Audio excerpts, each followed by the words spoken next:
Recorded Books presents Hidden by Fern Michaels. Narrated by Eva Kaminsky. Prologue. Boston, Massachusetts. Millstone Manor. What do you mean you still don't know where it is? I'm paying you good money to find it. The decibel level of his rage almost shook the walls.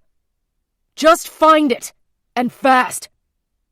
Arthur Millstone hurled the burner phone across his desk, causing his wife, Rowena, to flinch. After years of marriage to Arthur, she very rarely flinched anymore. I told you to oversee the estate sale. The vein in his neck was pulsing as he unleashed his fury at his wife. She could have sworn there was spit coming out of his mouth. Rowena calmly flicked the ash of her cigarette into the Burj Al Arab ashtray from the world-class hotel in Dubai. She leaned back into the sumptuous leather club chair facing Arthur's desk and crossed her long legs, which were shod in a pair of Christian Louboutin shoes. You do realize there was a lot of furniture involved in that sale. A great many pieces, and they were sold to a multitude of buyers. Whatever piece of furniture that document was stashed in is long gone. Somewhere. Anywhere. She let out an annoyed huff. Well, that's just not good enough, darling, he said, his voice dripping with sarcasm. May I remind you that you were the one who insisted I use Amber, the aspiring art curator from your club. Another drag of her cigarette, then a long glare, as Rowena waited for Arthur's response.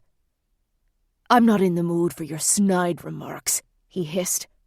He pointed to her shoes, one at a time. Those? And that Chanel bag? Remember where the money came from. And if we don't find and destroy that document, all of it will be out the window. He slumped into his chair. Must you smoke those filthy things in here? He barked. It's your ashtray, darling. And these are no worse than your horrid Cuban cigars. Another flick of ash. I don't have time to quibble as to whose nasty habits are worse. Oh, Arthur, take a chill pill, will you? It's lost, gone. Finito. It is never going to turn up, Rowena said, calmly stubbing out her cigarette to emphasize her remark. Don't be so sure. If we don't get our hands on that thing, this multi-billion-dollar empire will no longer be at our disposal, and I doubt they have designer jumpsuits in prison. Buncombe County, North Carolina. Stillwell Art Center. Cullen Bodman wiped his hands on the work apron that protected his pants. He stepped back to look at his latest handiwork. The sign read, The BARRN. It announced the Bodman Antiques Retro Restoration and Namaste Cafe. His sister, Luna, looped her arm through his. Nice work, Cole. Just in time for this weekend's grand opening of the art center. I have to admit, the adjacent cafe was a brilliant idea. I had to get you out of my hair somehow. He lightly elbowed her in the waist. Aren't you the funny man?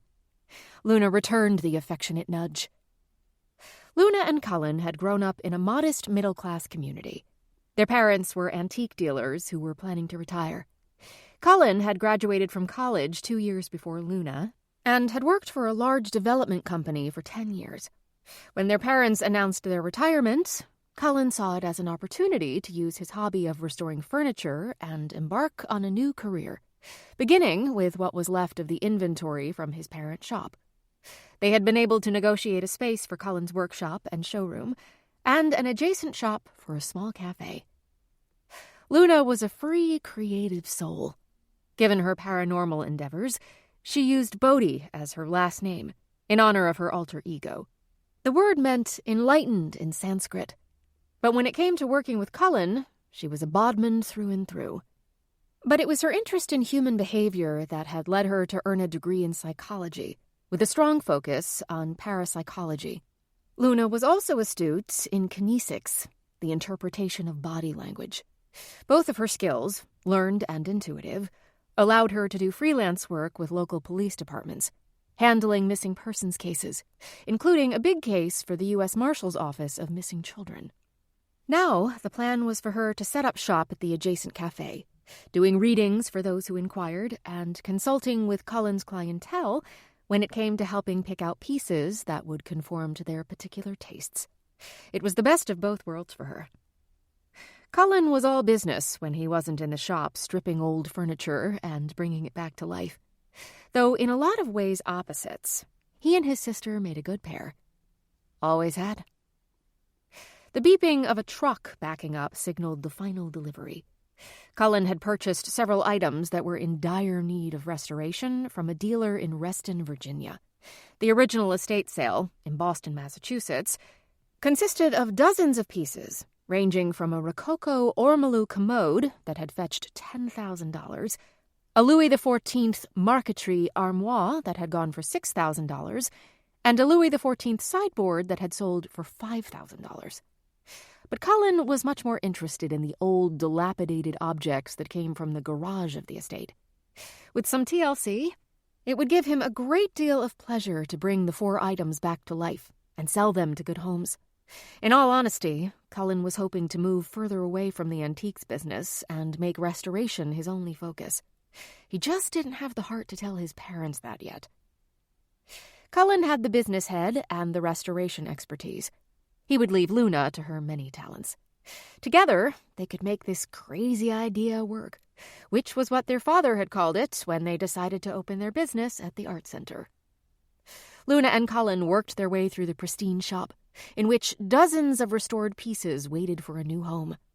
4 more pieces would fit perfectly in the 1,000 square feet of space at the front. A ramshackle ash-blue farm table with drawers was the last thing off the truck. Luna moved toward it, as if it were a magnet. When she touched the top of the table, she got a shiver. She wasn't sure why, but the shudder led her to believe something wasn't quite right. Chapter 1. North Carolina. Cullen Bodman was a typical, clean-cut, all-American guy. He was nearly 6 feet tall, with sandy brown hair and green eyes. True to his name, he was a good-looking lad. He had a lean and trim build, physically fit. Woodworking had made his biceps the envy of most of the guys at the gym. They were toned and sinewy, something that came from physical labor rather than barbells. He loved to work with his hands, build things, but his parents had encouraged him to get his degree in business administration. "You can take that anywhere," was his father's advice. He was right to a certain extent, but working in the business world was not anything for which Cullen had any real desire. He wanted to be enthusiastic about his work, something he shared with his sister. They were both creative and sensitive, and they felt smothered if they couldn't express themselves. However, unlike his sister, Cullen often disguised his compassionate and sympathetic side. He needed to be level-headed, responsible. But underneath the cool, contemplative exterior was a kind, considerate, and tender man. It had been a long inner quest to be able to merge the two. Now, at 35, he could look forward to something exciting. Not looking at spreadsheets and tracking costs per project. Other people's projects. Boring. But this was exhilarating. Even with the financial risks involved in starting a new business, he was happy to wake up to a new day every morning. Cullen was equally thrilled to have his sister working in close proximity. Growing up, he had always been his sister's protector. He knew she could take care of herself, but he also knew that she had a kind, vulnerable soul. Her empathy could lead her down paths where people did not appreciate her generosity. Funny, despite being psychic, she very often found herself bailing people out of tight messes, while getting herself into one. He thought of the adage about the shoemaker's kids who have no shoes. He recalled the time when one of her college roommates needed to borrow some cash. Luna couldn't get to the bank and foolishly gave her roommate her ATM card. Luna had no reason not to trust her. They had been roommates for almost 4 years. But the next morning, she discovered that her roommate had cleaned out her account and skipped town. Cullen gave her the $3,000 she had stupidly let slip through her hands without a lecture or reprimand. Or the time when someone spray-painted big black letters on Luna's apartment door with the words, "Weirdo, Lunatic." It took several days of interrogating the neighborhood and looking at whatever surveillance video was available, but Cullen finally identified the graffiti artist and tracked him down. It took little convincing from Cullen for the Keith Haring wannabe to decide he would be retiring his can of spray paint. Cullen smiled to himself, recalling the confrontation. The kid was around 12 years old. Cullen followed him home from school. When Cullen rang the doorbell, a very tough-looking woman with a large mole on her chin answered. A large black hair, the size of a cat whisker, protruded from the mole. It completely caught Cullen off guard, and he almost burst out laughing. Instead, he regrouped and began his lecture. "Mrs. Rector, your son defaced my sister's front door." She immediately became defensive, but Cullen put an abrupt halt to her tirade. "While my sister may have beliefs different from yours, I can assure you she is not weird. In fact, she is a highly spiritually evolved human being, much more than I can say for you, given your lack of tolerance. I don't know what you are teaching your children, but if I so much as see your son or any member of your family near my sister again, you will wish you lived in another country. Harassment and hate are not welcome here." He stared her down. "Do I make myself clear?" Her lower lip twitched as the mole danced up and down on her face. Mrs. Rector answered with a meek, "Crystal." Cullen turned on his heel, eager to leave the scene before he burst out laughing. With that mole on her face and her hair wrapped up in a babushka, she reminded him of Strega Nona, the famous award-winning children's book by Tommy DePaula. It had once been banned for showing witchcraft and differences in spirituality in a positive light. How ironic, he thought. Luna will certainly get a big kick out of this. Throughout high school and college, Cullen and Luna had remained close. Neither had married nor entered into a committed relationship, at least not for any length of time.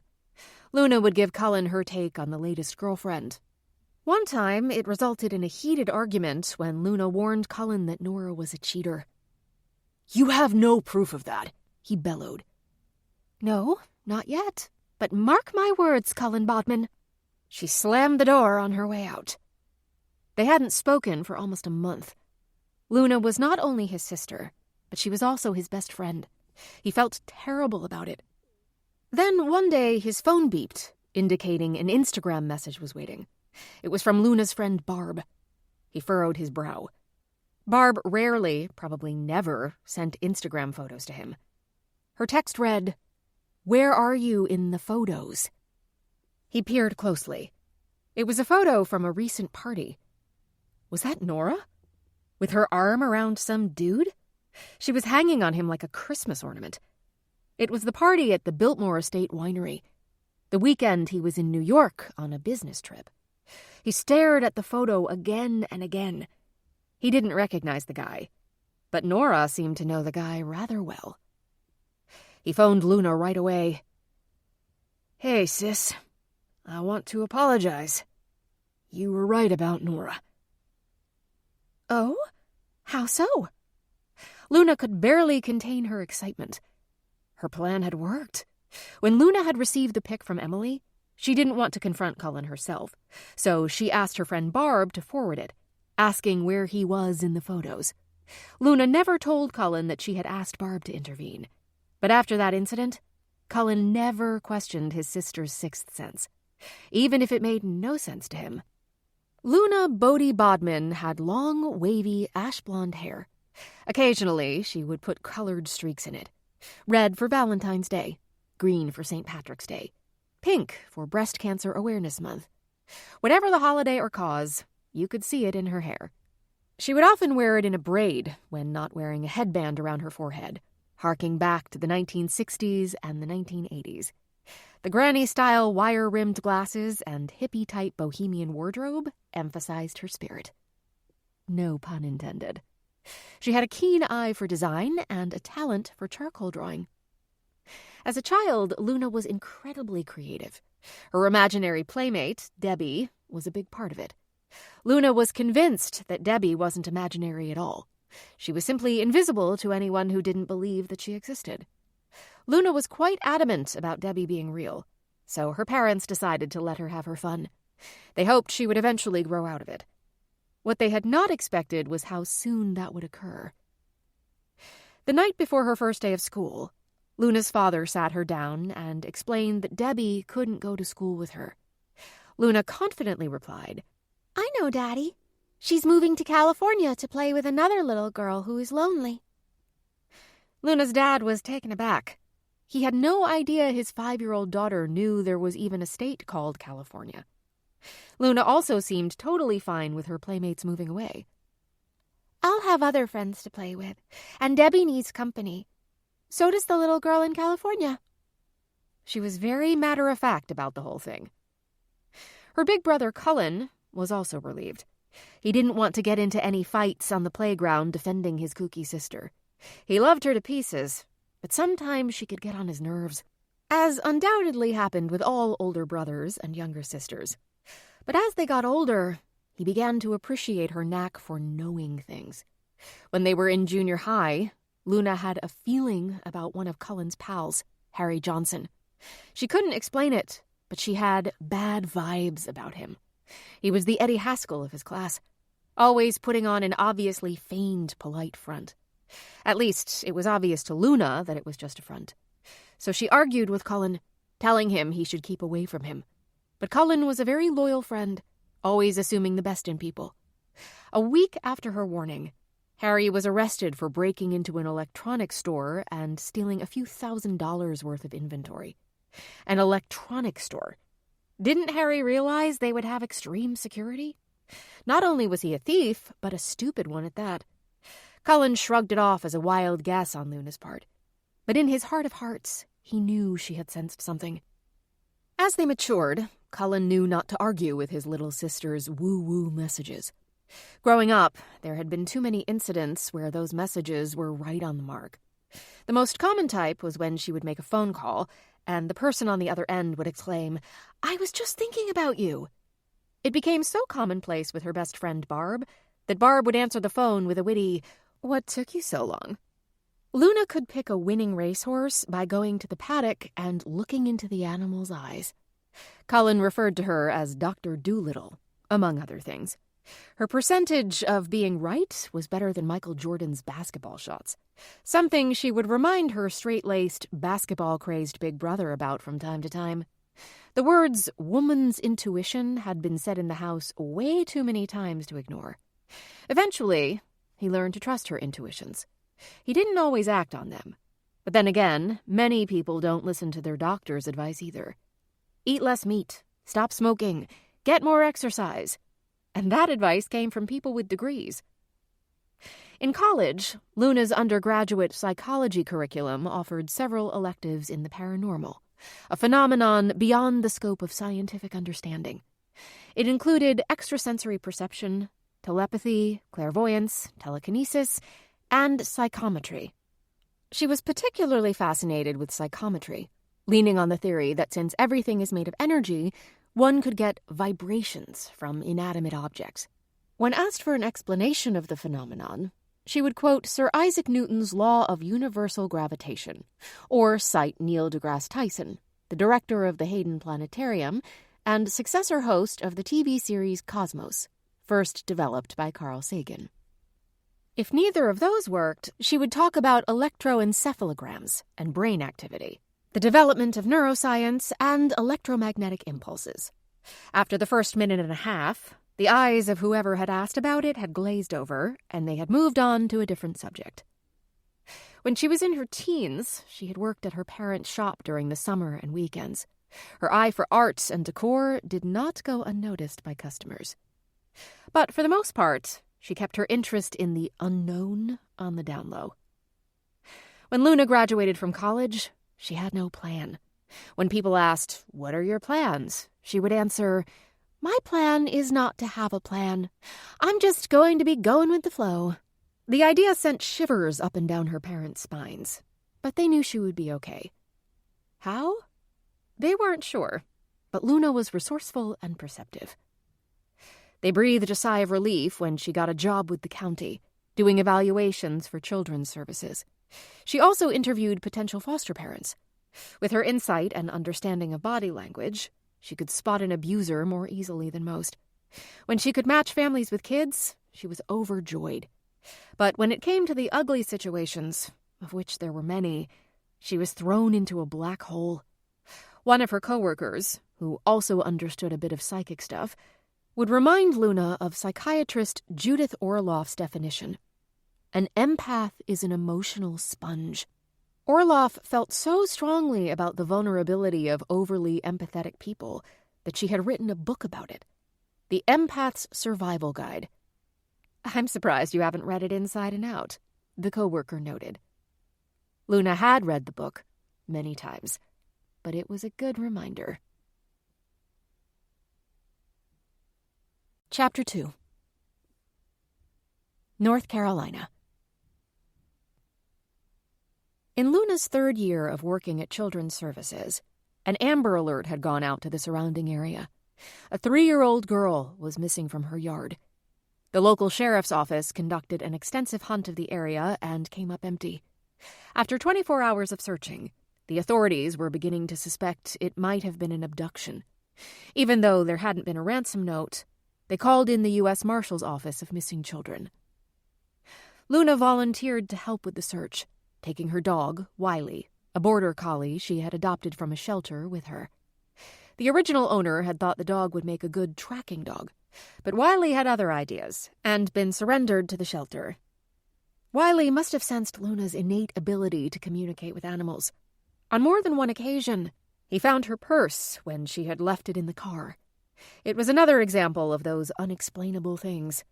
Luna would be rummaging through the house when Wiley would run to the front door and start to bark softly. "What is it, pal?" Wiley would scratch at the door.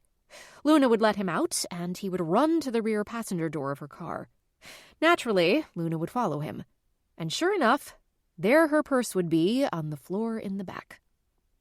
"How did you know I was looking for my purse?" He gave a soft woof in reply. "And how did you know where it was?"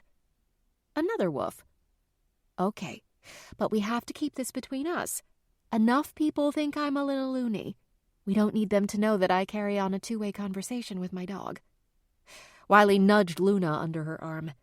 Luna gently grabbed his ears and kissed him all over the top of his head. She wasn't sure if he could help finding Avery, but even if he couldn't, he was good company. When Luna and Wiley arrived at the search party base, she was introduced to U.S. Marshal Christopher Gaines. The minute she shook his hand, she got all goofy. His deep, dark blue eyes were framed with thick black eyelashes, the kind women pay a lot of money for. He reminded her of the actor Jay Hernandez, who played the new Magnum P.I. on television. And that smile. Even though it was a somber occasion, his smile was warm. He exuded authority in a very nonchalant way. Confident, but not cocky. Luna estimated he was maybe a couple of years older than Cullen. Gaines had a hint of gray at his temples. He was slightly taller than Cullen and a little more buff. Fit, but not a musclehead. Gaines gave her the two-handed handshake, one on top of the other. She got what she would often refer to as the jolt. It could be a good thing or a bad one. In this case, she wasn't sure. It was a bit unnerving for her normally grounded but eccentric persona. "Thanks for coming out. We need all the help we can get." A genuine smile crossed his face. "And who do we have here?" He bent a little closer to Wiley, who sat still like a good dog, with his tail going a mile a minute. Wiley held up his paw. "This is Wiley." Luna could barely get the words out. The jolt she had felt was physical chemistry, the kind that makes you giddy and excited. Gaines bent over and took the dog's paw. "Nice to meet you, Wiley." Wiley woofed a sound of approval. "Border collie, eh?" Yes," Luna stuttered. He was trained to be a tracking dog, but his original owner couldn't seem to get him on track, so to speak. Now she was nervous, trying not to sound trite or daft. At least the owner had the good sense to bring him to a shelter where he could be adopted. And that's where you came in. His smile broadened. Yeah, let's just say I'm a sucker for animals. I seem to. She let her voice trail off. No sense in scaring this hunk away with her woo-woo stuff. At least not yet. You seem to what? Gaines encouraged her to continue. Oh, nothing. He tilted his head. I'm an investigator. Don't make me interrogate you. He chuckled. My brother, Cullen, he calls me Dr. Dolittle. Talk to the animals. Like that. She was keeping it together as best she could. There was a very disarming attraction she was feeling coming from him. Maybe that's what made him good at his job. His chemistry. A secret weapon. She gave a slight smile. I get it. Animals are very smart. They have to use their instincts to survive. Their sense of hearing and smell can mean the difference between life and death. He cleared his throat. Sorry. Didn't mean to get so dramatic. Luna giggled. No, it's perfectly fine. A lot of people don't understand how intuitive animals are. She looked down at Wiley. Right, pal? He woofed in response. Gaines chortled, then touched the back of her shoulder. Come, follow me. I'll get you signed in. Luna's legs turned to rubber, and the hair on her arms stood at attention. She thought she was going to faint. Gaines took a tight hold on her forearm. Are you okay?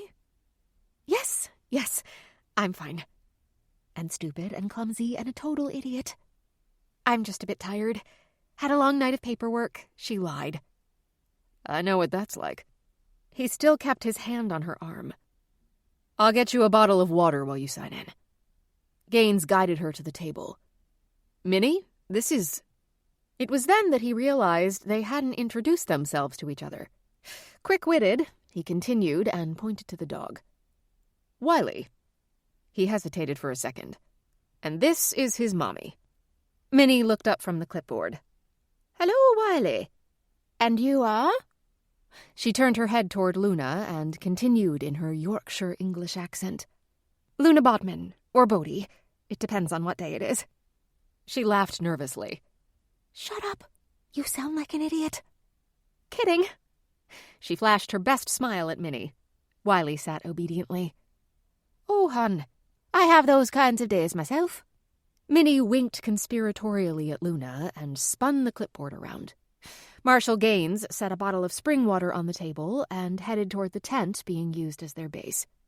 Just print and sign your name. You can read it, of course. Just says you won't hold anyone responsible, including property owners, if you should fall on your face or other such problems with coordination. Also includes falling tree branches or getting sprayed by a skunk. Luna laughed. Oh, that would be so gross. Wouldn't it, eh? Minnie replied. She handed Luna a bright yellow vest and a lanyard with a laminated card that read Volunteer and a whistle attached. Pulling a second vest out of the box, she slid it across the table. Now, let's see if we can fit one of these on your pooch. Wiley wagged his tail with enthusiasm. He, too, would be part of the official search party. Marshal Gaines is about to give everyone an update on instructions. Minnie nodded in the direction of a tent. By the EMS truck. Wiley stood proudly as Luna managed to wrap the extra vest around him. Thanks very much, she said to Minnie. Thank you, hon. And thank you too, Wiley. He gave a little bark and followed Luna on his leash. Luna approached the group that had gathered inside the tent. There was a screen on the far wall with a satellite photo of the surrounding area. Gaines began speaking. Avery Tucker was last seen at her home playing in the yard. He pointed the laser pointer at the map. As of now, there haven't been any ransom demands, but that doesn't mean there wasn't an abduction. Local police officials conducted a search in the nearby area. Yesterday, we had helicopter surveillance, which turned up no sign of the little girl. The density of the trees and the rolling hills made it difficult for them to get a good look. Today, we are extending the perimeter as far as we think she might have wandered on her own. We need to cover all of the ground area in grids. Minnie tells me that there are 23 of you. I want you to split up into 6 groups of 4. I'll be the 4th in one of the groups. Each group will be issued a tablet with a map and grid. If you spot anything that could be a clue, tap that spot on the tablet and an agent will meet you. The girl's name is Avery Tucker, age 3. She is approximately 39 inches tall, with short brown curly hair, and is wearing a pink romper, white t-shirt, and pink sneakers. She could be frightened and hiding somewhere, so keep calling her name. Any questions? There were none. The seriousness of why they were there surrounded them like a black cloud. Brennan's Deli has provided box lunches. We also have water, but let me remind you, there are no bathrooms in the woods. And, gentlemen, I suggest you keep it zipped. A small chuckle moved through the crowd. Okay, folks, please break up into groups of 4. Thanks again for your help. He was articulate and well-spoken, and the authority in his voice garnered respect without making him sound like Joe Pistone, a.k.a. Donnie Brasco. Luna was reading his body language. Nothing to hide. Self-assured. Luna took a deep breath, pulling in as much positive energy as she could suck in. She was determined to find the little girl. Her gut told her she could find her. But how? Well, that was always the $50 million question. Or had it inflated to $100 million? Luna felt that Avery was hiding somewhere. Scared, hungry, and most likely dehydrated.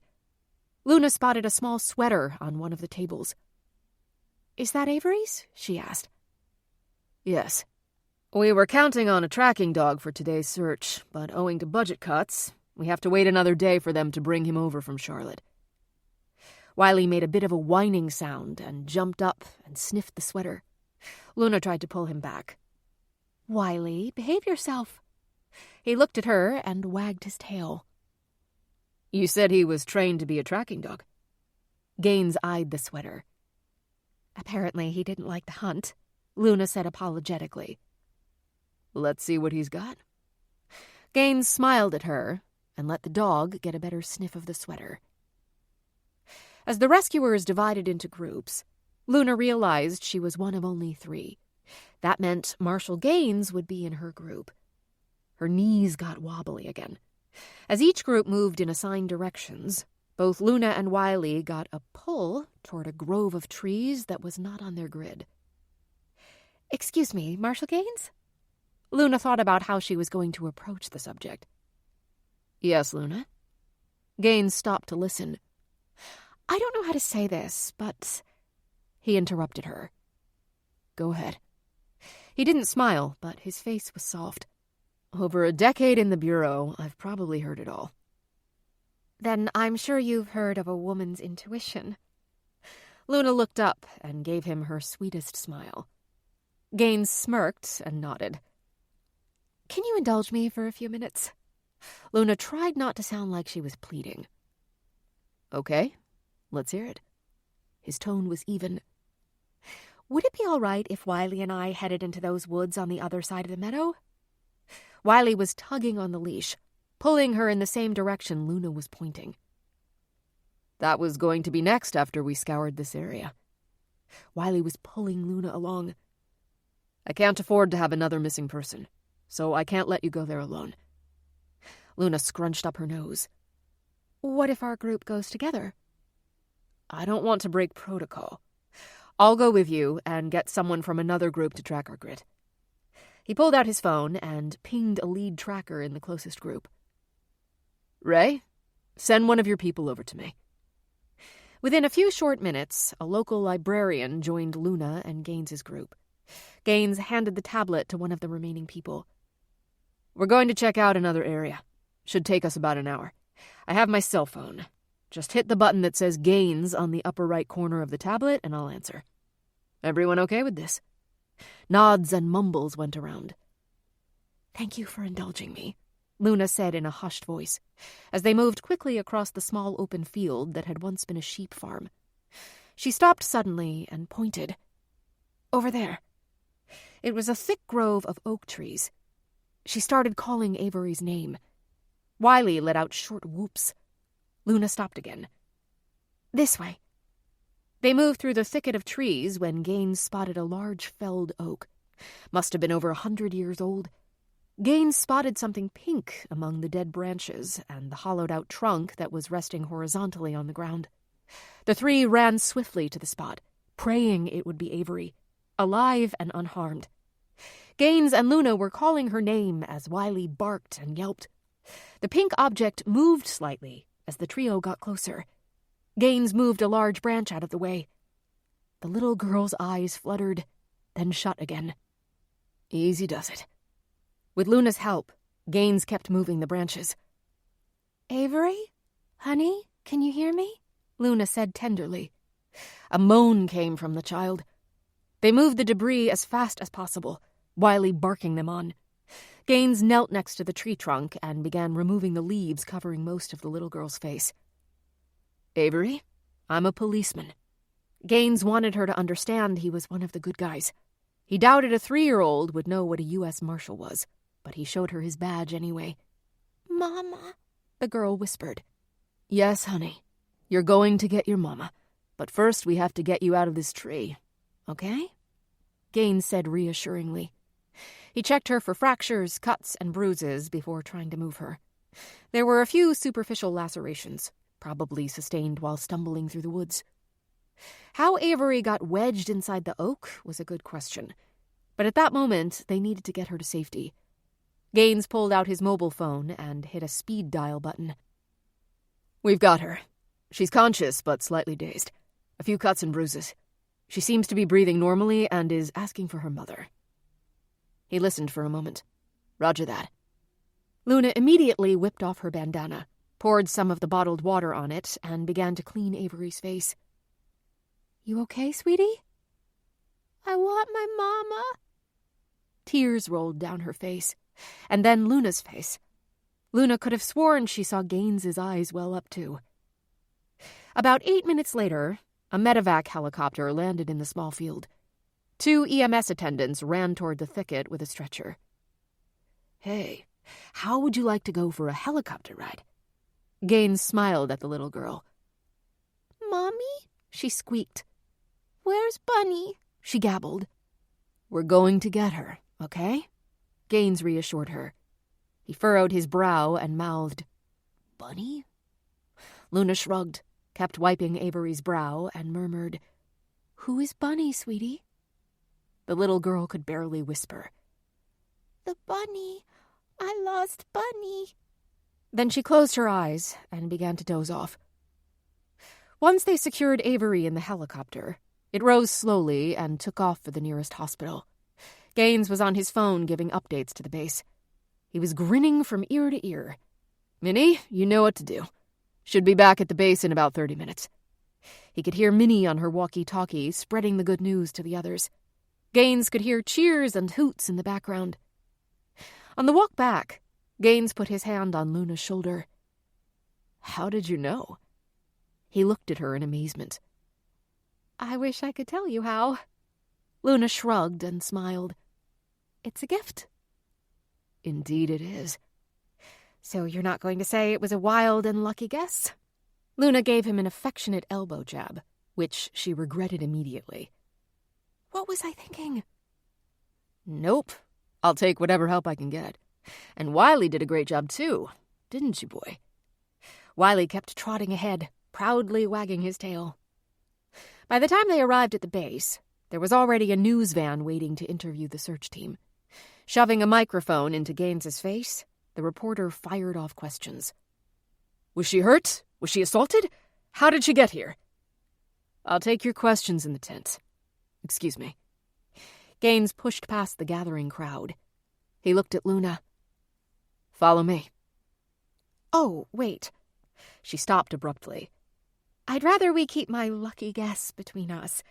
I do a lot of work with children's services. Don't need the publicity. Just say we found her, please. Is that all right with you?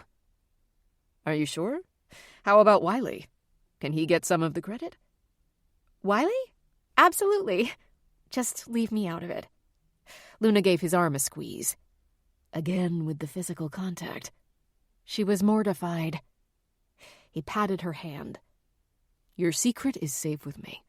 Although I don't know if I can leave it out of the official report. You seem like a pretty smart guy. I'm sure you'll think of something. She was hoping for a dinner invitation, never mind the official report. Gaines chuckled. I'm sure I will. He paused. I'll be heading back to Charlotte in the morning. He pulled out his wallet and handed her his card. If you are ever in the neighborhood. Luna took the card. Thanks. You never know. I have your contact information, so if I'm ever in the neighborhood, I'll give you a shout. Thanks for being so assertive and accurate. Gaines bent down to give Wiley a good head rub. And thank you too, Wiley. He gave her a short salute and began answering questions. We don't know how she got into the woods. We found no wounds except for a few scrapes. From what we could tell, she simply wandered away and got lost. Luna heaved a big sigh. Maybe I will be in Charlotte one day. After many phone calls and much television coverage, they learned that Avery had spotted a rabbit in the yard and managed to crawl under a ridiculously small hole in the ground under the fence. She had followed the rabbit into the woods and lost her way. The doctors said she was suffering from some exposure, but was going to be fine and could be released in a day or two. The next morning, Luna went to the hospital to check on Avery's condition. On her way there, she stopped at a local children's store and bought a plush bunny for Avery. As she pulled into the parking lot, she spotted Gaines carrying what looked like a stuffed animal. She got goosebumps. Good-looking, smart and sensitive. Definitely crush-worthy material. She looked at herself in the visor mirror. Wish I had primped a little more. Oh well, what you see is what you get. Even stuff you don't see. She smirked. She decided to give Gaines a head start to the pediatric floor. Not simply out of courtesy, but her legs were betraying her again, turning to rubber. She hoped a few minutes would help restore her nerves. When she arrived at Avery's room, the little girl was surrounded by balloons and her doting parents. They were overwrought that something like this could happen, but also very thankful she was safe. Luna stood tall, pushed her shoulders back, and entered the room. Hi, Avery. Remember me? She handed the pink and white rabbit to the little girl. Avery looked up with a sweet smile. Uh-huh. Her mother was clinging to a wadded-up tissue. Thank you so much for helping with the search. I don't know what I would have done, if anything. Her voice trailed off, and she broke down in tears. Avery's father put his arm around his wife. We're all okay, hon. We're all okay. He introduced himself and thanked Luna for her participation. It was my dog, Wiley. He has a thing for kids, Luna said modestly. And, of course, the leadership of Marshal Gaines. Oh, my God. Am I flirting? She tried to look away, but noticed a slight blush on Gaines's face. Concerned she was about to make a total fool of herself, she quickly added, I'm so glad everything turned out well. I have to get to work. You take care now. And no more chasing bunnies, okay? Now you have two. She nodded at the one Gaines had set down on the bed. A meek little voice thanked her, and Avery's parents gave Luna a big hug. She nodded at Gaines. Have a safe trip home. On the way out, she bit the inside of her lip, wondering if she had imagined the chemistry between them. I guess I'll find out eventually, if I'm ever in the neighborhood. Several months later, while she was still working for Children's Services, she got a call at work. It was U.S. Marshal Gaines. He wanted to pick her brain over another missing person case. She was delighted to help. He asked if she could come to Charlotte to sit in for an interview with the siblings of a young man who had gone missing. We'll pay you, of course, and for your stay at a hotel. Luna was taken aback. Pay me? Yes, as in paying for your time. Do you have a daily fee? Luna quickly tried to calculate her pay for 2 days, plus the 2 readings she had scheduled. The total came to $150 per day, plus $100 for each reading she would have to reschedule. Should she charge them for that? She would eventually get paid when she did the readings. Luna, you still with me? Oh, yes. Sorry, someone popped their head into my office. Would $500 for the 2 days plus hotel and meals be amenable? Gaines asked, wanting to get this settled ASAP. Let me check my schedule. I'm assuming you want me there tomorrow or the day after? The sooner the better.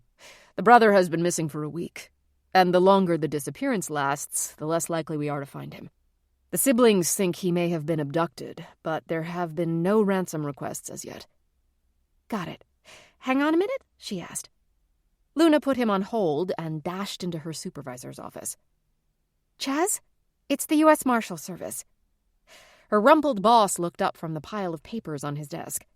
What have you done now? He was half joking. They want me to go to Charlotte tomorrow to sit in on an interview. A missing high school kid. What do they need you for? He snarled. Maybe because I helped with the Avery case? I'm not totally sure. I only have 2 appointments tomorrow, and I can reschedule them. She wanted to get on her knees and plead. He plunked the glasses off the edge of his nose. Yeah, okay. But don't make a habit of it. Thanks, boss. She wanted to kiss him. Not really. Get Gladys to take your appointments. If anything seems off with either of them, you can discuss it with Gladys when you get back. Thanks again. Luna spun around, her long skirt swirling like a whirlpool. Over the next 2 years, Luna worked with Gaines on several cases. They developed a casual friendship, but the chemistry was always there in the background. One night after dinner, they ended up walking extremely close to each other. She could smell the hint of aftershave and feel the heat from his breath. It was all she could do to remain vertical and not swoon. For a very brief moment, she hoped he would kiss her. But he didn't. Maybe that's what they meant by professional courtesy. During the few times they were together, they shared a little bit of personal information. He was 39, 2 years older than Colin. Divorced with a 10-year-old son. No serious relationship. He didn't have time. It was one of the reasons he was divorced. But Luna knew one day she would have to put on her big girl pants and make a pass at him before he got involved with someone. The thought of both of those things made her cringe, making a fool of herself for trying or being a fool for not. Chapter 3. Buncombe County, North Carolina. Ellie Stillwell would be considered a dowager by some, but much of her wealth came from her own family. The origin of her wealth was something she kept under her red hat. In the late 1950s, North Carolina had begun to focus on economic development, which had the effect of increasing the value of land as it became more scarce, and developers were willing to pay more for it. Her family had purchased large parcels, mainly to assure themselves that they would have a say as to how the land was developed. Part of her family's estate was a large tract, situated several miles from the downtown area of Asheville, North Carolina. No one had thought much of that parcel until Ellie secured a permit to build an art center on it. Some local politicians were adamantly opposed, complaining that it would mar the countryside. The center was to sit on 50 acres, within a larger section of 1 square mile. Though most people in the area thought of it as farm country, there hadn't been a farm on the property since the end of the Second World War. But Ellie was on a mission. She thought the land was going to waste. She also thought all the government cuts in funding for the arts was a crying shame. Too much talent and not enough support. Her goal was to build a dedicated area for the arts. She was inspired by the Torpedo Factory Art Center in Old Town Alexandria, Virginia.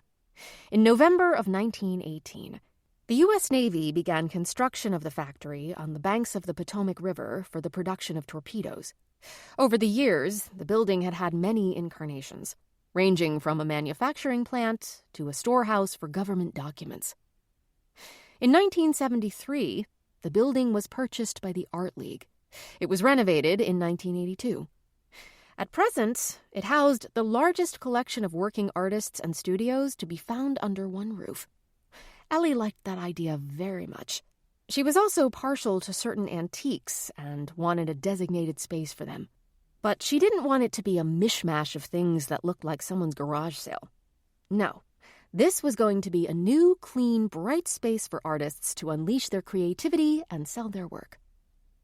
In the beginning, a handful of local community members took her to court to try to stop what they deemed would turn open land into commercial industrial space. What's wrong with these people? She wondered. Ellie enlisted the talent of a local architect to design the space, with an ambiance similar to that of the Torpedo Factory Art Center. The lower level would have an interior courtyard with an atrium feel, surrounded by workshops. Ellie was also a staunch supporter of the environment. The entire building was planned to be eco-friendly, using solar energy to power the entire building. She took every measure to assure the county that this would be something they could be proud of, and which would encourage other communities across the country to support the arts and the environment. She knew intuitively that she was doing the right thing. When she submitted the plans to the county board, they could not find a single reason to stop her from going forward with the project. The two-story building included skywalks connecting the various sections, anchored in the center by a staircase. The ceiling would have skylights, giving the interior a sense of openness and space. The natural light was ideal for the interior landscaping created by a local landscape artist. When complete, the building itself boasted 50,000 square feet and an outdoor Belgian block patio. It was surrounded by several acres of landscaped greenery and open space. 3 sides of the first floor were devoted to workshops and art studios, facing inward toward the courtyard. Each had glass sliding doors to offer the most exposure and allow for secure closing overnight. The fourth side consisted of specialty shops selling food items and straddled each side of the large folding doors leading to the patio. There was a spot for artisanal cheeses and a cafe that served and sold specialty teas and coffees. Another sold baked goods. There was a shop selling handmade ice cream, a gourmet sandwich shop, and a wine cellar. Not wanting to deal with kitchen issues, and to minimize her interactions with the Board of Health, all food was brought in freshly prepared daily. It was a grab-and-go style. Patrons had the option of grabbing something on their way out, or sitting at one of the small cafe tables dotting the interior courtyard. The outside courtyard also held several tables with umbrellas for alfresco dining, weather permitting. Ellie wanted the center to be a destination, a place where you could bring the family for an inspiring day, a good sandwich, and a great cup of coffee. In the evening, art events could make use of the wine cellar, and she would rent out the space for private parties and musical events. She viewed the center as a new location for community functions, as well as a place to support the arts. All of them. The second floor concentrated on vintage stores, each with a theme, including Christmas items, collectible dolls, perfume bottles, nautical merchandise, neon signs, and vintage handbags. Ellie was also cognizant of artists' fluctuating incomes. She knew the money wasn't much and not consistent. In the spirit of fairness, rent would be a small percentage of their monthly sales. It was somewhat of an honor system, since many of the tenants dealt in cash, but Ellie had faith in the better part of human nature. The Stillwell Art Center was going to be Ellie's legacy. She hoped at some point it could become a co-op, where the artists each had a stake in the upkeep. But when or if that happened, she would bequeath it as part of her estate. The center had been 2 years in the making, and during that time, she had scrutinized every applicant who wanted a space in the building. She had a glass blower in the front corner and a pottery thrower in another. In the far corner was a quirky man who made pieces of sculpture out of cut-up beer cans. Across from him, a brother and sister team had a restoration business adjacent to the cafe.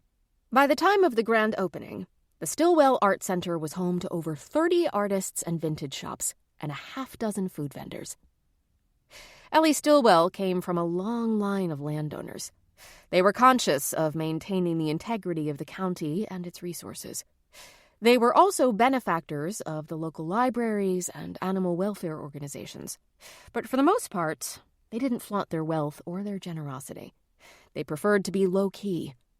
Her father had once told her that if people think you have a lot of money to give away, they also think that you should give some of it to them.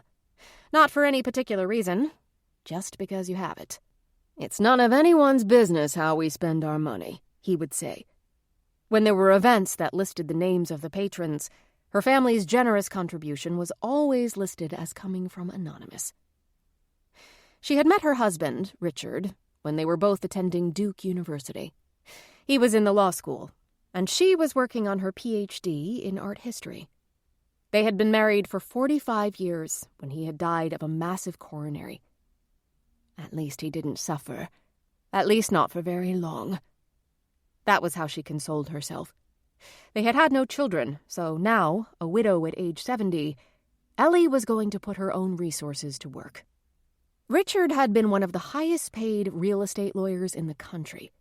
They had lived a simple life, spending very modestly, and Richard had been a keen investor. When he died, Ellie was stunned, but not totally surprised, that her net worth, including what she had inherited from her family, was over $50 million. Even after using half of it to fund the arts and support animal causes, she was still left with enough money to last the rest of her days, which had become boring without Richard. However, with the Arts Center project, she and her 2 German Shepherd dogs, Ziggy and Marley, had something to do every morning. She and Richard had taken one of their vacations in the Caribbean, where Richard had developed a love for reggae music. Hence, she had named the dogs after the music icon, Bob Marley, one of the pioneers in the genre, and his son Ziggy, who has continued spreading the sound and following in his father's philanthropic footsteps. Ellie liked both the music and the sentiment. One of the must-haves for the Art Center was for part of the open area to be used for a dog park, where well-behaved pooches could mingle and play. A cleanup station was also available. During the construction, Marley and Ziggy had marked their territory, giving it their seal of approval. Ellie thought it was amusing that the politicians who had originally fought her efforts were now clamoring for an invitation and photo ops. The social climbers were also green with envy. For decades, they had ignored Ellie. Plain Ellie, the art professor. Now, they were also kissing her you-know-what for that coveted, colorful, translucent, glassine piece of paper saying, "We request the pleasure of your company for the grand opening of the Stillwell Center for the Arts." Of course, the governor would be there, as well as the state's 2 senators and the mayor of Asheville. It was shaping up to be a monumentous occasion in the history of North Carolina. Ellie had to admit, she was enjoying every minute of every aspect of what she hoped would turn out to be a life-changing event for the area. But there was no way she could know exactly how life-changing it would be, both for her and so many others. Cullen was pacing the floor, trying to decide what to wear to the opening. Should he look like someone from HGTV? The Property Brothers? Flannel shirt, jeans, blazer? Clearly, the enormity of their new venture was in his face. And face it, he would. For the first time in his life, he understood why women get anxious about what to wear for events. He laughed at himself. Take it easy, buddy. It's going to be great. He finally opted for a pair of nice jeans, an Oxford shirt, and a blue cashmere blazer. Neat, casual, approachable. Luna was about to incorporate several skills in her and her brother's new endeavor. She promised her colleagues at the Children's Center she would always make herself available if they needed her, and she made sure Marshall Gaines knew of her plans. At least some of them. Luna had been reluctant to tell Ellie Stillwell of her extracurricular activities, and decided to keep it to herself until it was absolutely necessary to bring it up for discussion.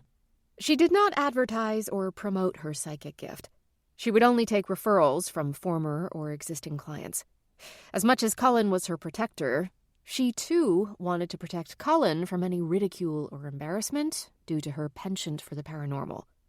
Not that it was a huge secret, but Luna felt it was in Cullen's best interest if she didn't shove it in every passerby's face. Inside the Namaste Cafe, there were 4 small cafe tables and a wall of design and art books. A counter held baked goods supplied by the Flaky Tart, which also had a shop at the Art Center. Among the pastries, scones, and muffins, there was a selection of 3 blends of coffee and an assortment of teas. Aside from being Luna's part of the overall family operation, it would provide a small income stream, not just a place to hang out, and eat great flaky delights with a robust cup of freshly roasted coffee. A large easel with a sketch pad sat in one corner. It was a divination device she would surreptitiously use when she was doing a reading. It was almost as if she were doing automatic writing, but in her case, it was automatic drawing. Her level of excitement was reaching enormous heights. It was a new day and a new beginning. The grand opening for the art center was that evening. Several weeks ago, she had sent Gaines an invitation, saying, "In case you're in the neighborhood," which had become a playful joke between them. Even though she hadn't heard back, she was hoping for the best.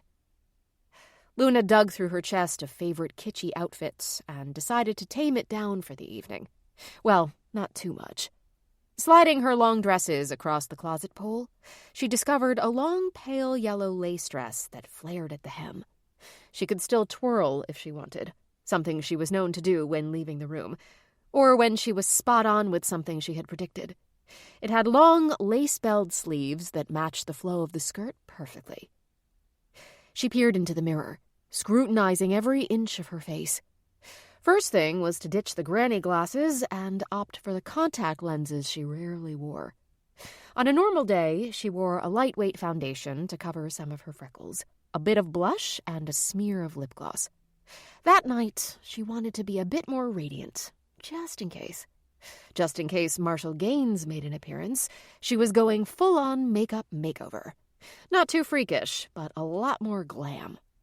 Luna drew on her creativity and applied each stroke as if she were creating a work of art. The amber eyeshadow made her hazel eyes stand out, and the shimmery copper eyeliner framed them beautifully. A coral bronze blush enhanced her cheekbones, and the neutral lipstick was a nice contrast to her dazzling eyes. Now for the hair. Earlier, she had noticed that it didn't look healthy. She hadn't been paying much attention to it over the past few weeks, as they were getting ready for the grand opening. It was time for drastic measures. Well, maybe not too drastic. Luna darted into the other bedroom, which served as her yoga retreat, sewing room, and art studio. She dug out a pair of shears and chopped 3 inches off the bottom. Much better. Now it was only 3 inches below her shoulders, but had movement and looked lush. She ran a brush through her waves and decided on a bohemian-style updo with a side braid. One side of her hair was swooped over the top into a side braid at the base of her neck with a small ribbon, then allowed to flow freely at the bottom. A few wisps on each side. Perfect. She still looked respectable, yet a bit eccentric. She popped on metallic ballet slipper-style shoes. She took a spin in front of the mirror. Wow! Who knew I could look this good? She chuckled out loud.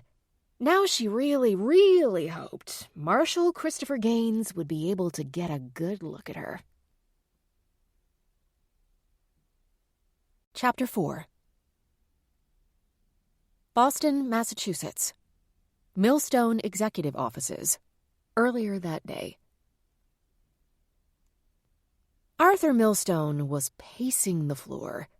Rowena was smoking her 3rd cigarette, while nonchalantly spinning her stack of David Yurman Cable Spira bracelets. She hated it when Arthur was in a mood. Normally, she would pour herself a single malt scotch, but it was still too early in the day, even for her. Rowena was Arthur Millstone's trophy wife, and she knew it. She was tall and slender, with platinum hair cut in a short, stylish, chin-length style, one side longer than the other. Rowena had had one mission in life: to marry a rich man. Mission accomplished. It had taken a few years for her to wangle her way into the top echelon of old money families. She had done it the hard way, on her back. The problem was that men with the kind of fortune she was after were usually married, and divorce was too costly. She had been around that block more than once, until she met Arthur Millstone. Arthur was 60 when he began his affair with Rowena. She had been 35. Like the other men with whom she had dallied, he was married at the time. But Rowena fixed that. His divorce was swift, and new nuptials were shared immediately thereafter. It was now 3 years since Rowena had become Mrs. Arthur Millstone. Rowena jumped when the phone on Arthur's desk rang. She just knew there was trouble ahead. If they could get past the reading of the will, everything would be fine. "What?" Arthur barked at his assistant. "Mr. Millstone, Mr. Dunbar is on the phone for you." He pressed the flashing button. "Clive, I hope you have good news for me." He feigned lightheartedness. "Hello, Arthur. I'm afraid we are going to have to postpone the reading of the will for at least another 30 days. Arthur kept his temper under control. "But why?" "Your father was supposed to meet with me the day of his heart attack. He indicated he wanted to make some changes in his will. Unfortunately, we never had the opportunity. He said he had everything on paper and the document was signed and witnessed by the house manager, Colette Petrov." Arthur was seething. He knew that the Petrov woman was going to be a problem. His father, Randolph Millstone, had been too fond of her. Not in a salacious way. It bothered Arthur that Randolph had treated Colette warmly. Randolph had reminded Arthur time and again that the staff was there to accommodate the needs of the manor, and that Arthur or his gold-digging wife could handle whatever Arthur needed. Arthur resented everything about Colette. She was efficient and kept the staff humming. Arthur knew that he could be demanding, but Rowena's behavior made Arthur look like a saint in comparison. On many occasions, his father reminded the two of them that as long as the house was running smoothly, Arthur and Rowena had nothing to complain about. But they did. Repeatedly. Constantly. Again and again. Arthur wished that he could have fired Colette months ago, but she was off limits. At least until his father passed away. In point of fact, after Colette arrived, the power to hire and fire was hers or his father's. Arthur no longer had any say in the staffing of the manor. "I don't understand, Clive. You have his original will, correct?" "Yes, but I'm bothered by the missing document. It was unfortunate that he never regained consciousness." "Yes, very." Arthur's mood was taking a turn for the better. "I don't see why this needs to be delayed any further. I'd like to have the opportunity to speak with Ms. Petrov, but I understand she is no longer in your family's employ." "That is correct. Rowena caught her looking through her dresser, probably trying to find something she could sell." He glanced at Rowena. She rolled her eyes, knowing it was all a lie. "I can't speak to that. Did she leave any forwarding information? Where she could be reached?" Clive pushed. "Not that I know of, but perhaps Rowena might. I'll check with her when I get home." Rowena lit her fourth Treasurer aluminum gold cigarette. At $60 a pack, $12 had gone up in smoke in less than a half hour. Arthur waved the smoke away from him, giving Rowena a disgruntled look. She took another long drag. Clive continued on the other end of the line. "Arthur, as trustee and executor of his estate, I feel obligated to be certain his final wishes are met." Arthur sat up straight in his chair. "I know you are trustee and executor, Clive. Is there a time limit for how long you can postpone the reading of the will?" "It could take up to several months, Arthur. That's why it's important for me to locate Miss Petrov to ask her if she did, in fact, witness his signature, and if she has any idea where the document is. If she did not witness any such document, then we can proceed." "Clive, you know it wasn't in the safe, and we searched the entire house but came up empty-handed." That much was true, but for a very different reason. He huffed. "Very well, Clive. I'll see what I can find out." He hung up without saying goodbye. "We have to find that woman before Clive Dunbar does, or before those documents show up somewhere. One or the other, preferably both." "Darling, if you recall, we gave her a very generous severance package, including a one-way ticket to Buffalo for her and her son, with the understanding that she would go live with her sister." Rowena lit her fifth cigarette. She was chain-smoking now. "Yes, Rowena, it was I who gave her the money and the send-off. You were nothing but a bystander during the transaction. So yes, my dear, I do recall." He was losing his patience at record speed. Randolph Millstone had been the CEO and majority stockholder in Millstone Enterprises, a global business started 3 generations before. Arthur's mother had died when he was 12. and his father had indulged him ever since. Arthur had dropped out of college a few times, wrecked expensive sports cars, and spent 2 years as a world traveler. He had played the role of playboy rather well, but pressure had been put on him to settle down. When Arthur met his first wife, Sylvia, Randolph thought he would settle down, so he gave him a job at the family business, hoping it would inspire and motivate him.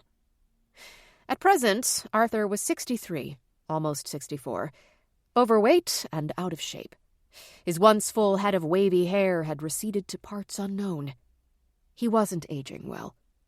Arthur was standing on the precipice of total failure or serious bodily harm. He furrowed his brow at the sound of his cell phone, which had landed on the sofa. He lumbered over to pick it up. "What now?" he growled. Chapter 5. Boston, Massachusetts. Millstone Manor. Rowena didn't think it possible, but Arthur was in a worse mood than he had been earlier in the day.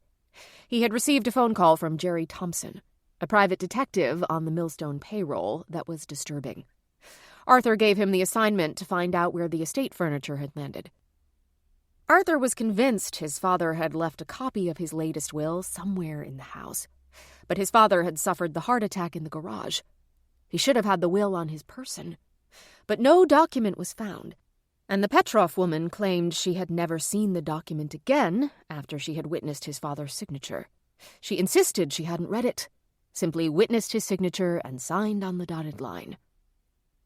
Arthur was pacing the floor with a glass of single malt scotch in one hand and a cigar in the other. Ordinarily, he would be sitting in his Eichholz Highbury estate tobacco-colored leather chair, puffing away on the hand-rolled Cuban. Rowena thought Arthur was so cliché. God, how she hated his old fogey tastes. He should have kept all of his father's furniture. But his father, Randolph Millstone, had not been an old fogey. He was one of the last members of the greatest generation. His style was fashioned after Winston Churchill and Ernest Hemingway. It was a man thing. Back then, it was fine. Now, why couldn't he get over it? What was the point in selling his father's furniture if he was only going to replace it with some of the same or similar things? If anyone was to blame for the wills going missing, it was Arthur.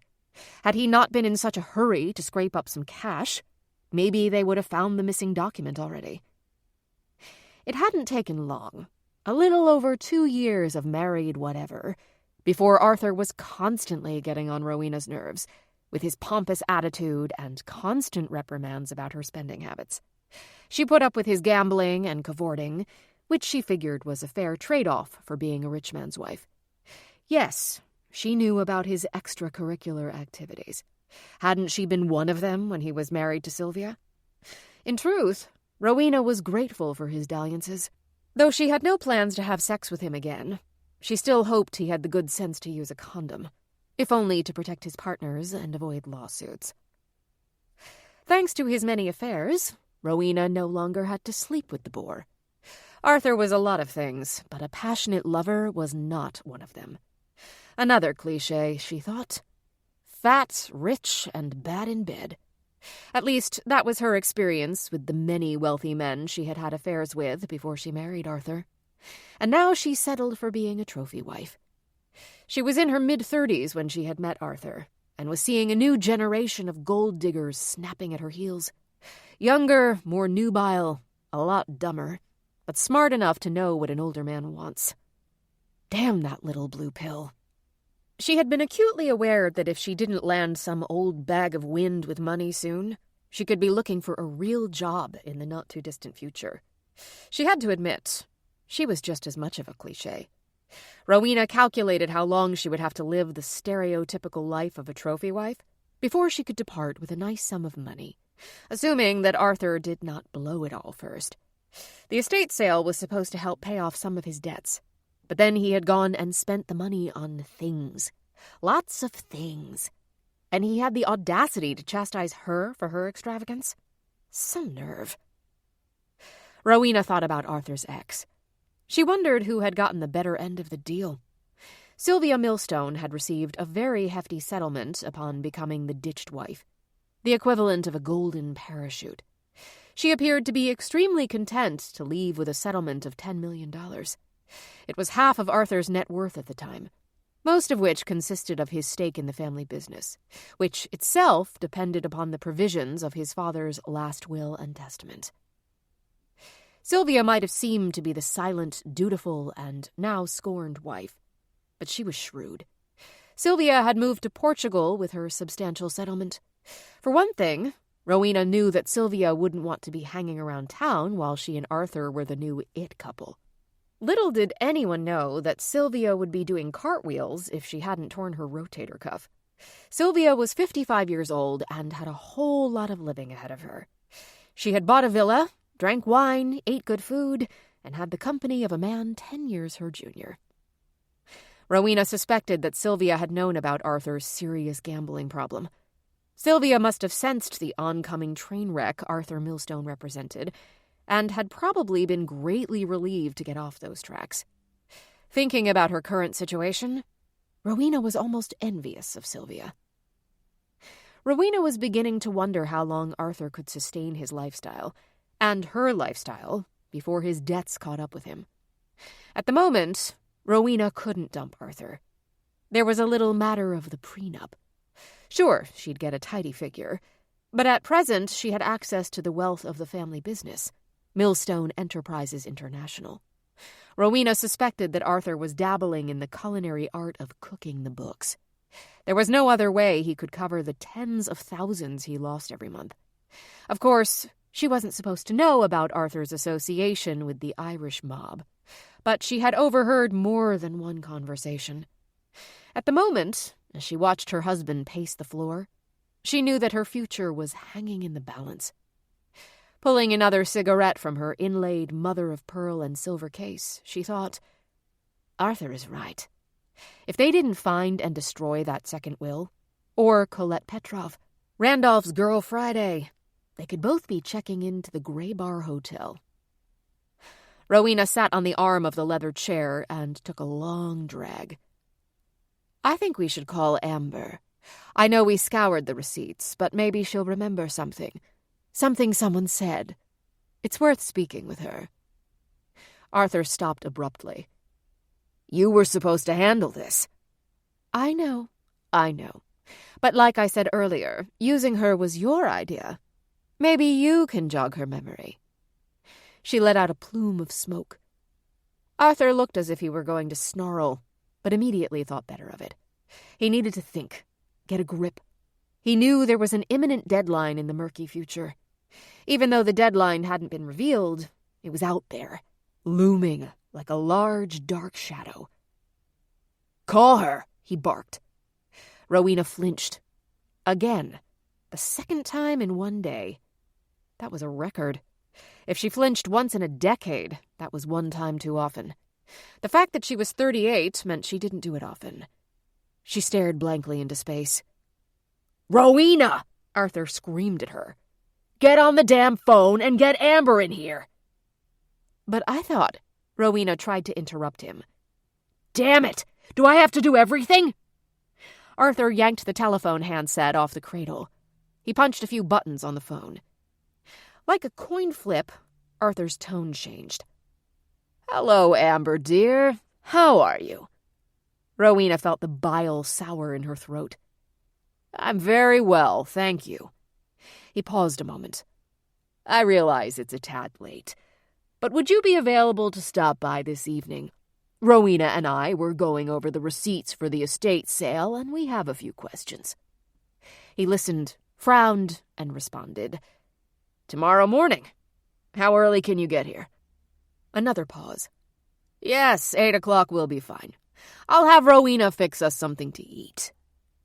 He glanced up at his wife. Her mouth dropped. She gave him an incredulous look. Arthur waved her off. Yes, we're on a limited staff now. We are reevaluating our needs. He listened again. It's no trouble at all. Fine. See you in the morning. Rowena was livid. Rowena will fix us something to eat?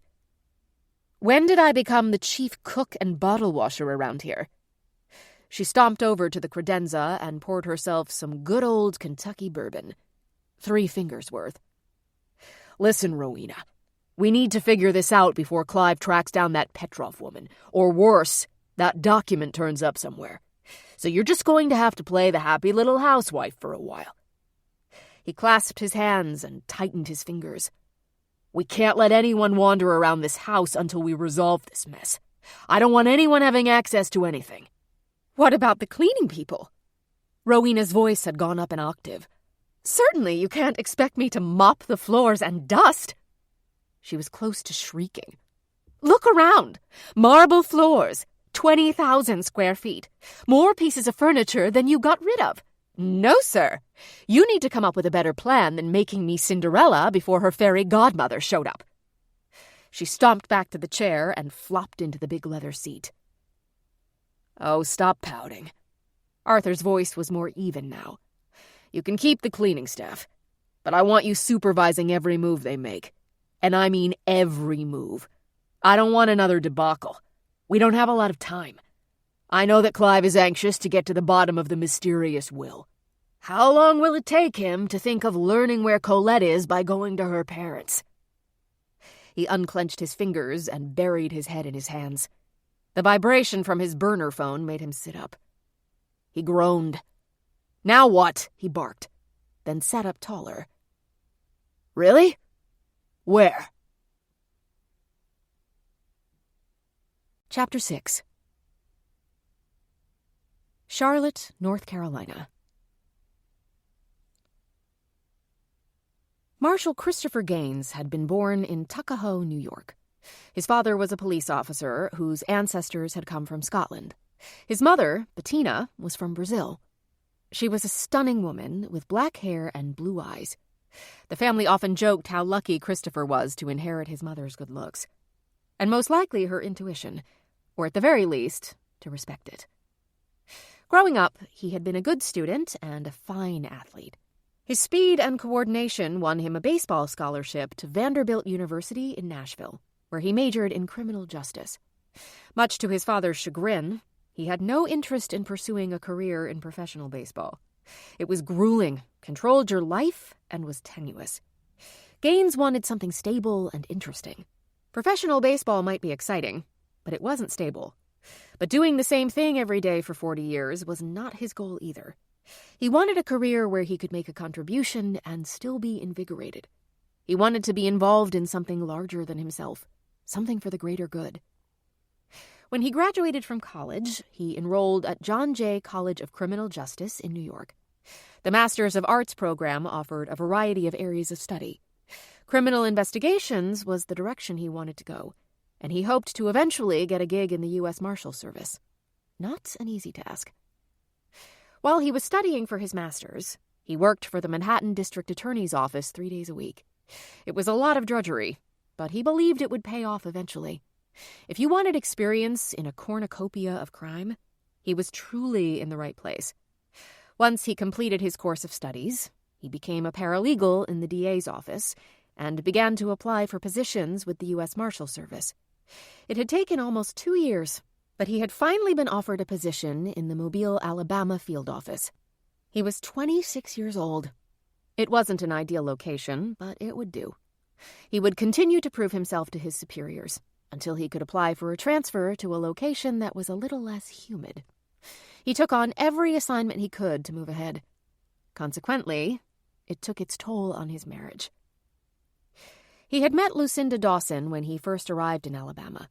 She was a bouncy blonde, cute. Of course, he was attracted to her, and she was smitten with his worldly ways. The fact that he was a federal marshal scored him a lot of points with her. Little did she know how demanding his work would be, and that she would begin to tire of his never being around enough. She thought that if they got married and had a child, he might be inclined to be more family-oriented. But she was wrong. For Gaines, getting married seemed like a good idea at the time. He adored Lucinda, but always questioned if he genuinely loved her. He liked her, a lot. And not unlike women, men also felt their biological clock ticking. Or maybe it's their social standing. At 27, he thought it was time to settle down, despite not having the slightest inkling as to what that really meant. Lucinda got pregnant right away. Both of them thought it would make things perfect. They could not have been more wrong. It only put more stress on their relationship. Gaines thought a change of scenery would improve their crumbling marriage. A new town, a fresh start, so he applied for a transfer, which he ultimately received. After they moved to Charlotte, North Carolina, both of them realized they were better at being friends than spouses. She needed more than he could give. When Carter started school, Lucinda got a job working as a dental hygienist, which gave her something to do. But eventually, they separated. Not that they had spent much time together anyway. It was as amicable as a divorce could be. Their main concern was for Carter's well-being. Gaines rented an apartment while they shared joint custody of Carter. In the beginning, Lucinda tried her best to gain full custody, citing his workload. But Gaines's supervisor promised they would make every effort to schedule him to make sure he had time for his son. It was tricky at times, but they were managing. Lucinda had already moved on to another man, the dentist she had been working for, but there were strict rules about sleepovers, for her and for Carter. The time had come for Gaines to get a bigger place, one that was closer to where Carter lived. It was a short 15-minute drive, but Gaines didn't feel it was close enough. Carter was getting old enough to play outside without supervision, and he desperately wanted a dog. Gaines wanted to provide a comfortable home for his son. After attending a number of open houses and scrutinizing websites and the local newspapers, a house 3 blocks away from where Lucinda lived became available, and Gaines jumped at the opportunity. The place was a wreck, but it was habitable, and because it was in a state of much-needed repair, he got it at a good price. Gaines had gained the respect of his superiors and his peers. He was well regarded and established in the Charlotte field office and was able to manage his schedule better. Carter was jazzed at the idea of a new house with a big yard and trees and a big dog. He hoped. Carter liked the outdoors. Even though the house had a basement, he wasn't a gamer basement dweller. He preferred sports. It was clear he had inherited his father's athletic ability. Gaines had been in good spirits recently. He felt a current moving. Things appeared to be shifting in a positive direction. He couldn't quite put his finger on it. Then he thought about that wistful woman who had volunteered during the search. Bright, funny, interesting, certainly quirky. For the most part, he hardly noticed women, although a lot of them noticed him. With his work and his son, particularly his relationship history, he didn't pursue anything that resembled one. But that woman, Luna, she was different. Special. A little kooky, but that was a major part of her charm. The day they were looking for Avery and Luna asked to go to the Grove, he knew she was onto something. At least, he knew she believed she was onto something. If Gaines had learned one thing in his years of law enforcement, it was to always trust his gut. During his second year on the job, he had been on a stakeout at the harbor in Mobile. He was supposed to go down the side of a particular pier, but a voice in his head shouted, "Stop!" He ducked around a corner and pulled out his weapon. It was the only time in his career he had shot someone. Gaines was glad he hadn't killed the guy, but had he not listened to that voice in his head, he would have been the one lying in a pool of blood that night. Gaines was delighted that Luna had agreed to work on the missing high school kid case. Luna spotted the lie after the first question, and she made a few notes. After about an hour of questioning, they took a break. Gaines left the interrogation room and went into the room on the other side of the two-way mirror, where Luna had been observing. He nodded in Luna's direction. "Do you want to tell me what you think, or what you feel?" Luna rolled her eyes. "First, she keeps trailing off. She doesn't complete her sentences, then regroups. Second, she is responding to direct questions with phrases that appear to be answers but aren't." Gaines's smile widened. "Continue, please." He wanted the other 2 law enforcement people in the room to learn a little from this avant-garde psychologist. "Here's an example of what I mean. When you asked her, 'Do you know if your brother has a special hangout, a place he frequents?' she answered with, 'Sometimes he goes out with some kids from school.' That did not answer your question. Of course he goes out with some kids, but where do they go? You don't have the answer to that because she neither acknowledged nor denied there was a special place. What do you suggest? I suggest you send in Sergeant Hunt. She nodded to one of the other officers in the observation room. She's a woman, and perhaps she can relate to the sister with how much a pain it is to have a brother. Try to gain her confidence. Luna looked down at her notes. Then ask her the same question, but pose it differently. Say something like, does your brother ever talk about his friends or tell you what they usually do when they hang out? She may or may not realize she actually knows the answer to the question, but revisiting the same subject in a different manner might get the results you're looking for, either by tripping her up or, as I mentioned, triggering a memory. Thank you. Anything else you want to add? Gaines asked. She knows something. She's holding back. I'll bet on it, Luna said with confidence. Her knowledge of body language, coupled with her intuition, made the odds that she was correct particularly good. Gaines looked at the other officers.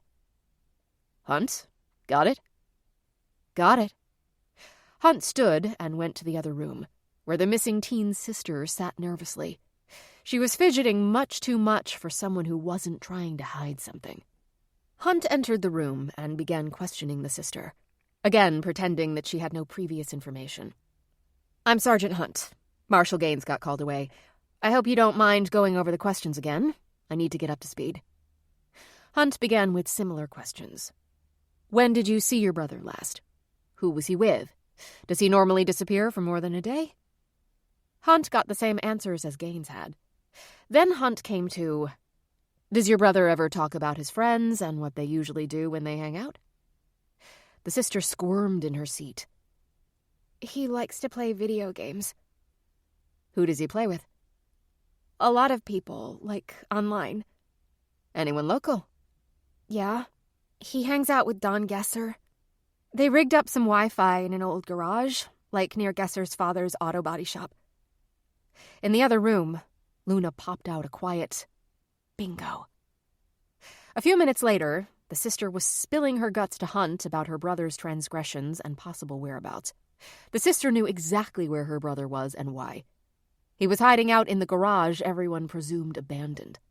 Only he and Gesser knew about the secret gaming shack, and Gesser hadn't yet been officially questioned. He was conveniently out of town visiting relatives. Then the why came out in a flood. Her brother owed another kid money for drugs. Gaines was standing behind where Luna was sitting. He put his hands on both her shoulders and gave them a gentle shake. Bravo. Excellent work. Luna spun around in the chair. For a nanosecond, it felt like they were going to kiss each other with delight. Case closed? But it was an awkward moment, and there were other people in the room. Gaines was relieved he wasn't alone with her.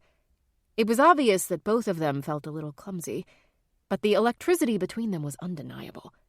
It was the jolt. He finally recognized the feeling. Once the police retrieved the kid from the abandoned garage, they informed the parents that he was safe and they should pick him up at the police station.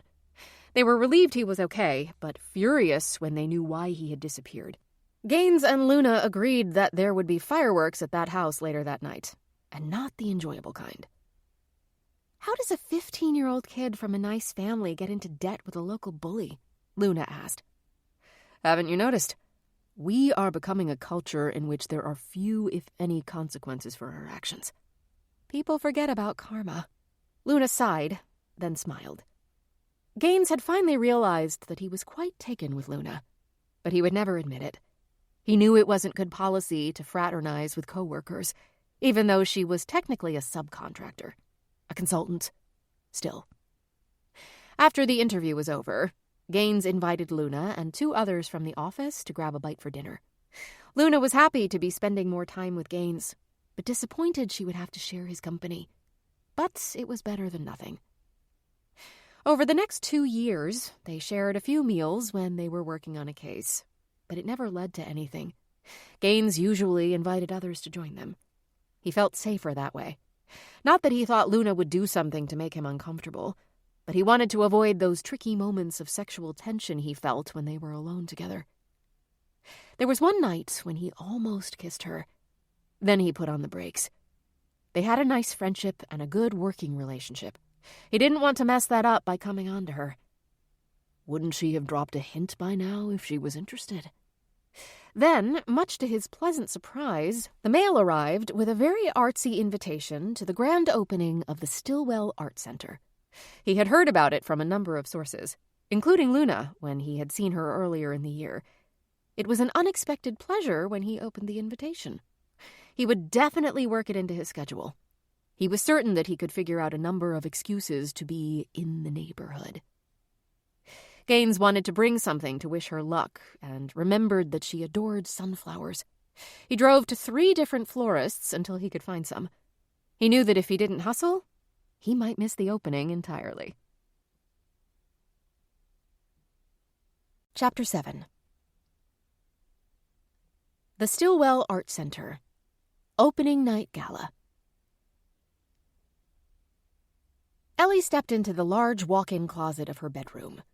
She didn't have the kind of wardrobe one would expect from a multimillionaire, but Ellie had never lived extravagantly. She was often seen wearing the same dress at more than one event. Not necessarily in the same year, but she couldn't see the point in spending a lot of money on a dress if you were only going to wear it once. Ellie wasn't cheap, but she was practical. So what if I look the same in different photos at different events? The only 2 things that would change would be her hairstyle and her jewelry. She was comfortable in her own skin and her own choice of clothes. But tonight was special. In the theme of artistry, she had a local seamstress make something for her. It was similar to the first little black dress designed by Coco Chanel in 1926. The length was mid-calf, with long sleeves and a low-belted waist.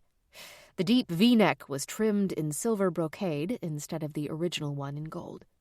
She wore a pair of black kitten-heel pumps by Stuart Weitzman, and her bag was a vintage Chanel she had purchased from Forever Fashion, the vintage handbag vendor who was opening her shop at the art center. Her pure white hair was cut in a chin-length bob with bangs, and she had added a silver metallic streak about 2 inches wide on one side. The hairdresser matched it to the silver on her dress. Tonight, she pulled one side of her hair behind her ear, and the silver streak was on the other. Diamond studs and a diamond tennis bracelet completed her simple yet elegant outfit. She puckered her lips for a coat of gloss over the cherry red lipstick. Ellie stood in front of her mirror and sighed. How she wished Richard could be with her. He would be so proud of her. She could almost feel his presence, looking over her shoulder, as the 2 would check themselves in the mirror before a night out. She stiffened for a moment. She could have sworn she smelled his cologne. Keel's musk. She had loved burying her nose in his neck. It was masculine without being overpowering, and she loved how it blended with his own natural scent. If there were such a thing. Ellie thought it was a thing. After all, people had body odor, right? The trick was to catch it before it went afoul. She was confident cologne was invented for that very reason. Odoriferous camouflage. It was common knowledge that was why women had carried posies or nosegays since the 15th century. Personal hygiene was a luxury for most people. She chuckled to herself. Now there's a spray for every part of the human body. Ellie turned quickly, as she thought she saw something move from the corner of her eye. Take it easy, she said aloud. She had to admit she was more than a bit nervous. The project had been an enormous undertaking. Aside from the actual construction, she had done almost all the heavy lifting herself. The planning, the meetings, the negotiations, the interviews. She also wanted it to stay under wraps. No one was to get a preview or sneak peek. That night would be the great reveal. It would only be fair to the artists, to the media, and the community. Everyone gets to see it for the first time at the same time. The press had been hounding her for weeks. She was glad she had hired one of the local college students to help her with the arrangements for the event. Working on the project didn't seem half as stressful as balancing caterers, getting tenants settled, fielding questions, and managing those much sought-after invitations. She indulged herself by renting a limo for the evening. Just a town car, not a stretch. That would have been ostentatious. The groomer had dropped Ziggy and Marley off an hour before. both dogs wearing bow ties and berets. Ellie had the clever idea to cut holes in the berets to fit over their ears. Neither seemed to mind. Ellie wondered how long their get-ups would last. As Ellie left the house, she was taken aback by the clear, late summer sky. The stars shone brightly. The air was dry and crisp, just enough to make it a perfect evening. "Come on, guys." The driver opened the rear passenger door, letting the dogs in, then went to the other side to open the door for Ellie. The dogs were extremely well behaved, but took up much of the rear. Ellie wiggled herself in next to Marley. Thank goodness it was only a few minutes away. During the day, she and the dogs walked to the center, but tonight was different. She was wearing her good shoes. When her car pulled up to the front, the valet opened her door and helped her get out, while the driver let Ziggy and Marley out. They quickly moved to Ellie's side. For the most part, if you didn't like dogs, you weren't about to have a conversation with Ellie. At least not in person. There was a small space next to the massive front doors, where guests were having their pictures taken before they entered. It was truly a grand opening. The courtyard had been transformed into a tropical paradise, with high tables decorated with orchids. A small jazz combo played under the staircase, as waiters carried and passed hot and cold hors d'oeuvres. The wine cellar provided several tasting tables. Champagne-filled glasses were scattered about. All the gallery doors were wide open, with many pieces placed around the courtyard and the patio. And, of course, everything was for sale. That particular evening, a portion of the proceeds would go to the Art Fund, Animal Care, and Children's Services. The George Wall Lincoln car dealership would match every dollar collected. They had even donated a new Lincoln Corsair to be raffled off at the end of the evening. The place was packed with people. It was possible they had reached maximum capacity. Ellie had sent invitations to the top brass of the community, but also offered the public an opportunity to attend for a fee of $25. She felt it was a fair price to pay for free food and drinks, and to be a part of an exciting event.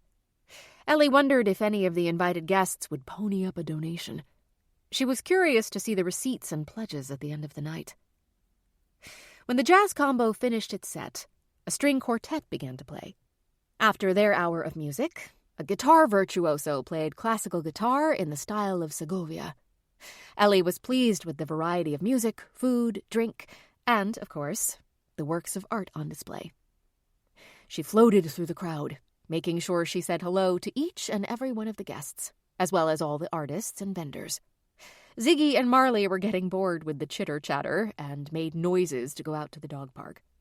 Ellie had had the foresight to hire 2 assistants from the animal hospital to be doggy sitters during the event. She knew Ziggy and Marley would be antsy and would want some fresh air. Ellie was happy to see Wiley, Luna's dog, scampering about. She liked Luna. There was something about her that was special. Different. Ellie couldn't quite put her finger on it, but she sensed that Luna was an acutely sensitive person.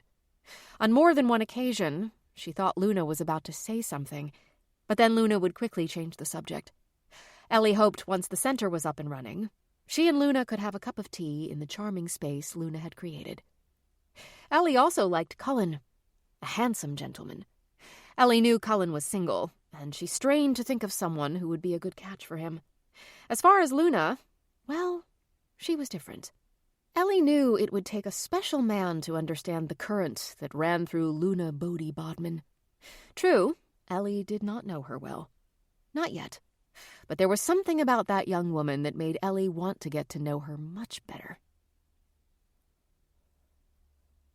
Cullen and Luna had arrived an hour before the announced beginning of the event, just to be sure everything was in place.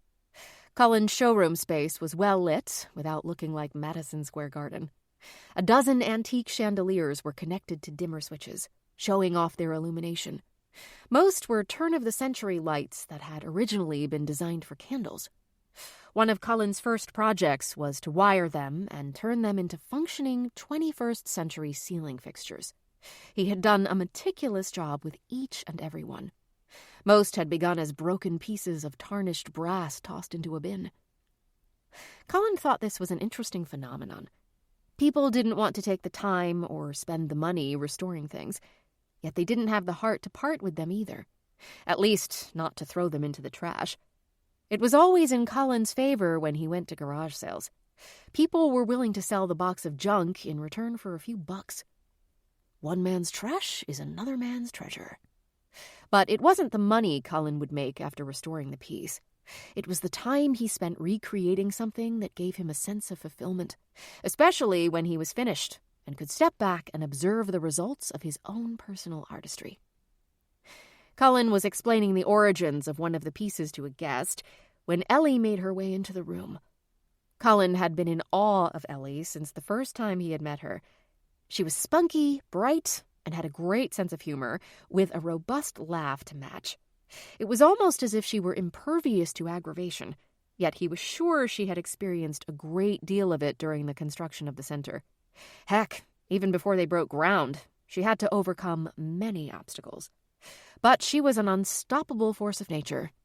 Colin recognized a similar trait in his sister. Ellie seemed to glide across the floor. "Colin! The place looks superb." She took his hand, then pecked him on each cheek. "Thanks, Ellie. I'm happy you like it." Colin was almost blushing. She couldn't help but notice several sold tickets on some of the items. "Well, certainly looks like you've had a few customers already." Ellie was truly delighted. She wasn't quite sure how his antique/restoration business would do with so many original artists, but Colin had made arrangements with some of the other tenants. He would display pieces of their art in his showroom, and they could borrow pieces from his. It was already turning into a cooperative enterprise. Ellie was quite pleased. Even Jimmy, the odd beer can sculptor, had made something for all the other tenants. They were metal tulips made from the red and white Budweiser cans. The leaves were from green Heineken and Dos Equis cans. Ellie wasn't sure where Jimmy got all his materials, and she really didn't want to know. As long as the place didn't smell like stale beer, she was fine with what he did. All that anyone knew about Jimmy Can Do was his name. That was it. Except for Ellie, no one knew his real last name. No one knew where he lived or where he had come from. He was rarely seen on the premises. In the morning, he would open his gallery, hang price tags and item numbers on his work, and disappear. A yellow pad and pen sat on the top of a box that read, "We work on the honor system. If you want to pay by credit, please leave your name and contact information and the item number you're taking. Someone will contact you. Otherwise, please deposit cash or check. Thank you." The fact Ellie had installed the newest, most high-tech security systems in the state was a big plus. If anything went missing, they would eventually find the culprit. When Jimmy first approached Ellie, she wasn't sure what to expect. But she was immediately fascinated with the 6-foot-tall palm tree he had made from beer can cuttings. Once he had finished a piece, he coated everything with a type of polyurethane to smooth the edges. Ellie thought it was just a matter of time before beer can jewelry became all the rage on Instagram. Ellie knew Jimmy wouldn't show up for the opening, but his work was on display. The dozens of creations, from floral arrangements to lamps to coffee tables, gave the corner of the center a whimsical feel. She was pleased at the interest the guests had taken in a new way of recycling. Ellie made her way through the crowd and into the cafe. Luna was standing next to the credenza, speaking to several people about different types of teas and their benefits. Her easel was set up in the corner, with a rough sketch of a coffee cup with swirls of steam on it. The place had a warm and welcoming feeling to it. She guessed Luna was a part of that warmth. And the yellow dress? Well, that made for a ray of sunshine. Ellie was quite impressed at how lovely Luna looked that evening. Luna excused herself from her guests and walked over to Ellie. "Ellie, congratulations! This is more than I even imagined. It's fantastic. What a vision you had." Luna was almost gushing, but she was totally sincere. "Luna, you look lovely." Ellie kissed her on both cheeks. "I clean up real good."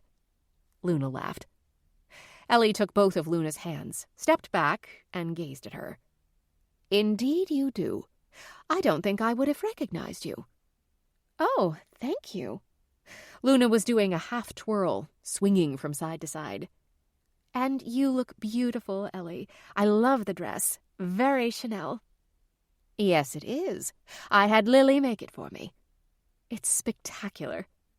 It was Luna's turn to admire Ellie. I'll have to get Lily's information from you. I have a bunch of skirts circa 1960s, but they are in dire need of help. If anyone can breathe new life into clothing, it's Lily. A few more minutes of small talk, and Ellie was on her way to the other shops before she had to make her welcome speech. About an hour into the extravaganza, Ellie picked up the microphone and began to speak. She was surprised how emotional she was feeling. With the 2 years of working on the project and the last few months of final preparation, she hadn't had the time to absorb the Herculean feat she had accomplished. Not until just then. She had a small speech she had prepared, but she couldn't quite get the words out. After a few deep breaths, she started. Good evening, everyone. Words cannot express my gratitude for the support we have received in making this vision, this idea, a reality. I wish all the artists the absolute best, and hope this is the beginning of a long relationship with you and the arts. Thank you. Applause, hoots, whistles, and hollers bounced off the glass. It was thunderous. Ziggy and Marley came running in, with Wiley following behind, all three barking up a storm. The evening flew by, and Luna was acutely aware that Marshall Gaines was nowhere in sight. There was only a half hour left before the event was over. She started to wash out the coffee and teacups in the small sink when the hair on the back of her neck started to rise.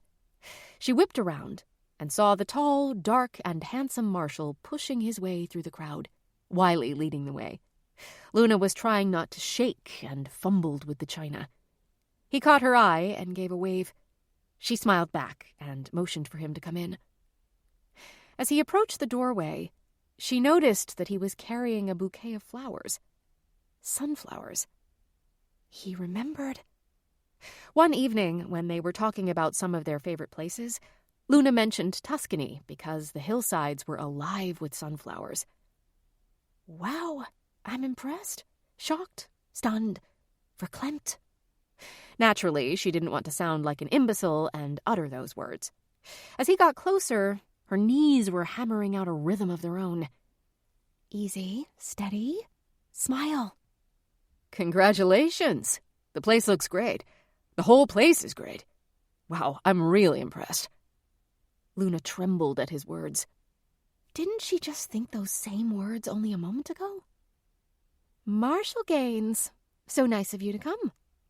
Sorry I'm late. Work stuff, and then there was construction on I-26 near Hendersonville. He paused.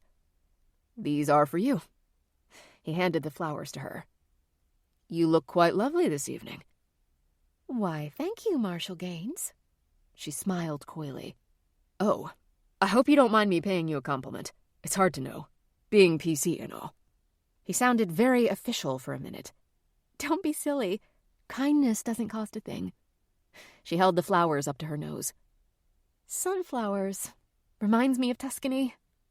Another wobble in her knees. They're beautiful. Thank you. Let me see what I can find to put them in. Can I get you a cup of tea? Coffee? She gestured for him to sit at one of the cafe tables. A glass of wine would be better. He smiled. Luna thought it was the biggest smile she had ever seen on his face. I assume you are off duty, Marshall Gaines? She teased. For the night, yes. He nodded assuredly. And you can just call me Chris, if you don't mind. Sit tight. I think I know someone who can help us out. She laughed. The phrase, I know someone who knows someone, was a favorite joke among criminals and law enforcement. Luna went into Cullen's studio to fetch something that would work as a vase. She didn't want to use any of the artist's pottery. She didn't want to be responsible. Display? Yes. Usage? No. She knew Cullen had a few glass vases in his storeroom. When she entered, she stopped short again when she saw the old table, the one that had given her the weird vibe earlier. She approached it gingerly, as if it might bite her. The closer she got, the stronger the feeling. But much to her surprise, it wasn't as ominous as before. It was almost as if it were calling to her. She moved closer and touched the top. "I'll be back, but not tonight." Luna had a habit of talking to things. Scientists call it anthropomorphizing, giving human qualities to inanimate objects. It is not an unusual occurrence with highly sensitive people, who also experience great empathy. She wasn't embarrassed by it either, which simply added to her charm. She grabbed a tall, clear vase and headed back to the cafe, winking at Cullen as he was showing someone a rocking chair he had restored. He gave her an odd look. She winked again. With the vase in one hand, she tagged a waiter with the other. "Could you possibly bring 2 glasses of red wine to my shop?" Gaines wasn't the only one with a good memory. Luna recalled his interest in wine, particularly red. "Sure, Luna. Be right back." The waiter, who was also a student, knew Luna from his teenage years in foster care. She was aces as far as he was concerned. Gaines was casually leaning into the back of the chair, scratching Wiley's ears. Both of them were people-watching. Gaines was also good at reading body language.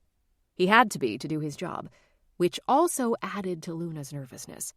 She was extremely conscious of her gestures when she was around him, at least in the beginning, and tonight.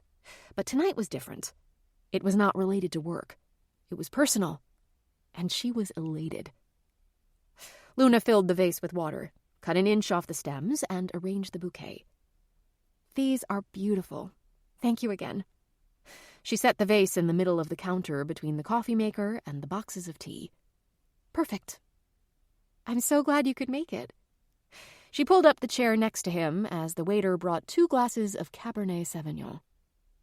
"It's the good stuff. Ellie went all out for this shindig." Luna raised her glass, as did Gaines. "So what brings you to Asheville?"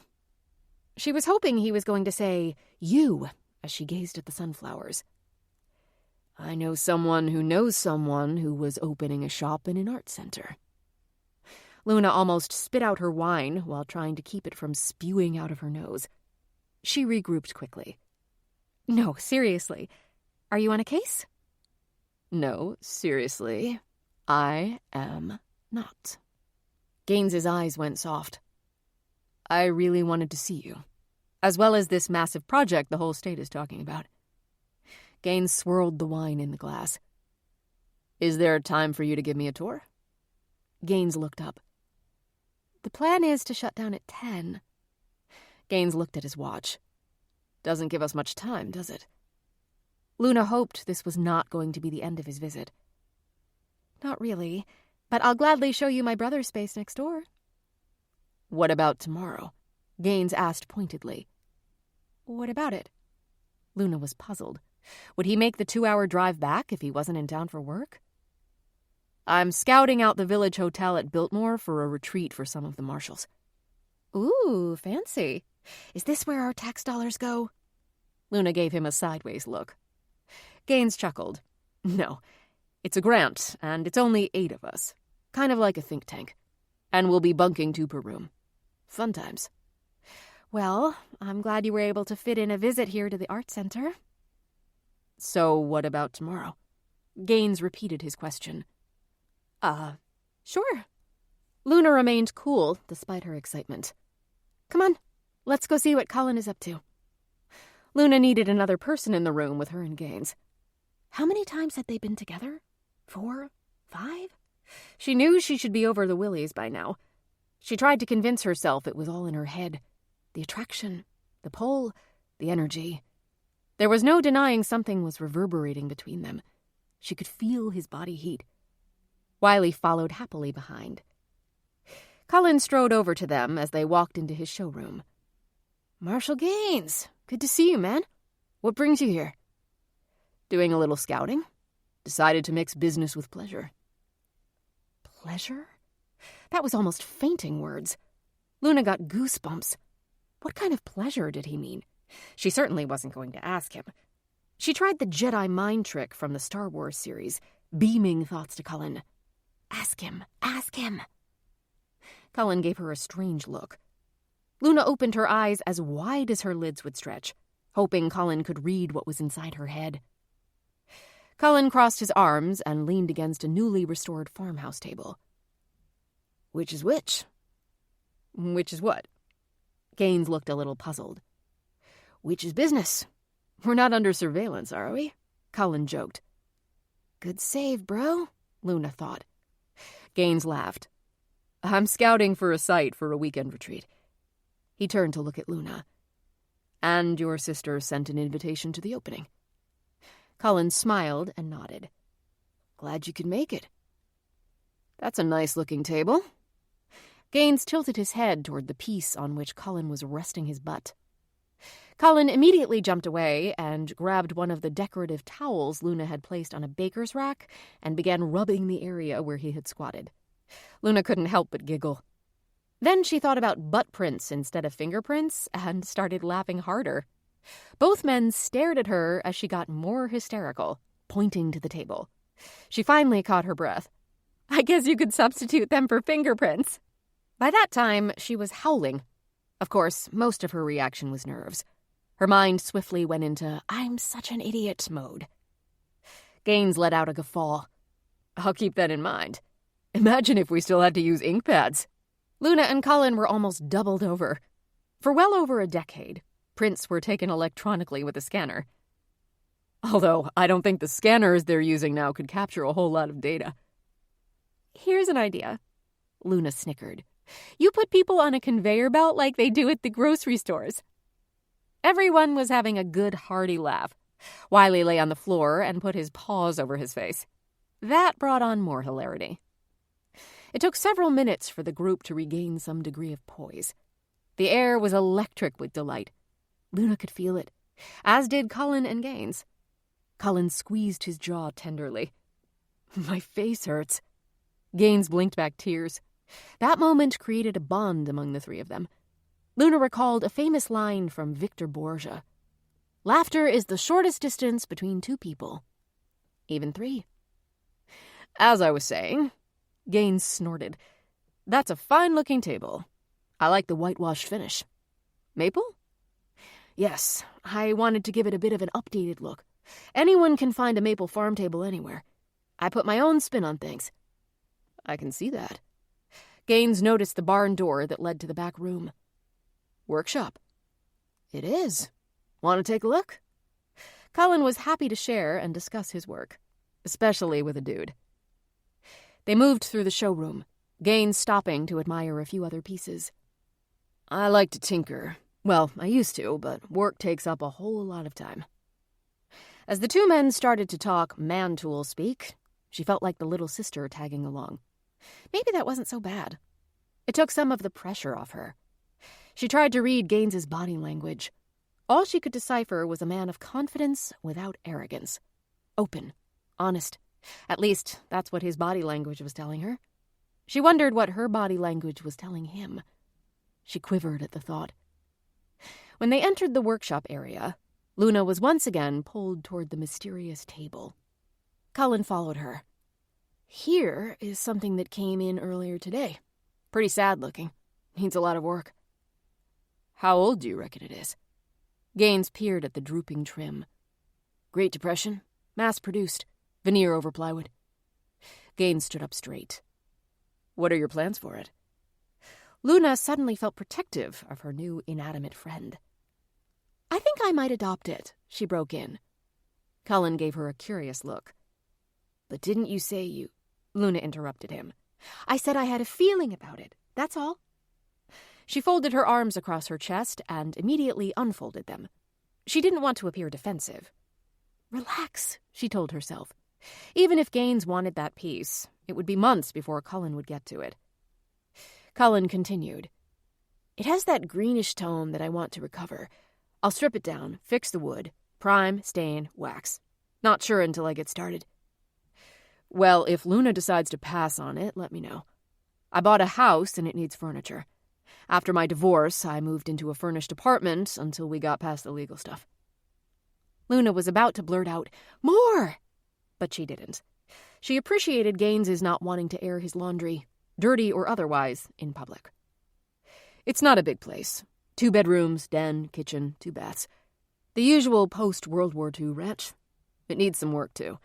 Actually, it needs a lot of work. I figured it can be something my son and I work on together.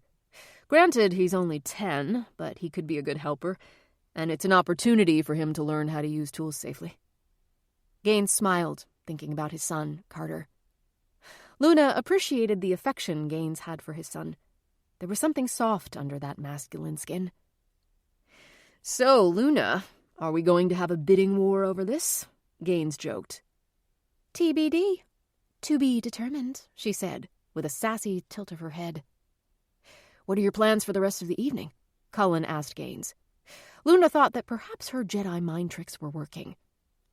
"I was about to ask you the same thing," Gaines said. Okay, this is getting a little freaky, Luna thought. "Even though there was plenty of food, I didn't have a chance to eat," Cullen said. "Or have a drink. Your lovely sister was able to wangle a glass of wine from me, but food would be good. I haven't eaten since lunch, I think. The day has been a bit of a blur." He checked his watch. A little after 10. "Is there some place that's still serving food?" "Three Brothers Pizza is open until 11. I'll let them know we're coming.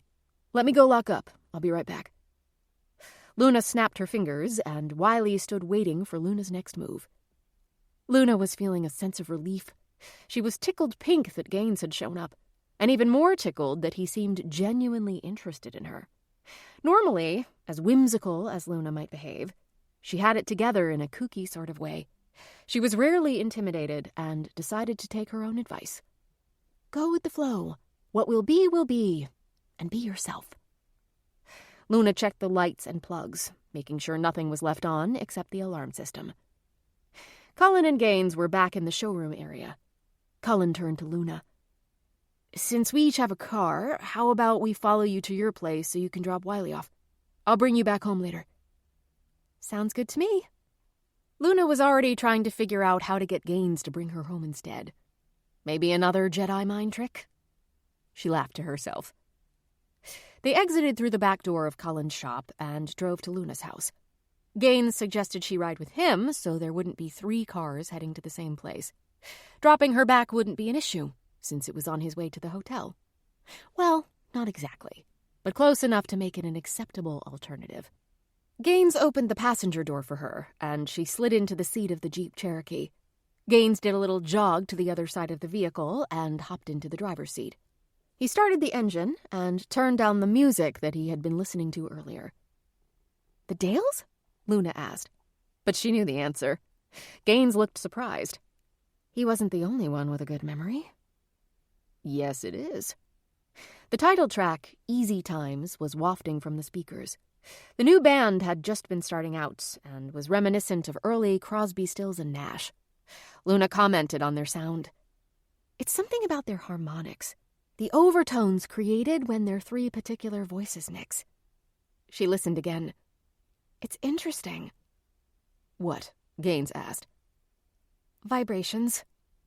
Luna wasn't sure how much further she wanted to take that conversation. Vibes, energy, woo-woo. The law of perpetual transmutation of energy? Gaines glanced at her, waiting for a reaction. Luna thought she was going to pee her pants. "Let's throw in the law of electromagnetism, shall we?" She was cackling. "How about the laws of karma?" "Which one?" Gaines kept his eyes on the road. "How about the law of force?" Luna suggested. "Seriously? Do you really want to have such a heady conversation? Now?" He looked in her direction. She snorted. "No, not really. But thanks for asking. Maybe some other time." "Good, because I was grasping at straws." He howled. "Oh, you!" She gave him a little smack on the side of his arm, just like she did with her brother, except her feelings for Gaines were not at all fraternal. "Ouch!" Gaines faked being hurt. "Such a baby." Luna fired back. She was genuinely enjoying their repartee. Go with the flow, girl. Gaines seemed quite relaxed and talked about his new house and all the work he had to do on it.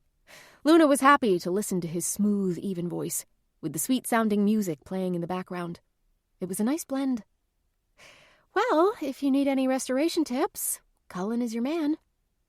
"I most definitely got that impression. He's quite talented." "He is indeed." It runs in the family. Luna smirked. That I have no doubt about. He turned to smile at her. That smile. Yikes. Luna had to catch her breath. Luna continued to give him directions as they headed to Three Brothers. When they arrived, Luna was greeted by Louis, one of the brothers. "Luna, nice to see you." He nodded to Gaines. "Good evening." Luna introduced them. This is Christopher Gaines. She hesitated with any other information. Luna wasn't sure if Gaines wanted his profession known. Gaines nodded in return. "Smells fantastic. Follow me." Louis escorted them to the table where Cullen was sitting. Gaines moved swiftly to be sure he pulled out Luna's chair before Louis had the chance. Chivalry was not dead. Maybe a little pale, but not dead. Louis handed them the plastic-coated menus. Don't let the ambiance fool you.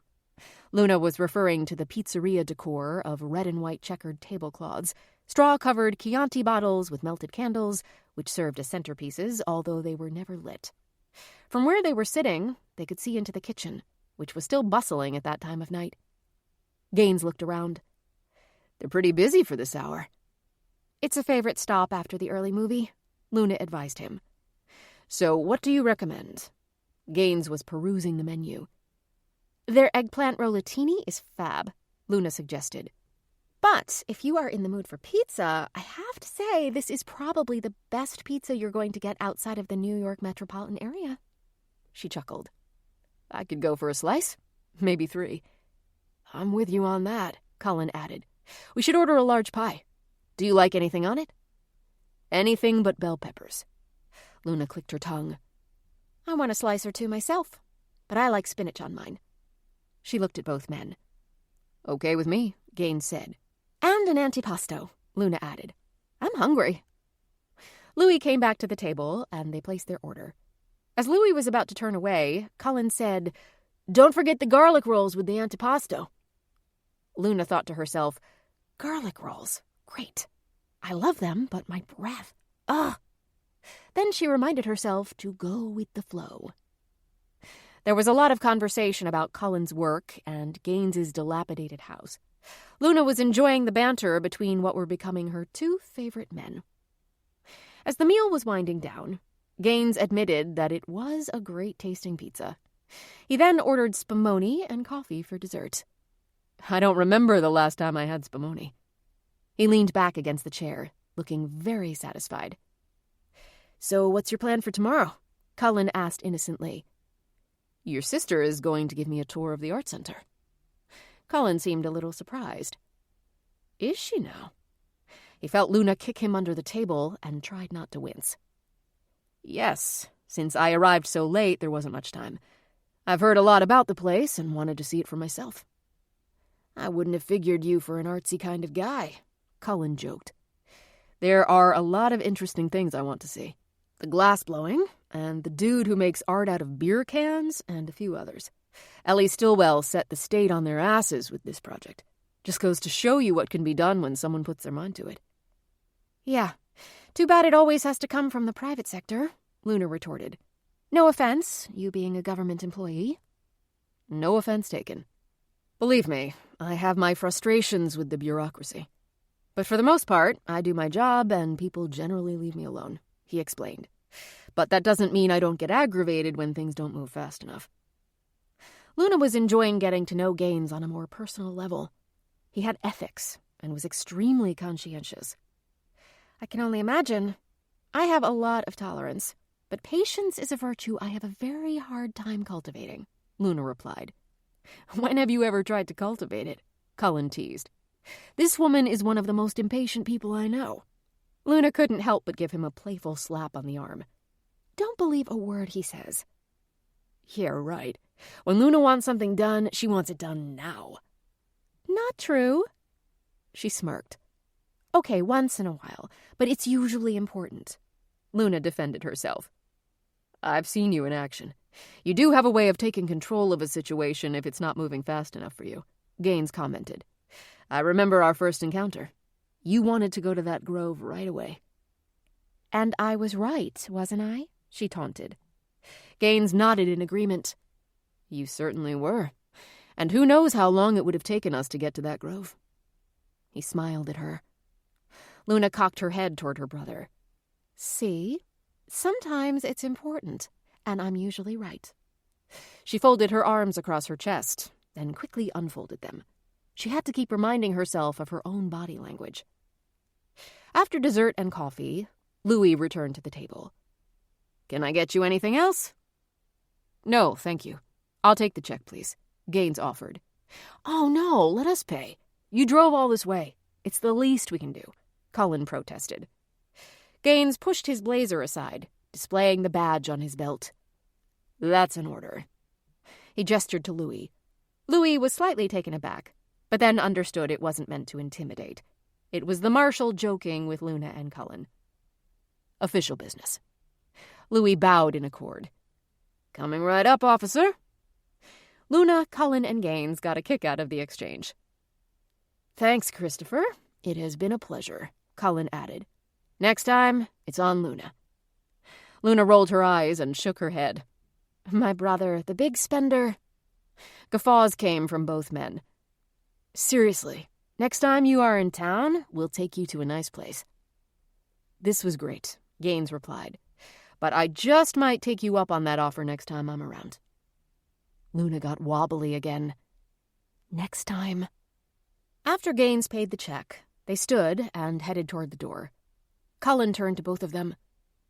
Want me to drop you off, sis? She thought she was going to punch him. But before she could respond, Gaines chimed in. I'll take her back. It's on my way. Cool, thanks, Cullen responded. As if he didn't know it wasn't exactly on the way, but he was happy his sister was in such a playful mood. Cullen and Gaines shook hands. Good luck with your place, Gaines said sincerely. Maybe I'll see you tomorrow. Cullen replied with, Enjoy the tour, and walked toward his car as Gaines and Luna strolled to the Jeep. Again, he opened the passenger door for her. I could get used to this. It was an act of kindness and courtesy. Being weak or feeble had nothing to do with it. There should be no shame in exhibiting good manners. In spite of the hectic and exciting events, Luna was still bouncing with adrenaline. It was as if she and Gaines had known each other before. Maybe, she thought, in another life? She smirked. Gaines looked over at her. Care to share? Huh? Luna was off in her own little world. Her thoughts were spinning, recounting the frenetic day and the wonderful surprise of Marshal Gaines showing up. Just thinking about today, it was exhilarating. You must be beat, Gaines offered. No, not really. That was why I smirked. It's as if I've drunk a gallon of coffee. Adrenaline, Gaines commented. That's exactly what I was thinking. Luna was astounded at the way they were in sync. But that wasn't anything new. She had felt that way from the day they had met. He smiled, but kept his eyes on the road. Turn here, correct? Yep. Luna was sorry the evening was coming to a close, as he pulled into the driveway and put the Jeep in park. She acquiesced to her new approach of being cool and calm, but also being herself. Hey, thanks for coming. And the sunflowers. She leaned over and gave him a peck on the cheek. He froze for a moment, then jumped out of the driver's side and walked over to hers. He opened the door and held out his hand. She took it gladly. Once she was on solid ground, Gaines kissed the back of her hand. She swooned. Gaines broke the mood. See you tomorrow. Luna was floating on air. Absolutely. Good. He let go of her hand. What time should I show up? 10? I'll have coffee and scones waiting. She gave him a warm smile. Sounds good. Sounds delicious. He waited in his Jeep until Luna was safely inside her house. Wiley was expressing his joy at seeing his mommy. Luna flashed the porch light once, indicating all was well. And it was. Chapter 8. The Stillwell Art Center. The next day. Most of the artists and vendors arrived at 8:30 to set up before the center opened at 10. There had been people gathering outside since 9 o'clock. Perhaps it was the Lincoln Corsair they were raffling off that brought the visitors. Ellie had decided to wait another day to pull the name of the winner, allowing for more contenders and proceeds to go toward the foundation. Entrants wrote their contact info on their tickets, so they did not have to be present to win, which satisfied the prior evening's participants. The gala drew a lot of ink in local print, as well as social media bombardment. Still, Ellie was thrilled beyond belief at the turnout. She thought about the initial interaction she had had with the Bodmans. He was gentrified, cordial, and warm without being smarmy. The sister was quirky, funny, and astute. Interesting combination. Ellie remembered at the end of the interview that Luna took Ellie's hand and said, "You are doing a wondrous thing. Have no fear. It will all work out." And she gave Ellie a kiss on the cheek. Though it was the innocent gesture of a kind and loving young woman, Ellie felt it was some kind of omen, a message. It was going to be all she imagined. Gosh, how she missed Richard. This was spectacular, but it would have been much better had he been there to watch the development of Ellie's vision. On the other hand, if he were still alive, would she have had the passion, vision, and fortitude to pursue such an undertaking? She pondered that thought. They say that everything happens for a reason. Well, if the reason for her inspiration was Richard's death, she wasn't keen on that reason. Whatever the case, she had to accept it and be grateful. And grateful she was. Ziggy and Marley made their way to the open doors on the west side of the courtyard and out to the dog park area. There was always someone on duty for doo-doo patrol. It was usually a student, looking to pocket some extra cash for making sure that people picked up after their dogs. And people were happy to tip the pooper-scooper. The area was kept immaculate. Ellie decided to make her first stop at the cafe. A good cup of coffee was always appreciated. Plus, she wanted to chat with Luna a little more. Luna was conversing with Labichi Chichi Stone, the Nigerian silver jewelry artist who had a gallery on the south side of the building, across the courtyard from the cafe. Her name meant "Look unto God." Chichi had come to America with her father and mother when she was 9 years old. Before moving to the States, her father had worked in Kano, Nigeria, one of the few places in Africa where silver was to be found. He had been employed by a company that made ceremonial bowls, and Chichi had shown an interest in the craft at an early age. As she grew, so did her fascination with jewelry, using her father's knowledge to make handcrafted items. After high school, she studied metalsmithing and fine-tuned her craft. During summer breaks, Chichi would visit Nigeria and bring gemstones back to incorporate into her work. She started displaying her pieces at jewelry trade shows, where she received high praise and a lot of sales. Her jewelry prices ranged from $500 and up for a bracelet, $200 for earrings, and upward of $1,000 for necklaces. For the holidays, she would make smaller, less expensive pieces that sold out within days. Chichi didn't want her business to become a jewelry manufacturer. She wanted to remain an artist, so she jumped at the opportunity to secure a space at the Stillwell Art Center. She had an apprentice working with her, but Chichi would design all the pieces put up for sale. Chichi was a work of art herself. She was tall, with a honeyed complexion, a high forehead, and high cheekbones. Her hair was in long braids, often wrapped over her head and ending in a collection flowing down her back. She regularly wore colorful caftans with matching head wraps. Each day, she would wear one of her stunning bracelets, a pair of earrings, and a lavish necklace. Invariably, she would end up selling what she was wearing that day to a customer. In some ways, Chichi reminded Ellie of Luna. Both were free spirits, creative, sensitive. "Good morning, you beautiful women." Ellie gave each of them a peck on the cheek. "We have quite a turnout today." Ellie gave a sweeping look across the courtyard. "We sure do, and last night was fabulous," Luna gushed. She had reason to. The night before revealed something she had hoped for, a positive indication that Marshall Gaines felt something for her, as a person and a female. Chichi spoke with the slightest accent as she offered her enthusiasm. "I sold over $3,000 worth of jewelry last night, and took orders for another $5,000 worth." Wonderful. Ellie clapped her hands. Last night was a roaring success. I had no idea people would be digging into their pockets to support the center. Yes, but a lot of these people thrive on telling their friends how much money they donate. Luna sighed. Well and good, because we raised over $70,000. Let them talk as much as they want, as long as they keep writing checks, Ellie guffawed. Luna and Chi chuckled in response. I'd better get back to the studio, Chi-Chi announced. Lots of work to do. Ta. She blew a kiss and floated across the courtyard. Chi-Chi is so beautiful, Luna observed. Inside and out. She turned to Ellie. Kinda cool that Chi means life energy. Even if it is her nickname. It fits. Speaking your language, eh? Ellie smiled. Luna cocked her head. I am sensing you want to ask me something. She used air quotes for the word sensing. Come, have a coffee. Ellie looked around and noticed the large bouquet of sunflowers. They are beautiful.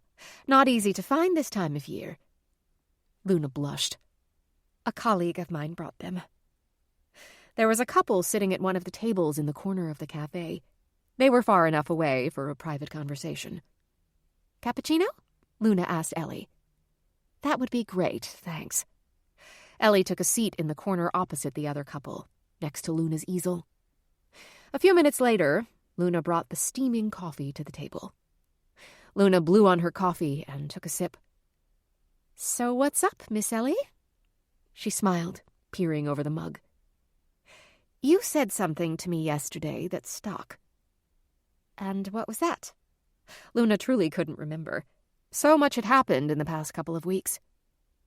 You said, have no fear. I thought it was a little odd. Don't misunderstand me. I got the intention, but it was those words. My late husband used that expression often. Ellie waited for a reaction from Luna. Huh, interesting. Luna kept sipping her coffee, waiting for Ellie to reveal more. Luna, dear, I know you have a penchant for spiritual things. Psychic phenomena, telepathy. It's not a big secret. A bit on the down low, but not classified information. It was Ellie's turn to pause. Luna pursed her lips. You are correct. Another pause. And, Ellie pressed on. And, Luna echoed. Ellie huffed. Dear girl, I know about your extracurricular activities, if that's what you're concerned about. I can be quite open-minded about those things. Oh, Ellie, I wasn't sure how to handle this. I do have a small clientele, but I hadn't decided what to do about them. My plan was to continue to do readings at my home or at the client's house, but I was apprehensive about meeting them here. Luna was almost apologetic. You see, when I do a reading, I usually sketch at the same time. It's almost like automatic writing, except I draw. Ellie leaned in closer to Luna. Fascinating. Tell me more. Or better, show me. Please. Luna was stunned at Ellie's interest and likely acceptance. Are you sure? Luna looked around the cafe. The couple who had been sitting earlier had left, and the place was empty at the moment. I wasn't quite set up to do it here, at least not yet. I wanted to find someone who could be my backup as a barista so as not to leave customers in the lurch. That's an easy fix. I'll get one of the pages to stand guard, so to speak. Ellie had hired art students to work as pages at the center. They would be a source of information and assistance to visitors. There were usually 2 on the main floor and 1 on the second. She pulled her small walkie-talkie out of her tote bag. Sabrina, can you make coffee? Ellie listened. Splendid. Can you come over to the Namaste Cafe and hold the fort for... She looked at Luna for a sign. Luna mouthed, half-hour. A half-hour? Ellie nodded at Luna. Thanks, Sabrina. Within a couple of minutes, Sabrina appeared in the large glass doorway. Hey, what can I help you with? Sabrina was a second-year art student at the university and eager to please her boss. A good recommendation from Ellie Stillwell could go a long way when she applied to renew her scholarship. Luna got up and walked over to the counter. You know how to run one of these? She asked, jerking her thumb toward the cappuccino machine. Undaunted, Sabrina gladly took charge. I sure do. I did a short stint at Starbucks until I got the job here. Fab. We'll be over in the corner just in case. Luna moved the easel to the other side of the cafe. Follow me. She motioned to Ellie. Luna stood in the corner with the easel between her and the table where Ellie was sitting. May I have a piece of your jewelry? Luna asked from behind the sketchpad. It's how I do this. It's called psychometry. Ellie removed a ring from her right hand. She had never taken off her wedding band and wasn't about to do it now. But it didn't matter which ring she chose. Luna was going to get some sort of energy from the ring. That's how it worked for her. Ellie handed the ring to Luna, who held it in her hand for what seemed to be an eternity, but was in actuality less than 5 minutes. Luna held the ring in her left hand and began to draw with her right. She began to speak. I see a retro 1950s Formica table. On the table are piles of coffee cake. The table is in the kitchen next to the basement stairs. She kept drawing. I also see something that looks like a big black box in the basement. But it's not a box. It's more like a small room. And what's up with the TV set? Keeps going on and off. Luna tore off the sheet of paper and rested it on the table in front of Ellie. Ellie sat silently. The drawing was of a table that looked like the one that was in the kitchen of the house in which she had grown up, complete with the pink chairs and a stack of cake. There was a large square with a smaller black square inside it. She stroked the page and looked up at Luna. My mother used to bake coffee cake for every occasion, and my father had a dark room in the basement. Tears started to well. And the TV. She pointed to a sketch of a television with rabbit ear antennae. My late husband had one of these in the garage. He refused to part with it. Kept insisting he would refurbish it. But it never happened. Every time I go into the garage and see that set, I think, Richard, how could you leave me with this thing? And then I chuckle. Ellie pulled an embroidered handkerchief out of her bag and dabbed her eyes. It had the initials R.S. It had been one of Richard's. Ellie looked at it in disbelief. She always carried a handkerchief, but never Richard's. She couldn't recall how it had gotten into her handbag. She shrugged it off as something that could be easily explained. But for the moment, she was much more intrigued with what could not. How could Luna know about the coffee cake, the dark room, and the television? She was nonplussed, stunned, speechless. She looked at Luna. How? Luna shook her head. I can tell you what, but it's impossible to say how. How is it possible? I don't know for certain, but I do know that everything is made up of molecules, and molecules vibrate at different frequencies. Somehow, I am like a radio receiver, and I pick up the frequencies that are being emitted from your ring. This is fascinating. Ellie stared at the rough sketch in front of her. But how did you get all that information from a ring? Ellie puckered her lips. On the one hand, it's complicated physics, but on the other hand, it's about tuning in. Luna took the seat next to Ellie. I like to compare it to cable television. Some people have premium, others have basic, but we all have a connection. It simply depends on what channel you tune into. Luna looked at Ellie. Does this make any sense? Yes, it does. I like that analogy. Cable TV. Unfortunately, there are people who forget to turn on the sets or forget to plug it in, Luna joked. Ellie patted Luna's hand. Can you tell me more? How do you interpret this? Luna thought for a moment.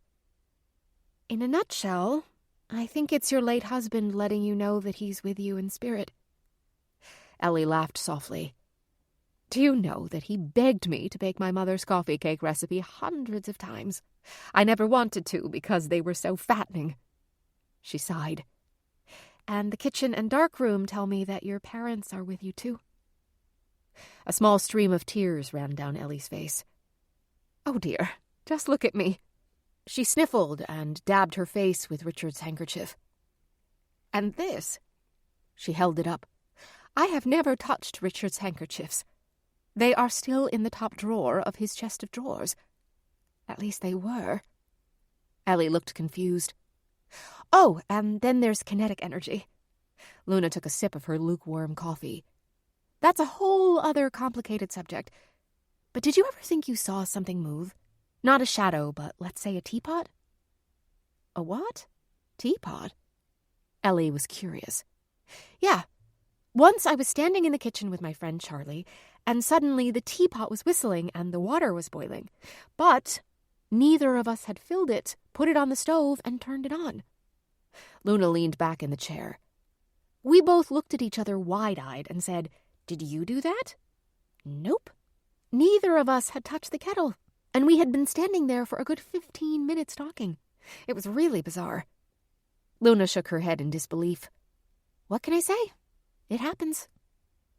That's very interesting. Once in a while, I'll find something in the house that I could swear I hadn't put where I found it, especially my keys. But I always chalk that up to my age. Did you and Richard joke or argue about keys? Luna asked. Ellie let out a guffaw. Yes, he could never find his, and I would tease him about it. I even put a silver dish on the table next to the front door. I'd leave notes. Keys go here. I cannot tell you how many times we were late to an engagement because he couldn't find his keys. He would invariably end up using mine. That's another way of him connecting with you. Luna tilted her head. Do you ever feel his presence? Ellie looked up from the handkerchief, which was now in a big knot. Sometimes. In fact, I felt it last night. I could have sworn I smelled his cologne. Keel's musk.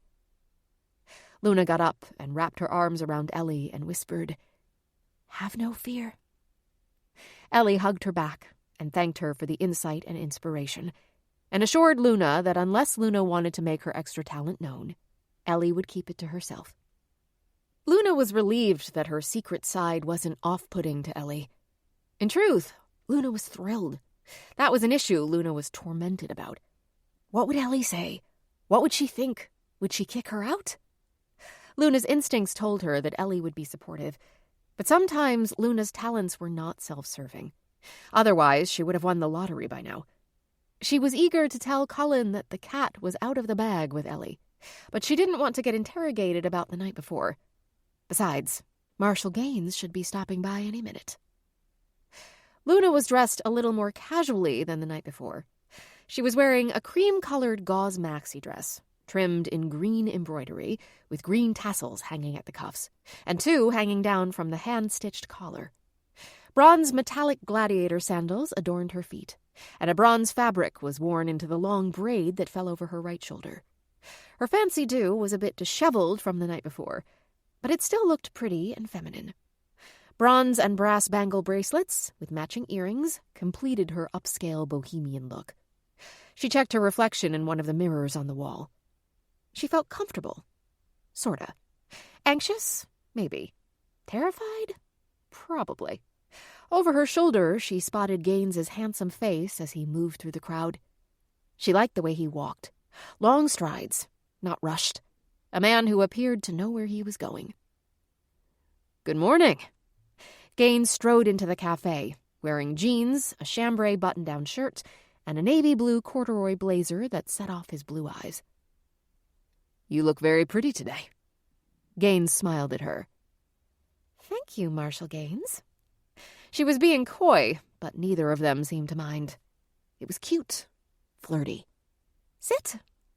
Luna gestured to a table that had a basket of scones and muffins. "How do you take your morning coffee?" "American with a shot of espresso." "Coming right up? Cream or froth?" "Talk about fancy. Just a dash of cream, please." Luna quickly made the coffee and brought it to the table. Gaines was about to get up when she said, "Sit." Then she giggled.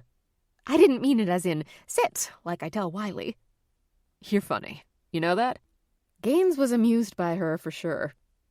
They sat for about a half hour as Luna described some of the artists and their work. He definitely wanted to see the beer can art. Must be a guy thing, but Jimmy's work was genuinely interesting.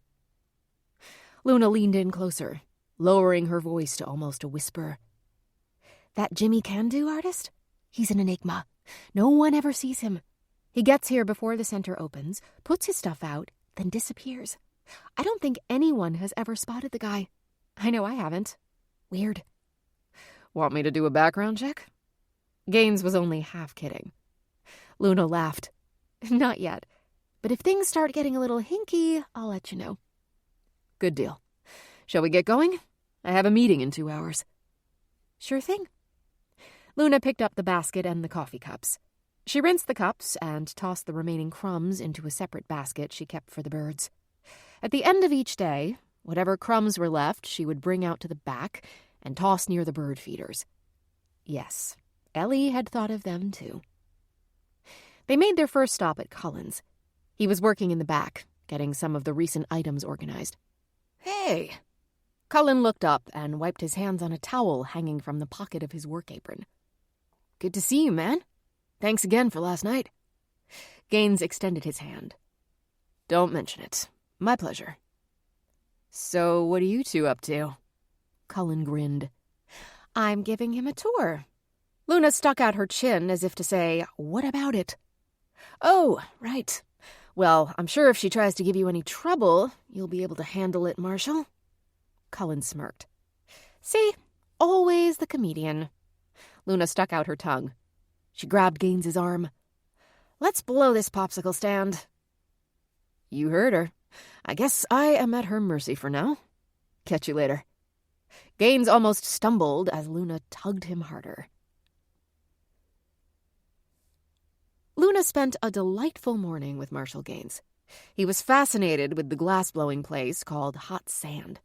They made everything from bedazzled pumpkins to tableware. He purchased a set of blue drinking glasses for his new house. His other fascination was with Jimmy Candu's art. He couldn't resist the baseball bat that was made of hundreds of pieces of cut-up cans. He must have stared at it for several minutes. I wonder how he did this, he said out loud. Your guess is as good as mine. At least we can watch the other artists at work. Jimmy does his in private, then puts them on display. Interesting. The honor system. Gaines nodded in the direction of the sign. The tag on the bat was $150. Wow, that's steep for recycling. But he seemed incapable of putting it down. It's well balanced, and the weight feels right. About 2 pounds. He looked around to make sure nothing was in the way. He planted his feet several inches apart, pulled the bat over his right shoulder, and took a swing. Impressive. It's remarkable that he was able to spell out the word baseball along the side. Maybe from Budweiser, Stella Artois. Very cool. He turned the bat over in his hand. Carter would get such a kick out of this. Luna chuckled. Oh, Carter would get a kick out of it? I think Carter's dad is getting a huge kick out of it. Gaines smiled. You are so observant. Nah, I got the vibe. She laughed. Gaines opened his wallet and took out a pen and one of his business cards. He wrote baseball bat on the back and placed it in the honor system box. I guess this can't be gift-wrapped, he said jokingly. Not here, but my friend Chi-Chi can probably help you out. Luna gestured to the sign that said Silver and Stone. Follow me. They walked past the other galleries. Gaines stopped in front of the Claymore Pottery Studio. I could use a set of dishes. He peered inside. Who knew I was taking you on a shopping spree? Luna laughed. Honestly, I hate to shop, and when I do, I have little time. This is a much better way to do it. And I'm supporting local artists. Gaines was very matter-of-fact. Well, I am happy to see you supporting Ellie's project. She worked extremely hard to make all of this possible. Luna followed Gaines into the pottery shop, where he was immediately drawn to a set of cobalt blue dishes. He picked up a dinner plate. Very wabi-sabi, he said casually. Okay, now I'm really impressed. You know what wabi-sabi means. She was truly taken aback. Japanese for simplicity and taking pleasure in imperfections. He said it quite casually while inspecting the matching pieces. He reached into the shopping bag that contained the glasses he had purchased from Hot Sand. The colors were a perfect combination of blues. You are a very interesting dude, Luna said with admiration. Why, thank you, Miss Bodhi. Don't tell anyone, but sometimes I think of myself as a Renaissance man. Bodhi? Luna stopped in her tracks. She wasn't sure what was more shocking, his knowing her nom de plume or that he considered himself a Renaissance man. I am in the law enforcement business. I know someone who knows someone. His voice trailed off as Luna finished his sentence. Who knows someone? She put her hands on her hips and pursed her lips. I guess I'd better be on my best behavior around you. I think I can handle it. Gaines looked her straight in the eye. It sent a little shiver down Luna's spine, but in a good way. Janine, the potter, walked over to them. Hi, Luna. Who do we have here? She eyed the handsome gentleman who was handling her workmanship. This is my friend, Christopher Gaines. Luna put a protective hand on his arm. Protective or possessive? Watch that body language, girl. But Gaines didn't flinch or seem to mind. Janine held out her hand. Nice to meet you, Christopher Gaines. I'm Janine May. I'm the shopkeeper and potter. She held onto his hand a few seconds too long, as far as Luna was concerned. I like your style. Gaines eyed the dish, being complimentary without being flirtatious. Why, thank you. Luna was starting to get annoyed. She checked her own body language and tone. Christopher, what do you think? He turned over the plate and saw that it was marked at $20. He did some quick calculations in his head. Do you have matching cereal bowls? He had a budget of $300 for tableware in mind. I do. I also have salad plates and mugs. I'm looking for service for 4. Do you sell them in sets? For you? Of course. Janine batted her eyes. Janine pulled out her pocket calculator. 4 dinner plates, salad bowls, and mugs. That would be $260 for the set. How does that sound? Sounds good to me. Gaines was pleased that he didn't have to go over his budget, and he was getting exactly what he had been looking for. Something cool-looking, yet masculine. I'll wrap these up for you. Janine began to stack the dishes. Let me help, Gaines offered. Me too, Luna chimed in, and picked up the 4 mugs, 2 in each hand. While Janine is packing these, let's head over to Chi-Chi's. Good idea. I'm going to have to hit the road soon. Gaines agreed. We'll be back in a bit. Luna put her arm through his and steered him toward the doorway. Gaines was laughing softly. What was that all about? I sensed a little bit of tension between the two of you. Luna was totally forthright. She's a vampire. Gaines burst out laughing. But it's daylight. He nodded up at the skylights with the bright sunlight streaming in. That's what makes her a really good vampire, Luna replied. Gaines snorted. You are a funny girl. I come from a family of comedians, she retorted.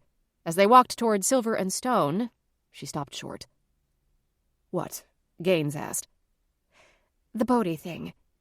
Luna looked up at him. Why? How? Gaines cleared his voice. Before we could hire you as a consultant, we had to do a background check. Strictly routine.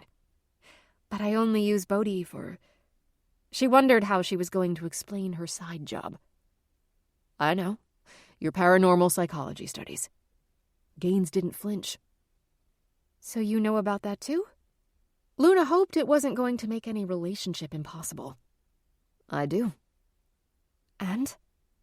Luna held her breath as she awaited his response. I don't judge. That's for the courts. I only uphold the law. Gaines smiled.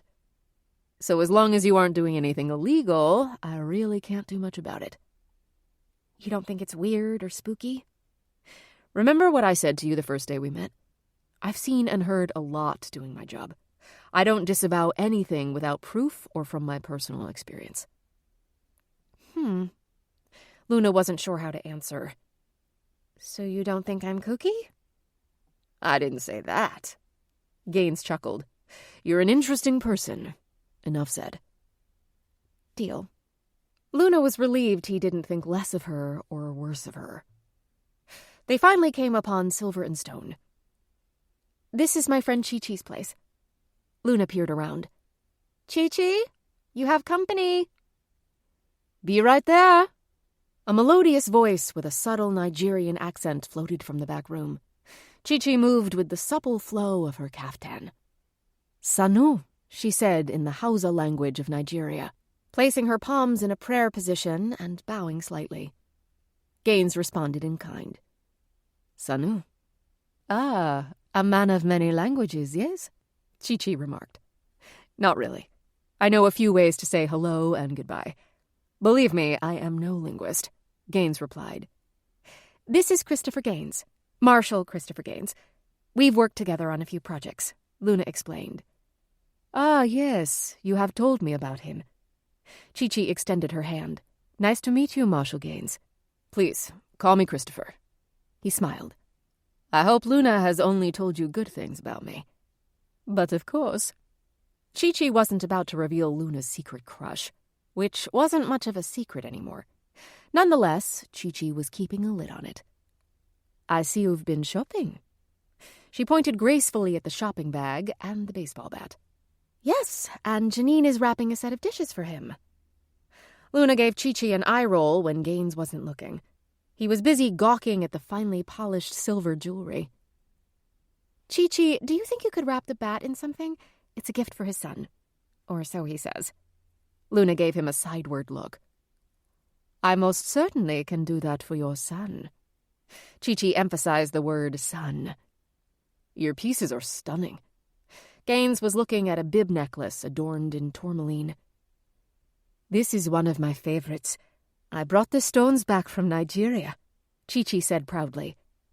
I am working on a festoon with the same gems for a customer who was here last night. I arrived late, so I missed most of the festivities, but Luna was kind enough to offer me a tour this morning. Luna almost corrected him. Wasn't he the one who asked her to take him on a tour? She was starting to get jumpy again. He would have to leave soon. How would that wind down? Or would it wind up? Darn it! Why couldn't she see things for herself? Right, Luna? Gaines had said something, but she was daydreaming about how they were going to part that day. Sorry, I was mesmerized by that stone over there. She was half telling the truth. It was an exceptionally large piece of raw amethyst. The stone for intuition, psychic abilities, relieving stress and anxiety. Luna was hoping it would activate all those properties in her at that very moment. Ah, yes, you have admired that before. Chi-Chi gracefully swept her hand in the direction of the quartz, with its brilliant shades of purple. It calls to you. We better not get too deep with Marshal Gaines here. He already thinks I'm a little quirky, Luna quipped. Gaines cleared his throat in an amusing way. He pinched his forefinger and thumb together, measuring about an inch. Yes, this much. Ha, ha. If this Marshal thing doesn't work out for you, you should consider being a stand-up comic, Luna mocked. You and my brother can take it on the road. Steve Martin and Martin Short, look out. Chi-Chi let out a big hoot. You two are both very funny. It is nice to hear people laugh. Sometimes the seriousness of the world can be heavy on one's shoulders. We must lighten the load as much as we can for each other. If not in deed, then in word. It is important to have a sense of humor. I couldn't agree with you more, Gaines said. I seem to have been doing a lot of laughing since I got here. It's particularly good for the soul. It gives it nourishment. Chi-Chi was on a roll. Gaines smiled and nodded. Very true. He was thinking about his own load of raising a son half the time, but trying to be accessible all the time. There was always a lot of stress with his job. Plus, he was in the process of moving, with a huge renovation job ahead of him. He hadn't felt this relaxed, and he couldn't remember when. Must be the endorphins and serotonin the brain releases when you're laughing. That, he knew, was a scientific fact. Luna was getting conscious of the time. We should head back over to Janine's. She should be finishing wrapping your dishes by now. She gave Chi-Chi another eye roll. Let me see the bat. I have tissue and a large tote bag. Gaines handed it over to Chi-Chi. We'll go pick up the dishes and swing back here, Luna suggested. Very good. Chi-Chi went to the back room, and Luna and Gaines proceeded to Janine's. Janine was pacing the floor. "Oh, there you are." Luna could feel her vibe gushing out of every pore. "Yes. Is everything ready to go?" Gaines asked, noticing that there were no shopping bags awaiting him. "Oh, yes, but I thought I'd give you a tour of my workshop before you go." Luna was about to lose it, but Gaines immediately responded. "Thanks, but I really have to get going. I have an appointment at the Biltmore in a half hour." "Perhaps when you're done?" Luna couldn't believe Janine was so pushy. "I'm afraid I'll be tied up until I have to return to Charlotte." He was beginning to get impatient.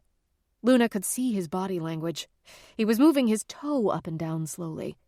Not quite tapping it, but the sentiment was there. Luna almost laughed out loud.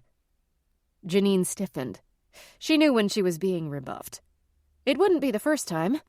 Luna wished she could tell Janine not to try so hard, especially with her friend. "Well, I do hope you come back to our art haven. It would be lovely to see you again." Janine just couldn't help herself. She reminded Luna of Samantha from Sex and the City. Janine went behind the counter and produced 3 shopping bags, holding several boxes in which his dishes were carefully packed in bubble wrap. Luna took the shopping bag that held the hand-blown glasses, and Gaines took the bags from Janine. "Bye now!" She waved as if she were saying bon voyage to a lover. They quickly walked back to Chi-Chi's to pick up the bat.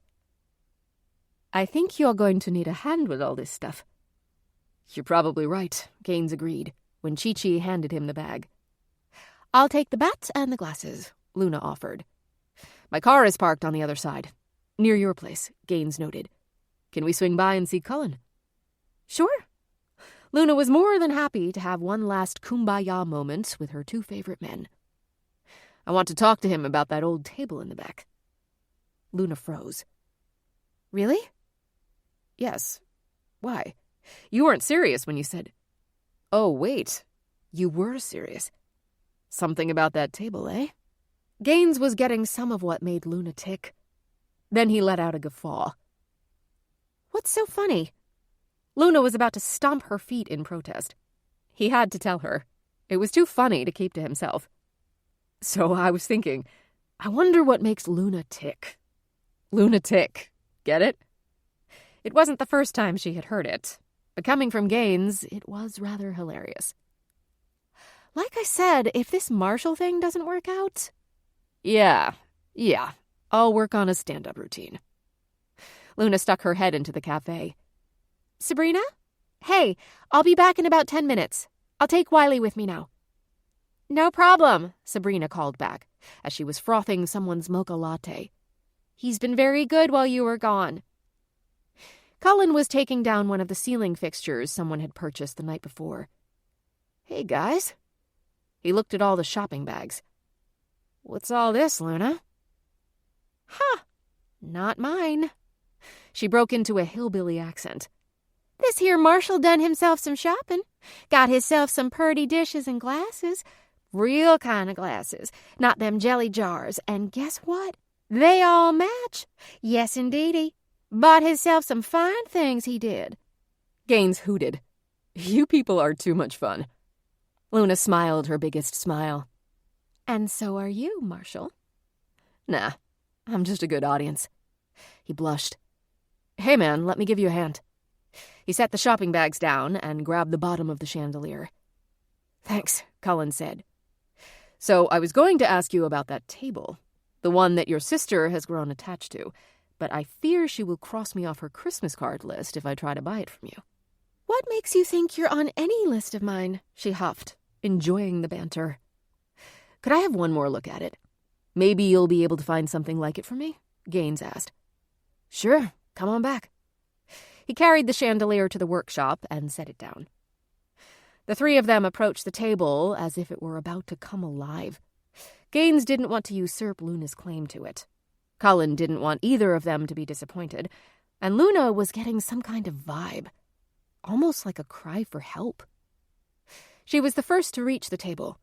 She pulled her maxi dress to her knees and crawled under it.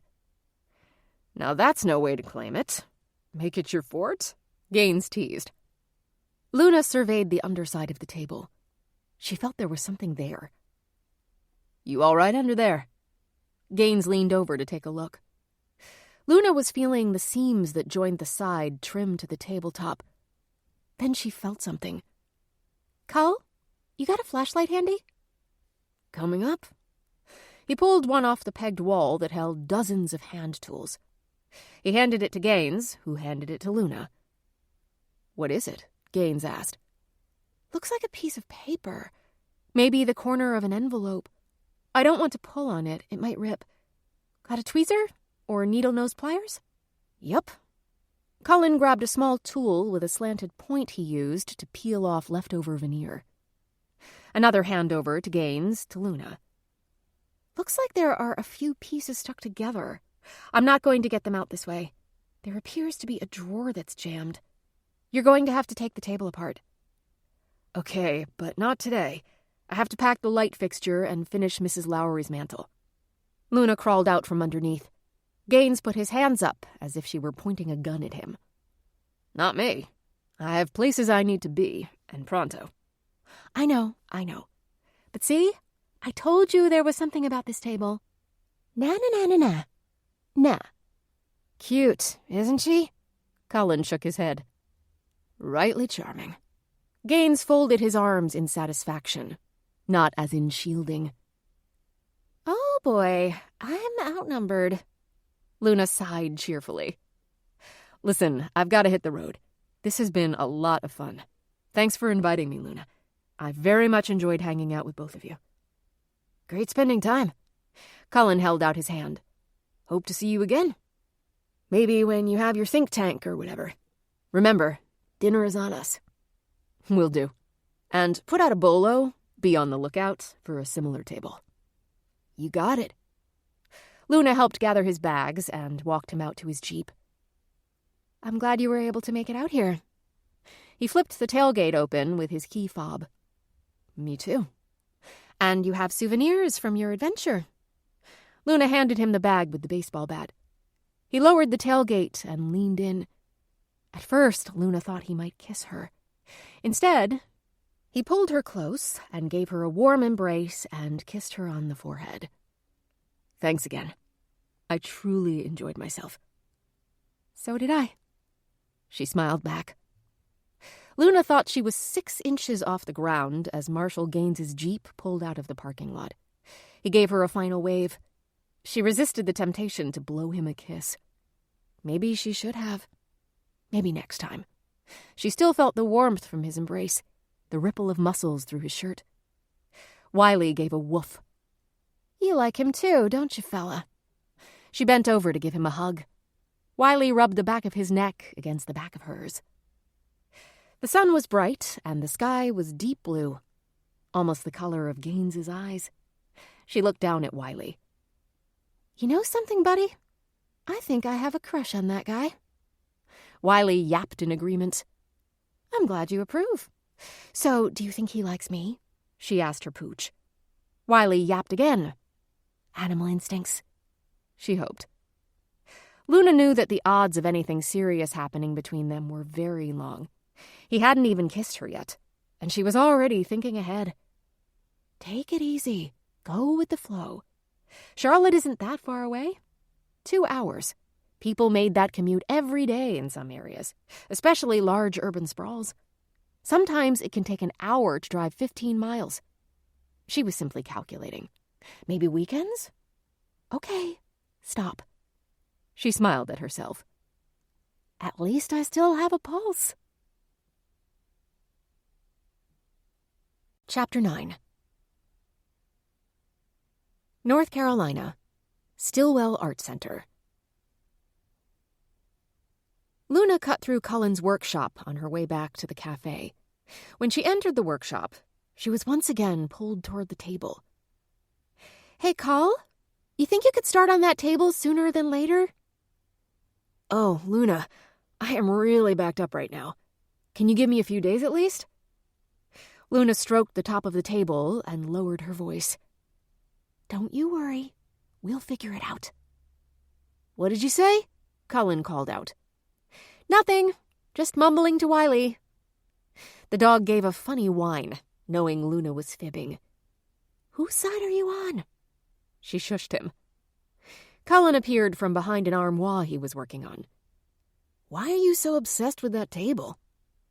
Because there is something hidden in it, Luna reminded her brother. It's probably an old piece of newspaper. Or a grocery list, Cullen said, while he was polishing the new hinges. Luna walked to where Cullen was standing. That looks fantastic, Luna noted. Hard to imagine it was sitting along the side of the road. It took a bit of sanding to get all the years of paint off it. There had to be over an inch of it. I can't believe someone actually used automobile paint at one point. Cullen chuckled. The bones of the piece were in good shape, but I had to replace the door panels. Oh, I like the caning you used for the panels. Gives it an updated look. Are you going to stain it? Cullen pointed to a few imperfections. You see right here? Luna could barely notice the tiny flecks of leftover paint. Hardly. Some of those flecks are in pretty deep. I need to sand it down just a bit more. I'm thinking of leaving it a light natural color and maybe paint the cane gray. I'd leave all of it natural, in case someone wants a different color. Luna tilted her head. And this is why I ask your opinion. Cullen smiled through his acrylic face shield. Glad to help. So how was the tour with Marshall Gaines? Cullen continued to work on the armoire. It was great. He supported a few of our artist colleagues. I must say he has excellent taste. Do tell, Cullen pressed. He bought glasses at Hot Sand, dishes at Claymore, and a baseball bat from Jimmy Candu. Luna ticked off the items. He bought the baseball bat? Cullen seemed surprised. That's a bit whimsical, don't you think? He said it's for his son. Apparently Christopher and his son are into baseball. Cullen gave her a sideways look. What? Luna asked. I think you like him. Cullen kept working. Luna feigned surprise. What are you talking about? Cullen stopped and pulled off the face shield. You're not the only one around here with good instincts. I could see the way you looked at him. All googly-eyed. Oh, stop. I did not. Luna crossed her arms in protest. Cullen nodded at her stance. Even I know what your body language is saying right now. Okay, so what if I find him attractive and fun and interesting? Luna had a faraway look in her eyes. See? And that look on your face. Cullen wasn't letting up. All right, that's enough about the Marshal. What about my table? Your table? Cullen mocked her. I thought you and the Marshal were going to duke it out. Nope. He said it's mine if I want it. Luna stated with emphasis. What are you going to do with it? You don't have enough space in your house, unless you want to put it in your yoga room. Cullen reminded Luna of the small 2-bedroom cottage she was renting. Luna furrowed her brow. Maybe I can put it in the cafe. I'll tell you what. Tomorrow, I will move it away from the wall, and we can see what's inside the drawer. Once your curiosity is satisfied, will you leave me alone so I can get down to real business? Okay, fine. But tomorrow, I am going to hold you to it. Luna was about to exit when Cullen stopped her. So you really like him, don't you? He wasn't going to let it go. Look, he lives over 100 miles away. He has a son and a very demanding job. Not exactly dating material, Luna said with resignation. Oh, that's not the Luna I know. Cullen gave her a warm smile. You are one of the most determined people I have ever met. Or been related to, he said with a grin. So what am I supposed to do about it? You asked him to come to the opening, and he did. Maybe a few more invitations down the road? Cullen encouraged her. It's pretty obvious he enjoys your company. I guess. Luna sighed. Listen, young lady, I am not going to have you pining away over this. We'll come up with another excuse for him to come out here, Cullen encouraged her. This is why I love you. Luna pecked him on the cheek. Wiley whimpered. And I love you too. She leaned over and gave him a hug around the neck. How about this? You finish the table and call him. Tell him it's his if he wants it. Luna was getting excited about this new plan she and her brother were conjuring. Cullen groaned. Okay, Good plan, but not for a couple of weeks. I am really backed up. Plus, you don't want to sound too anxious, now do you? Cullen had to buy more time. He didn't want to disappoint clients at such an early stage of his business. Deal. But you will move it so we can see what that paper is all about, right? Luna pressed him again. Yes, fine. Now skedaddle. I was only working on the armoire until the finish on the desk dried. Should be ready for a second coat now. So scram. Luna chuckled. Come on, Wiley. I know when we're not wanted. Wiley let out a woof. Right, pal. Let's blow this popsicle stand. See you for dinner? Cullen called out. I'm having dinner with Ellie and Chi-Chi. Want to join us? Possibly. Depends on how grimy I am later. Okie dokie. Luna made her way into the cafe. Sabrina had everything under control. Thanks so much for covering for me. He was kind of cute. For an older guy, Sabrina said. Huh?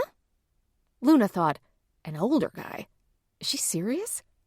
Then she realized for a 20-something-year-old, anyone over 30 was ancient.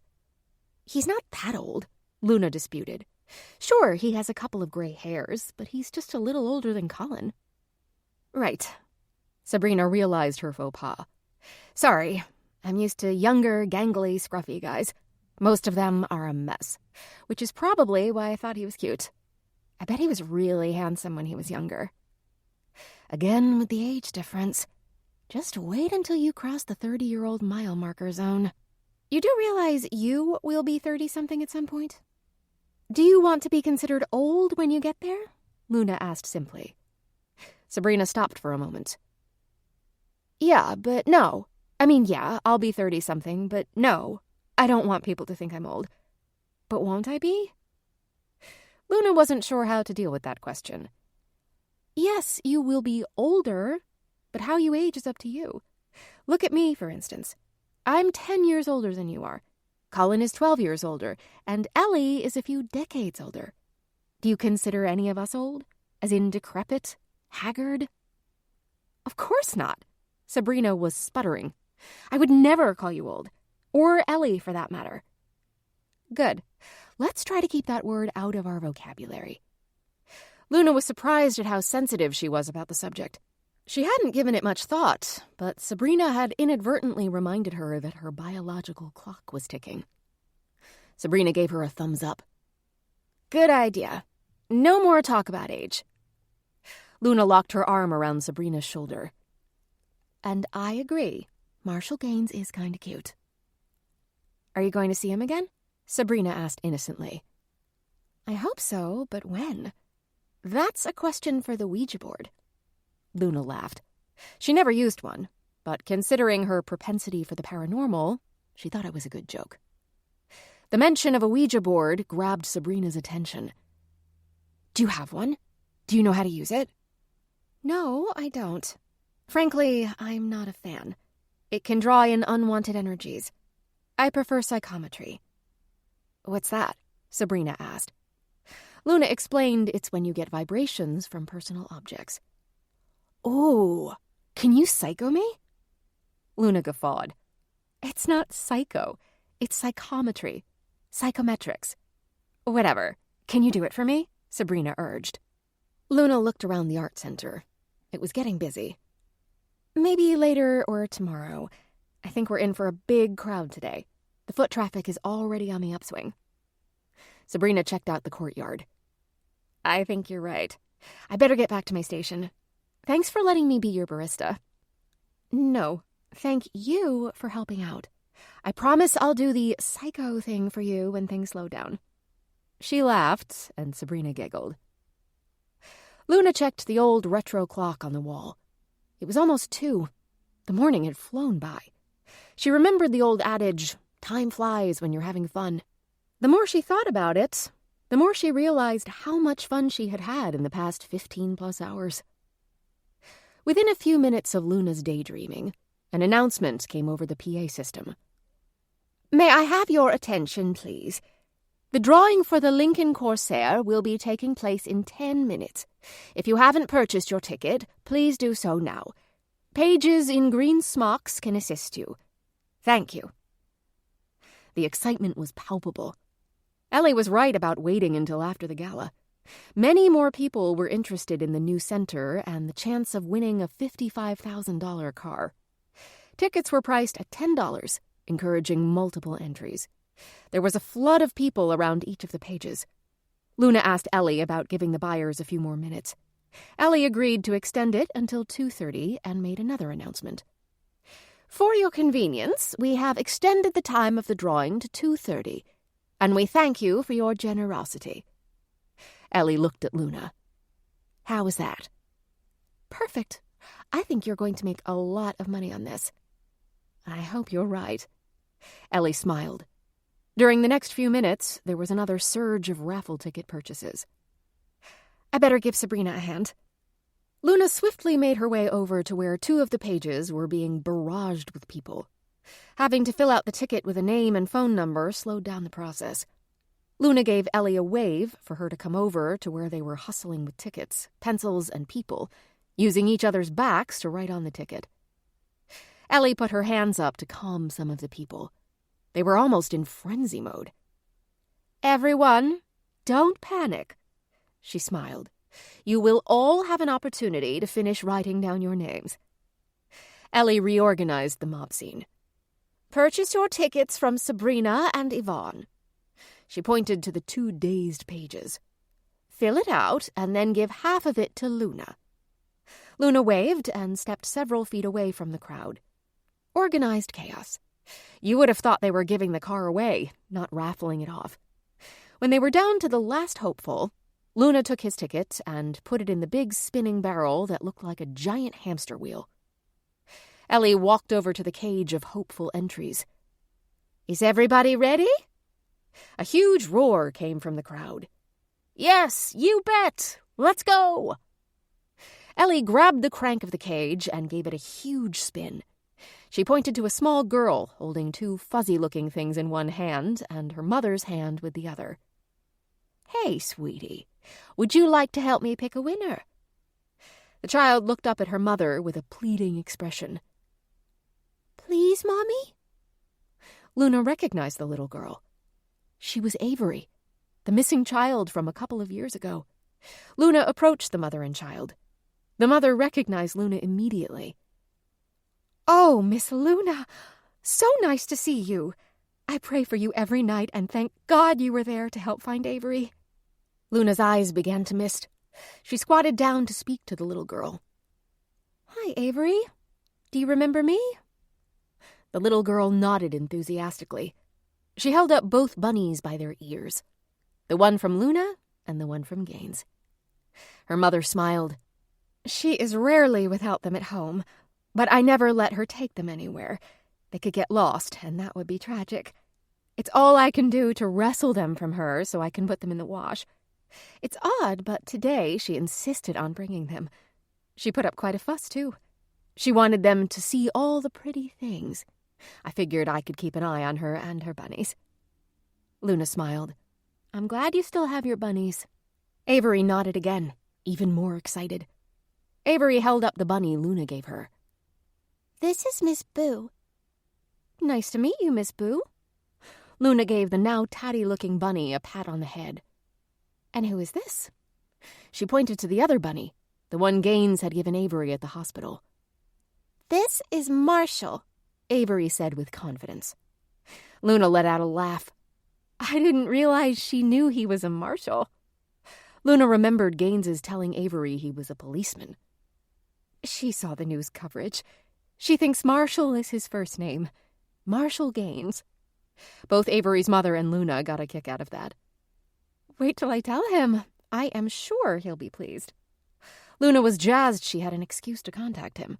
She was also taken aback by the coincidence. Or was it? Luna looked at Avery's mother, Lori Tucker. Shall we have her do the drawing? Avery, you want to help these nice ladies? Mrs. Tucker looked at her excited daughter. Yes, Mommy, please, please, please. Avery was jumping up and down. Ellie gave the drum another turn. Luna lifted Avery onto the platform with the big spinning cage. Luna gave her instructions. When the wheel stops, I am going to open the little door. Avery was just tall enough to reach it. You are going to pick just one of the cards, okay? Avery nodded that she understood. Ready?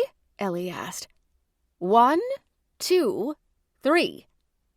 Avery jammed her little hand into the pile of cards, fished around a little, then pulled one out from the middle. She handed it to Luna, who handed it to Ellie. And the winner is Tony Bandiera. Everyone cheered. Tony was a local musician who was a favorite among the locals. He drove a classic 1950s Chevy Bel Air he had restored himself over the years. But getting his equipment into the trunk was problematic. Now he could get to his gigs in one trip. Luna looked through the crowd, but didn't see him. He was probably getting ready to do a few sets at the Proving Ground, where he normally played every Saturday. Avery was still excited about being a helper. She kept bouncing up and down, her mother trying to get her to stand still for a photo. It then dawned on Luna to take a photo of her and Avery and send it to Gaines. Luna bent over to Avery. How would you like to take a picture with me, and we can send it to Marshall? Yippee! Avery was bouncing even higher. Luna looked over at Avery's mom. Is it all right? Of course. Mrs. Tucker angled the camera toward her daughter and Luna. She snapped a few photos. Luna gave Mrs. Tucker her phone number, and the photos were instantaneously sent via text to Luna's phone. Now, all she had to do was forward them to Gaines with a note. Look who I found. Again. Seconds later, her phone beeped. Wow, such a cutie. Are those bunnies? Luna had to admit that their condition could lead to that question. Luna tapped back. Yes, meet Miss Boo and Marshall. And Marshall? Miss Boo? Adding a smiley face, Luna replied, And Marshall. Don't know where Miss Boo came from, but she thinks your first name is Marshall. Gaines replied with, LOL. Then Luna worried if she should write back, but before she could decide, another text arrived. Hope you're having a good day. He also added a smiley face. Luna got goosebumps. Are we texting buddies now? She didn't know where this was going and thought she should continue to play it safe. Yes, a great day. You too. After adding another smiley face, she put her phone back in her pocket. If he sent another text, she didn't want to know. And if he didn't send another text, she didn't want to know that either. At least not at that moment. She squatted down to speak to Avery. So nice to see you. I'm very happy you came today. You were a big help. Luna stroked the bunnies, then gave Avery and Mrs. Tucker a hug. You take good care of them, okay? Avery nodded like a bobblehead and gave Luna the biggest hug she could muster. Bye-bye. She waved before she latched onto her mother's hand. Ellie had calculated the profits from the raffle. Another $12,000 to add to the previous night's proceedings. It was more than she could ever have hoped for. She was thankful that the center was a big hit with the local community. The generosity of spirit was incredible. And coupled with the generosity of their donations, Ellie was walking on air. As she checked with the vendors and artists, she discovered that the Blonde Shallot had sold all 50 of their boxed lunches and salads. The Flaky Tart had also sold every crumb. There were sold signs on several of the pieces of art on display. She could not be more pleased.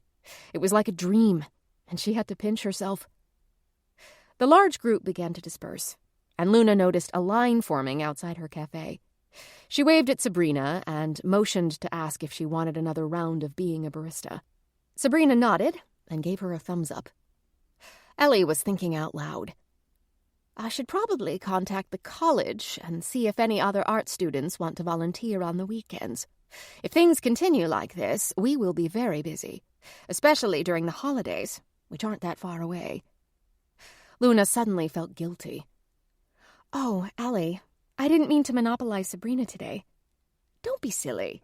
It's our first weekend. We didn't know what to expect. And believe me, this is beyond my wildest expectations. Beyond my wildest dreams. Ellie paused. Well, to be honest, it is what I had dreamed. Hoped. She put her arm around Luna. "And you. You validated some particularly important matters for me." "Really?" Luna had a rather good idea as to what Ellie was referring. The little quickie reading she had done earlier that day. Ellie linked her arm through Luna's. "Oh, as if you don't know what I'm talking about." They picked up the pace, moving through the crowd with a lot of "excuse me" and "pardon me" coming from the two of them. Luna crept past the line and quickly moved to help Sabrina serve up lattes, cappuccinos, and tea, while Ellie did her best to pitch in. It took about a half hour to serve everyone, but no one seemed to mind. There were good vibes all around. "Now you know why I wanted to call this the Namaste Cafe, right?" Sabrina shrugged. "Not only is it a greeting, but it's the spiritual connection of oneness with mind and heart," Luna explained. "Wow, cool," Sabrina replied. "Is it like that psycho thing you mentioned earlier?" "Psychometry, psychometrics, drawing on the energy from an object." Luna repeated the information she had shared earlier. "Oh, sorry," Sabrina shrugged. "But is it? Similar?" "Being spiritual, yes." Normally, Luna would leap at the opportunity to discuss theology, spirituality, psychology, and astrophysics, but not at the moment. It had been an extremely emotional 2 days. At that moment, all she wanted was to finish up, go to the proving ground, and have a relaxing dinner. Luna and Ellie decided to drive the prized Lincoln to the restaurant where Tony was playing and hand the keys over to him during one of his sets. The food happened to be good, and they could have a celebratory drink with him. Luna saw Chi-Chi in the crowd and flagged her over. "We're going to deliver the car to Tony later and grab a bite there. Sound good to you?" "It is very fine with me." Chi-Chi had a bright smile. Her English was impeccable, but the hint of her heritage was punctuated with her words. Perhaps it was the cadence or lilt to her voice. She could probably curse from here to Kalamazoo, and it would still sound lovely. They quickly cleaned up the cafe. Luna slid the big glass doors together and locked up. She and Ellie slowly moved through the dwindling crowd, taking it all in. It was truly what Ellie had in mind. A place for people to share their art and share their community. Even the dog park had been busy, with half a dozen dogs running about, some catching frisbees, while others playfully chased each other. Ziggy and Marley were waiting patiently next to Wiley and Cullen. "I can't remember when I saw so many people in one spot.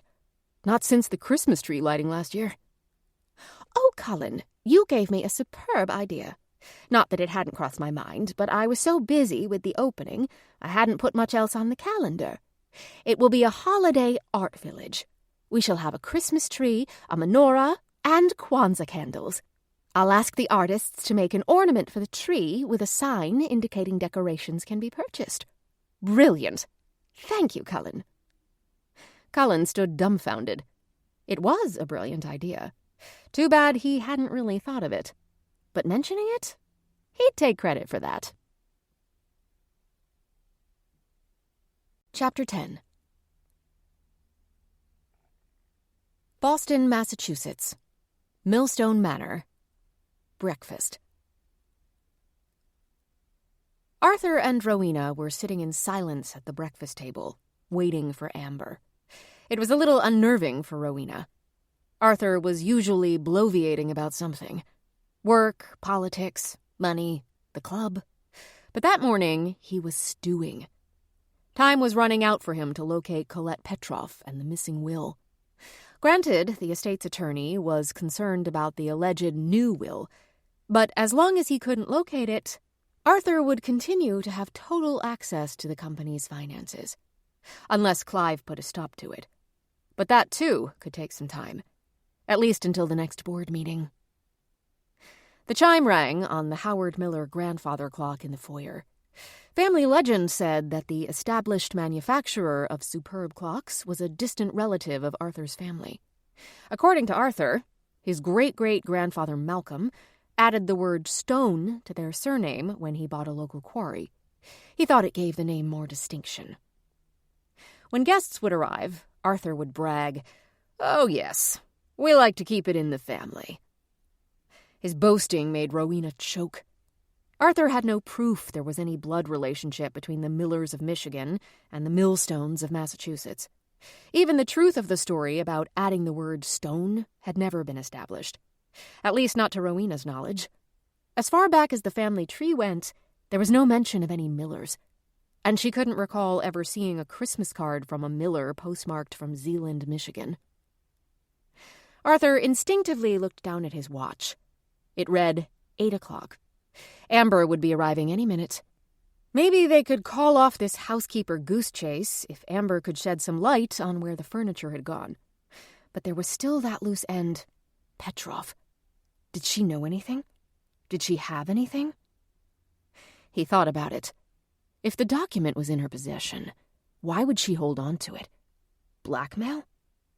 It had been 2 months since Randolph's death. Surely she would have asked for money by now if she intended blackmail. Or maybe she was waiting to blow through the $50,000 of severance pay they gave her. It was a year's salary plus moving costs. She was planning to stay with her sister and brother-in-law until she got settled with her 5-year-old son. For all intents and purposes, she should be doing all right. Arthur stood up and poured himself another cup of coffee from the silver coffee urn and went back to his chair, not bothering to ask Rowena if she wanted a refill. "Oh, no, don't bother. I'll get it myself," she snarled. "Rowena, can you just zip it?"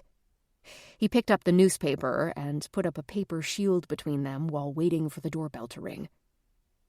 Rowena took her coffee into the kitchen. She had to take the scones from the boxes that were delivered earlier and put them on a platter and pretend to be a doting wife. It made her skin crawl. At the moment, she couldn't even stand to hear him breathe. The burner phone rang in the other room. Arthur had placed it on the buffet before they sat down for breakfast. "Yes? What is it?" he roared. Rowena had noticed that Arthur had 2 volumes lately, loud or bellowing. Neither was incredibly attractive. He even began to yell at the staff over everything, even the mashed potatoes. If that missing will wasn't so important, she would book a flight to Paris, a one-way ticket. She pondered for a moment. Maybe that would be the best idea for her. Get out while she could. She couldn't file for a divorce. Not yet. She would simply be taking an extended vacation. But then she thought about it again. If she took off now, Arthur would go nuclear and cut off her credit cards. That could be extremely embarrassing. No, she had to think of something else. Perhaps being an ally and helping Arthur would be the best move. Once they found and destroyed the new will, she and Arthur could go back to their superficial marriage and her extravagant spending. She heaved a big sigh and returned to the dining room, where Arthur was finishing up his conversation. "That's excellent news. How soon do you think you can get on a plane to Buffalo?" "Of course I'll pay for the ticket." "No, I don't think those flights have first class." "It's only an hour, Jerry. I think you can handle it." Arthur had a much happier look on his face than he had had a few minutes ago. He ended the call with, "I'll expect to hear from you in 2 days." Rowena leaned against the door jamb. "Good news, darling?" She feigned interest. "Yes, indeed." Arthur pulled out one of his cigars.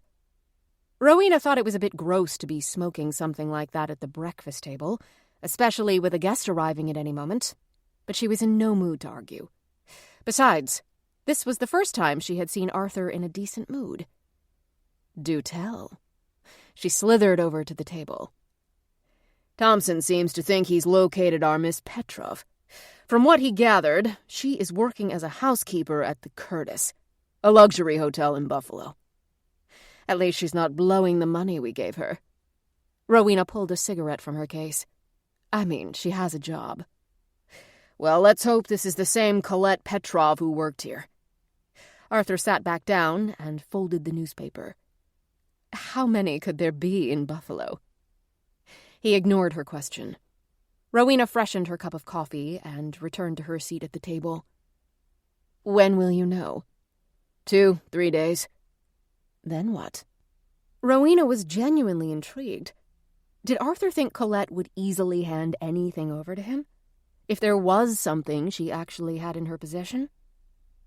"Rowena, Must you be so relentlessly curious? Well, darling, since we seem to be in this duty pile together, yes, I am curious. What is your plan? Rowena had had enough of being the doormat for the day. Arthur slammed his hand down on the table, causing Rowena to jump. Can you please stop interrogating me? I don't know what the plan is yet. First of all, Thompson has to confirm it's her. And? Rowena wasn't about to stop. And I will fly out there and talk to her myself if necessary. Face to face. If she has anything, I'll be able to tell. So what? Walk up to her and say, "Hey, remember me? I'm the guy who fired you. Got a will you want to share?" Rowena was tired of Arthur and his attitude toward her. Don't be ridiculous, Arthur boomed. I was being facetious. And I am not the problem here, Arthur. I was not the one who wanted the furniture sold to generate ready cash. Well, you'll be the recipient of any indictment should it come to that. The vein in his neck was pulsating. Arthur, please try to calm down. You have a lead. Let's take it one step at a time. When Jerry confirms she's working at the hotel, why don't you and I fly out together? We can say you're on a business trip and I tagged along. It's better if there are two of us hunting her down, don't you think? Rowena was trying to be level-headed. Arthur looked up. You may be on to something. As soon as I hear from him, we'll take the company jet. Yes, my dear, there is something going on in that pretty little head of yours. She batted her eyes at him, thinking, he's such a blowhard. He probably thinks I married him out of love and good looks. Jerk. 2 more years, and the prenup will be updated to reflect inflation. It would also give her a good amount of time to spend whatever she could of the Millstone fortune. Only 2 more years. I can do it. The doorbell chimed Westminster bells. Rowena put out her cigarette and headed over to answer the door. Rowena made a grand gesture, opening the solid, hand-carved oak door. Amber, how lovely to see you. Please come in. Rowena thought she might choke on her own saliva. She knew that Arthur and Amber had had a few rolls in the hay a year or so ago. Maybe the affair was ongoing. It didn't matter. Between the two women, Rowena had the upper hand. She had access to the money, the manor house, the yacht, the 5,000-square-foot beachfront villa in St. Kitts, and the summer home in Bar Harbor, Maine. At least for the time being. Amber was in her mid-20s. Over-bleached blonde hair with extensions, fake blue contact lens eyes, and a bosom that could knock someone over from 3 feet away. Amber was wearing a very tight-fitting knit skirt and a low-cut cardigan. As the two women walked toward the dining room, Rowena noted that it was a good thing Amber had a big butt. Otherwise, she would topple over and fall on her face. Not that Rowena hadn't had her fair share of body enhancements, but Amber was over the top, so to speak. One more cliché to add to Rowena's list, and the list was getting longer and more tiresome. Arthur got up from his chair.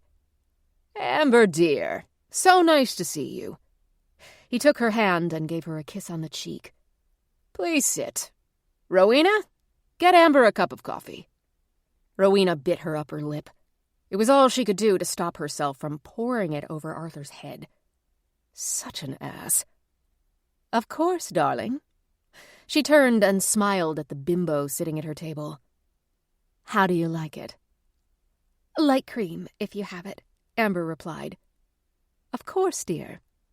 Rowena wanted to spit on both of them. She poured the coffee into a Royal Doulton cup.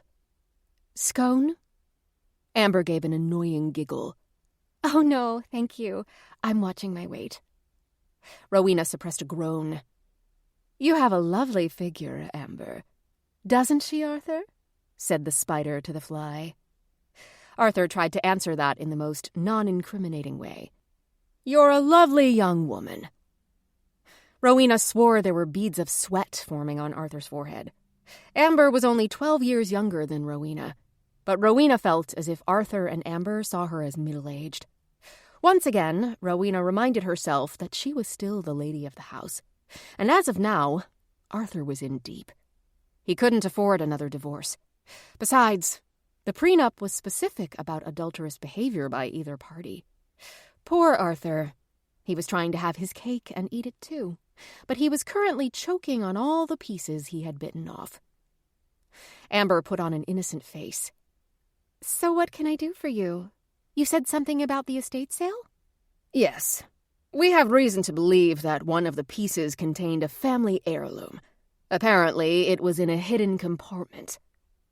Arthur made up the story, at least part of it. Really? Amber's eyes widened. What kind of heirloom? Where did it come from? Already, she was asking too many questions. It was Rowena's turn. There was a note in one of the notebooks we found that said, "Please take care of the sapphire brooch.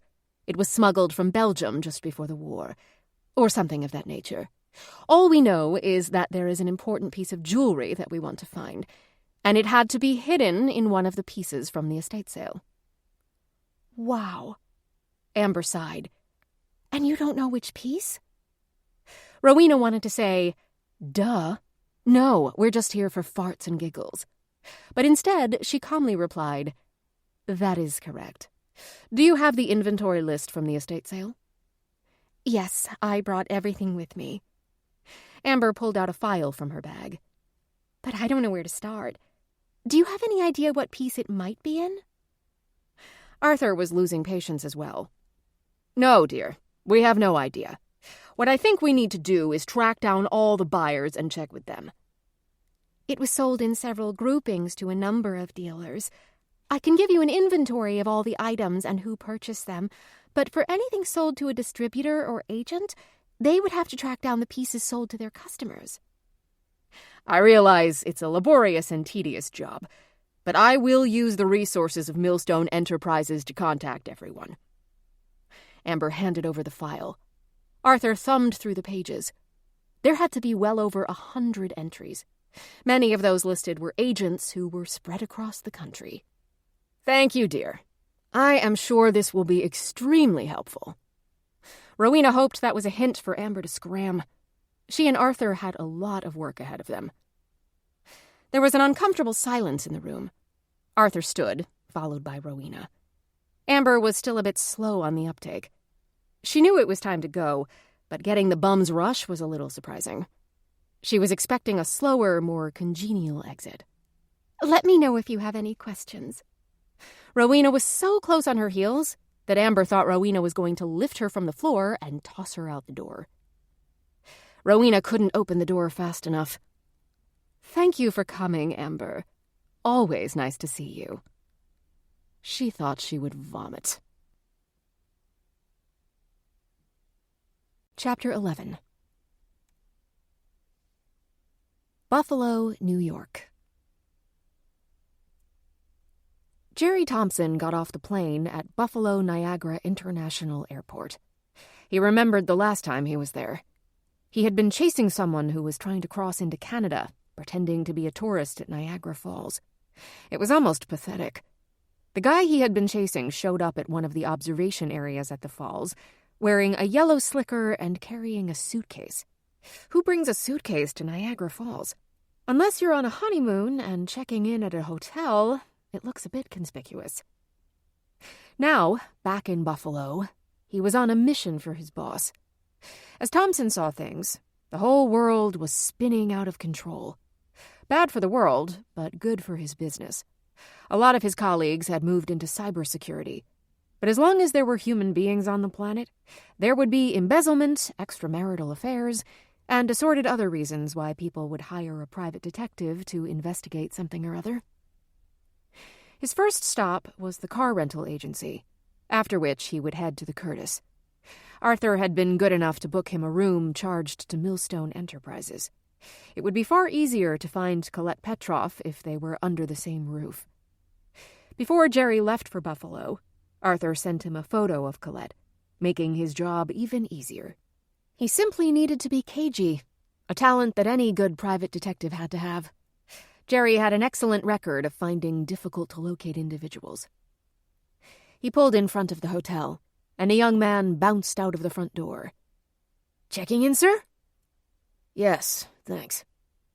Jerry hit the lift button that opened the hatch of the SUV. Bag is in the back. He left the key in the ignition and shut the door, handing the valet a $5 bill in exchange for a ticket.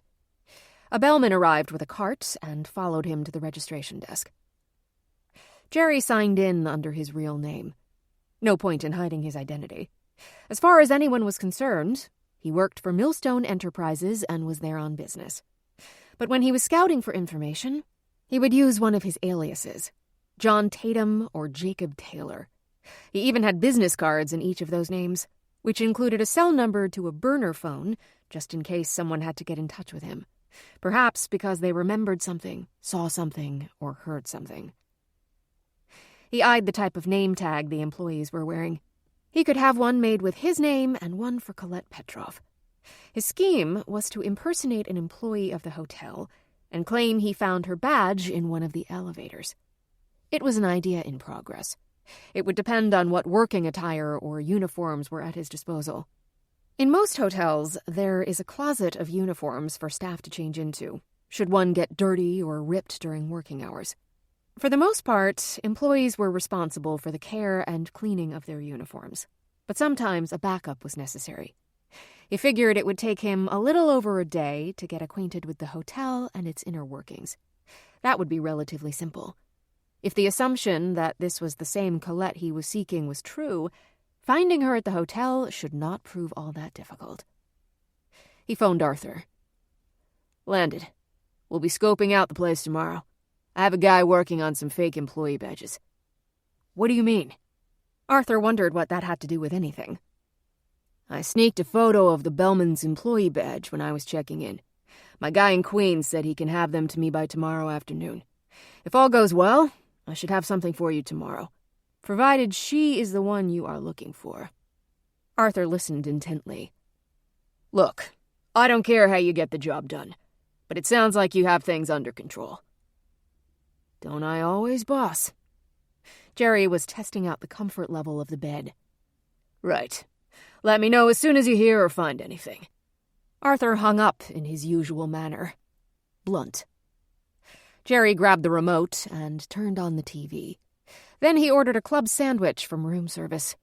He was bushed and wanted to get a fresh start in the morning. As promised, the fake name tags were delivered by noon via FedEx. One said Colette Petrov, and the other John Tatum. He pulled out a black hairpiece that would fit perfectly over his well-waxed skull and a pair of lightly tinted aviator sunglasses. With 2-inch lifts for his shoes, he doubted that anyone would recognize him from the day before. He stuffed his disguise and a duffel bag in an attaché case and left his room, making sure the cameras would spot him as himself. He walked to the end of the hallway and went into the stairwell, where he donned his hairpiece and glasses and inserted the lifts in his shoes. Then he turned his jacket inside out and put the attaché case in the duffel bag. He had already scoped out the security cameras. 1 per floor. Easy enough to avoid a straight-on look at him. He also planned to fake a slight limp. After his transformation, he exited 2 floors down and proceeded to the lower level, where the supplies, the kitchen, and housekeeping were situated.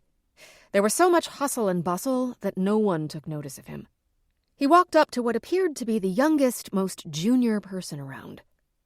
Hey, fella, can you tell me where I can pick up my uniform? First day on the job. The young, pimple-faced kid said, Sure. He pointed. Down this side, through those doors, and on your left. Thanks. Sure, no problem. The kid kept stacking dishes. Thompson made sure no one got a good look at his face, even though it was well hidden under the glasses. He found the room marked uniforms and knocked. More good news. He scanned the space, looking for an associate's blazer, and found one in a size large. He snickered. I guess they don't have custom-made uniforms. He took a sniff. He hoped he wouldn't break out in a rash. Thompson quickly changed, checked that his head rug was in place and his shoes tied well enough that they wouldn't slip off his feet. Depending on what type of socks he wore, they could slip when he was wearing the lifts. He stuffed his golf jacket, along with the attaché case, back into the duffel bag, and stowed it behind the uniforms hanging on the rack. He clipped the ID tag on his breast pocket above the hotel logo and glanced in the mirror. He was confident he would blend in. He strode through the bustling service area, back to the elevator, and took it to the lobby level. The hotel was booked solid with a convention of dog groomers. There were hundreds of people milling about. Fortunately, Millstone Enterprises had a special deal with the hotel and was able to get him a room. Heck, Millstone Enterprises had a deal with almost everyone. Thompson strode over to a bank of house phones and lifted one from its cradle. "Operator, how may I direct your call?" Good morning. I would like to speak with Colette Petrov. Do you know if she is available? "Good morning, sir. Let me check the schedule." She put him on hold for a moment. "I'm sorry, sir, but she is doing her rounds right now. May I take a message for her?" Yes. Please tell her I found her name tag in my room, and I am going to leave it at the front desk for her. "Thank you, Mr.?" the operator asked. Goodrich. It was the first thing he could think of. "Yes, Mr. Goodrich. I will let her know." Thompson walked over to the front desk and left the name tag on the counter. He went back to the house phone and waited. And waited. It was almost an hour before Colette appeared at the front desk. He pulled out his phone and snapped a photo. Millstone would be pleased to see it. From a distance, he watched the exchange between the desk clerk and Colette. Colette was shaking her head in confusion, tapping her real name tag with her fingers. Both women shrugged, and Colette took the extra fake one and put it in her pocket. She had a very puzzled look on her face as she walked away. Thompson meandered through the lobby and took the wide staircase to the ballroom level, enjoying his anonymity. In an hour, he would go back to the service area, return the jacket, and retrieve his belongings. The service area was in a state of pandemonium. Perfect for him. No one paid any attention as to who was coming or going. There were 2 other people in the uniform storage area, but they were too busy having a very gossipy conversation to notice him. He hung up the jacket and put his golf jacket on inside out. Hairpiece and glasses were still on his head. He nodded to a few people he had to slide past on his way out, keeping his head down as much as possible. He took the elevator to the top floor, skirted the camera, and entered the stairwell. He took the wig off his head, removed the lifts and glasses, folded the duffel bag, and placed everything in the attaché case. He took the stairs down to his floor, this time making sure the camera saw the real Jerry Thompson enter his room. He phoned Millstone right away. "It's her, boss." "Good," Millstone said. "What's your plan now?" he asked Thompson. "What do you mean?" Thompson thought he was supposed to locate her, which he had. "Now you need to find out how much she knows." Millstone was tapping his pen anxiously on his desk. "Gee, boss, I thought I was supposed to locate her, not interrogate her." Thompson was trying not to whine. He had thought this was going to be an easy one. "When I sent you out there, I didn't need a positive ID. I needed information. That is what I'm paying you for." Millstone was steamed that Thompson hadn't thought ahead. Okay. But now I'm going to have to find out where she lives." "That shouldn't be so hard. Follow her, you idiot." Millstone slammed the phone. Thompson stared at the dead air. "Guess I'll be here for a while." He knew Colette was working that day, so he would have to keep an eye out and follow her home. Then what? He wasn't used to interrogating people. Maybe ask a few questions. Spying on them, yes. Beating them with a rubber hose? Definitely not. He had to come up with some ruse. But what? He couldn't just knock on her door and say, "Hey, lady, fork over the document." No, he had to be more subtle. He could say he was inquiring for the estate lawyer. They wanted a full accounting from her, since she had left abruptly after she found Randolph in the garage. She was the one who had called 911. Yeah, that's it. He changed into a suit, went back to the lobby, and asked the bellman where the employees parked. There was a parking garage on the lower level. The street entrance was on the next block. He gave the valet the ticket for his car, and it arrived in a few minutes. Thompson pulled his car around the block and waited on the side street across from the garage exit. This was going to be a little difficult. He didn't know what kind of car she drove. He decided to call Millstone. Big mistake. How the hell should I know what she drives? He sounded like a madman. Just find her. Again, Thompson's phone went dead. He didn't know how long he would be able to keep his car where he was parked, so he decided to wait until someone told him to move on. After several hours, he was getting hungry and had to go to the bathroom. 2 things he hated about a stakeout: lousy food and no facilities. Around 5, several cars exited through the underground garage. Colette was not driving any of them. He was getting cranky and extremely uncomfortable. Finally, a Chevy Spark edged its way up the exit ramp. The woman put her ticket into the slot, and the gate went up. He was able to get a good look at her face and breathed a sigh of relief. His plan was to follow her home, but wait until the next day to talk to her. Early. Daylight. He figured if he rang her doorbell at this hour, it might spook her. She would surmise that she had been followed. Too creepy. He thought about returning later in the evening and leaving a note at her door. Also probably creepy. But how else was he to connect with her without jumping out from behind the hedges? Then he had another brilliant idea. Send a note via a messenger service. Granted, it showed that someone knew where she lived. On the other hand, he was pretty sure that she hadn't kept her home address a secret. Thompson thought it was odd that the Millstones never asked her for forwarding information. What Thompson did not know is that the Millstones had simply given her a big pile of cash in an envelope and delivered a short exit speech. "Colette, we thank you for your service, but since Randolph is no longer with us, we need to reevaluate our needs. Here is a year's severance in cash. We will not be informing the government about the payment. What you do is strictly up to you. We wish you the best." He shrugged and squirmed. He hoped she didn't live too far away. He desperately needed to find a bathroom. For the next 25 minutes, they dodged in and out of rush-hour traffic. Finally, Colette pulled into the driveway of a split-level house. As she was getting out of the car, a young boy flung the front door open and hurried down the front steps. He ran up to Colette and wrapped his arms around her knees. Thompson watched from a few yards away. Careful not to look like a stalker, he pretended to look in his glove compartment. Once the two went inside, Thompson noted the address. His plan was to have a messenger deliver an official-looking letter and business card requesting she get in touch with Jacob Taylor. The card would indicate he was from Dunbar, Wilson, and Chase, attorneys at law, Boston. He knew that if Colette had 1 ounce of intelligence, she would recognize that it was Randolph Millstone's law firm. She had been constantly at his side. He dialed the hotel and inquired about when the business center closed. They told him that it was open until 9. He had plenty of time.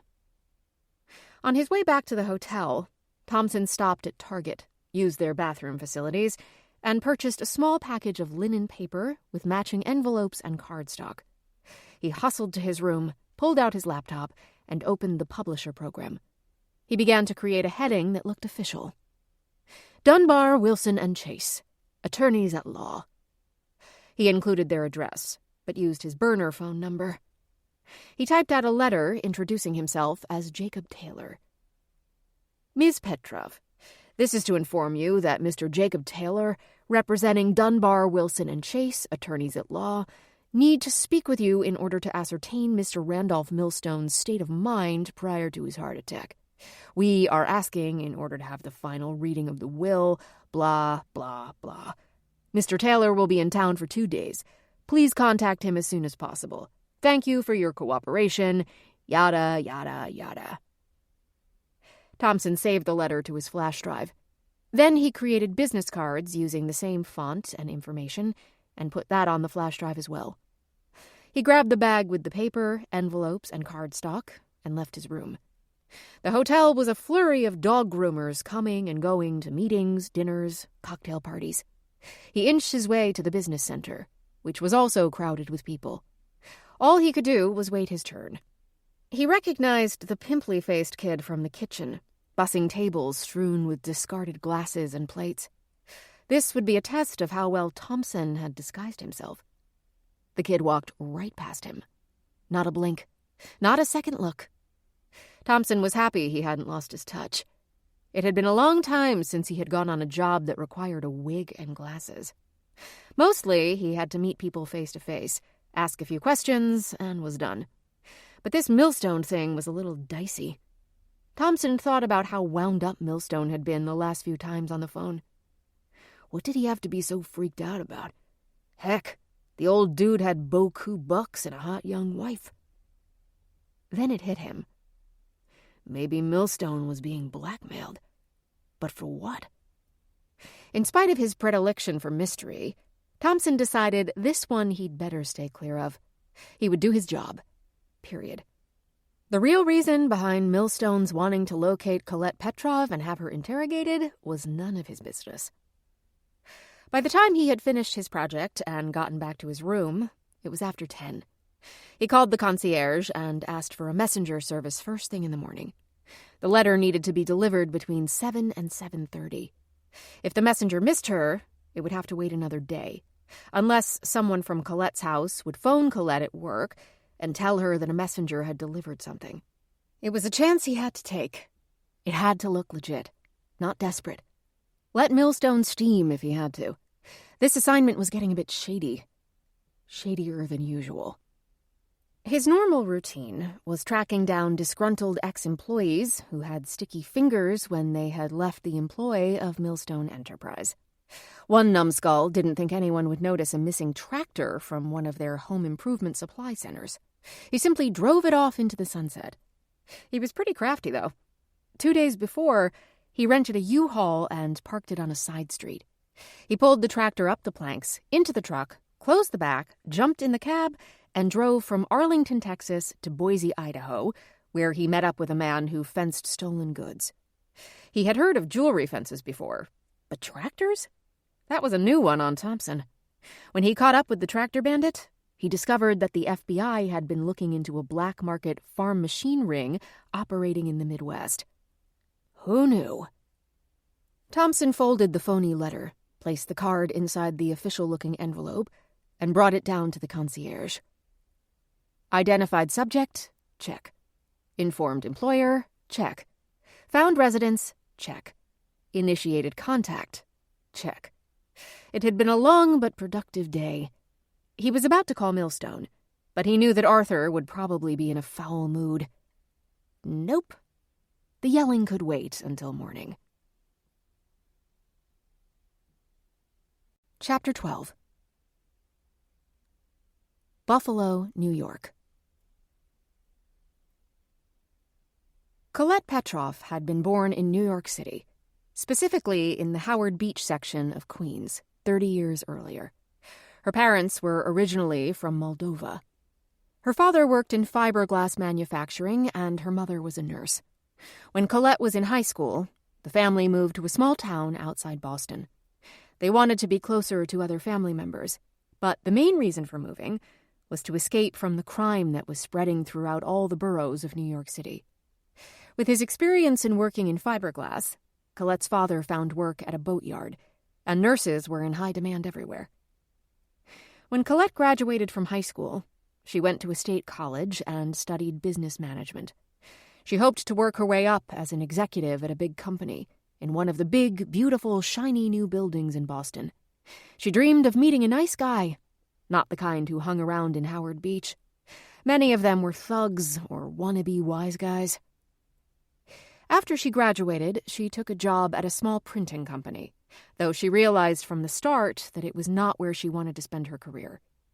While working there, she met a sweet-talking, handsome salesman who swept her off her feet. 2 years later, they were married, and she became pregnant. She took the year off after Max was born, but they needed money, and she had to go back to work. And soon. Colette didn't want her college studies to go to waste, and continued her search for a good job with a good company in which she had the opportunity for career advancement. Every week, she scanned the newspapers and social media sites, paying special attention to a few companies in which she was interested. All the companies were huge and had their fingers in a lot of things. Big box stores and a heavy machine manufacturing plant with government contracts. Like a giant squid, they had their tentacles everywhere. Millstone Enterprises was one of them.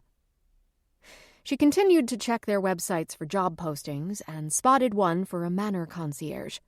It was at Millstone Manor.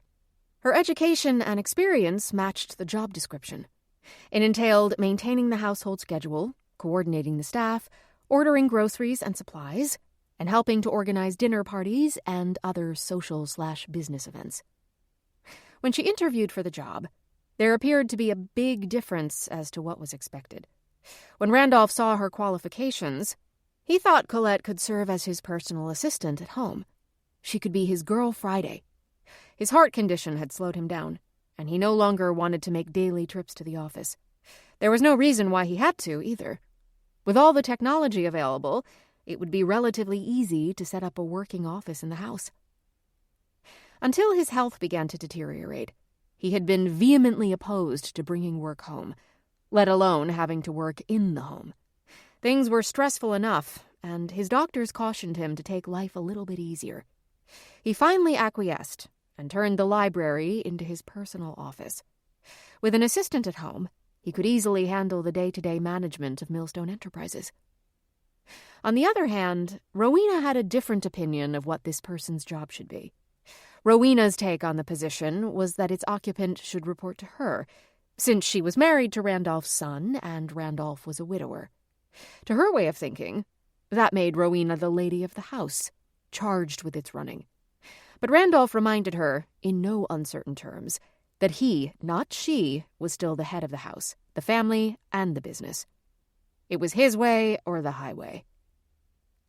Colette had no way to know that Randolph did not approve of the way Rowena treated the household employees. In point of fact, Randolph didn't like Rowena at all. To be perfectly honest about it, Randolph considered Rowena, who had only been married to Arthur for a few months, a stuck-up, first-class bitch. And that relatively benign assessment was only because of her wardrobe. Without that, he thought, she would have been no different than most of the women you could pick up on certain downtown Boston street corners. It wasn't until Colette had been working at Millstone Manor for 3 months that Randolph began dropping hints about his feelings about Rowena. Over the next 2 years, Colette had gotten an earful. The staff secretly referred to her as Rowena DeVille, after Cruella DeVille from 101 Dalmatians. She felt bad for Mr. Millstone. He was a kind man, yet his family was insufferable. She was deeply saddened when he passed away. Another good man gone. After he died, Colette thought it odd that she was dismissed so abruptly. But one thing she had learned after working at the manor for almost 3 years was that one does not question Rowena. She could try to ignore her, but with Mr. Randolph, as she called him, gone, no one had her back. When Arthur handed her the envelope of cash, it included a glowing letter of recommendation. It was a curious scene, but she knew not to ask any questions. She also didn't know what to do with the small notebook Randolph had handed to her when she found him on the floor of the garage. He was trying to say something about the notebook and Clive. As Randolph was gasping for air, Colette saw terror in his eyes. Not fear of dying, but fear of the person behind her who had entered the garage. It was Arthur, who pushed past her, practically knocking her over. At first, she thought that Arthur was going to give Randolph CPR, but instead, he did no more than lean over his father and watch him struggle to breathe and clench his chest. She held her cell phone in one hand, speaking to 911, while her other hand slipped the spiral notebook behind her.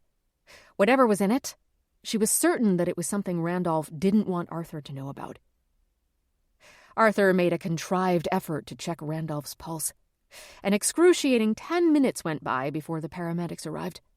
They placed an oxygen mask on Randolph's face and gently lifted him onto the gurney. As they wheeled him out, he looked at Colette with a pleading look in his eyes and made a waving motion with his hand as if to say, "Hide it." When Arthur bumped into Colette, an envelope fell out of the notebook. She didn't notice it until they shut the ambulance doors.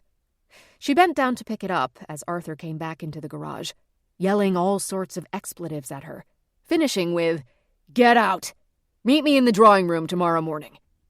She backed away from him and banged into an old, dilapidated table. She knew she couldn't put the envelope in the notebook without Arthur seeing her. She felt around her back. There was a drawer slightly ajar, just wide enough for her to stuff the envelope in it and close it shut with her hips. She sidled her way out and moved swiftly to her car. Then she remembered that she didn't have her purse. She had to go back into the main house.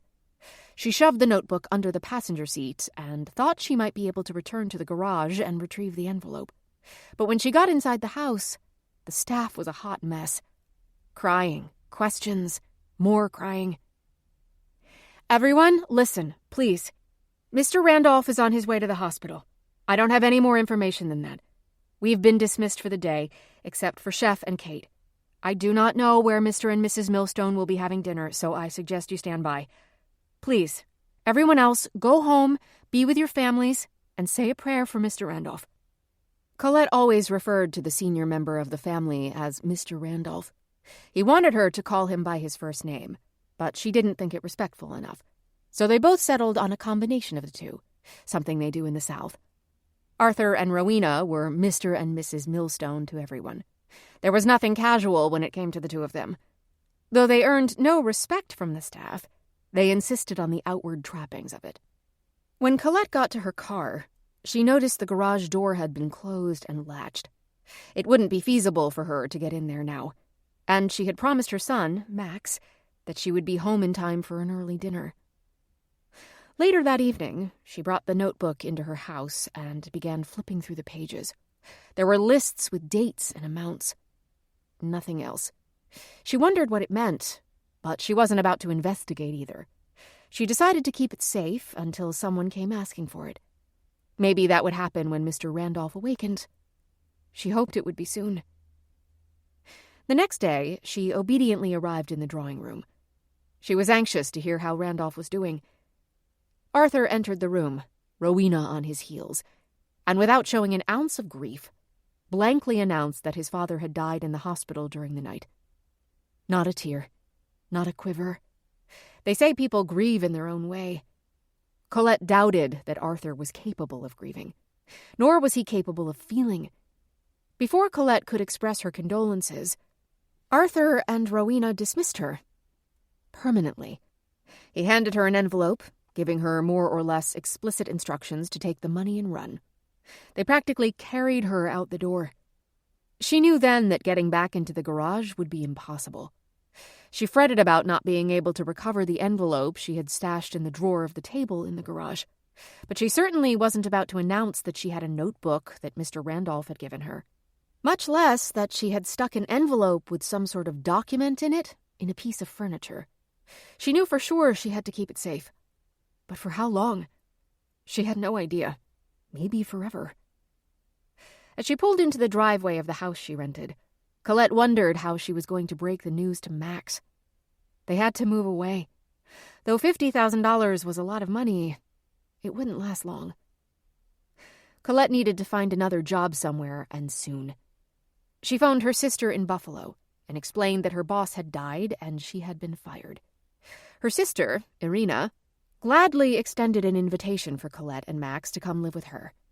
Irina had a large split level, plenty of room, much more than they had experienced when they were small children, and shared their bed with their grandmother. Or was it the other way around? When they moved to Massachusetts, the family was able to afford a house with more space and a bath and a half. They thought they were living in the lap of luxury. Now, her sister had really gone up in the world. Colette's brother-in-law was employed by a large electronics company, and Irina worked at a daycare center a few blocks from her home. Colette was determined to make this work for her and Max. Colette had divorced his father soon after he had gone to jail for armed robbery. Her worst fear of marrying a thug had been realized right after their first anniversary. Apparently, certain parts of Boston have their fair share of hoodlums. Handsome, charming hoodlums. Colette credited her mistake to being young and foolish, and much too anxious to have a family. She loved Max and thought having him was well worth the cost of her misguided marriage. She knew that Max's father wasn't getting out of prison anytime soon, and the more remote she and Max were from him, the better. She had avoided bringing her 5-year-old to visit his father in the penitentiary. She argued that he was too young.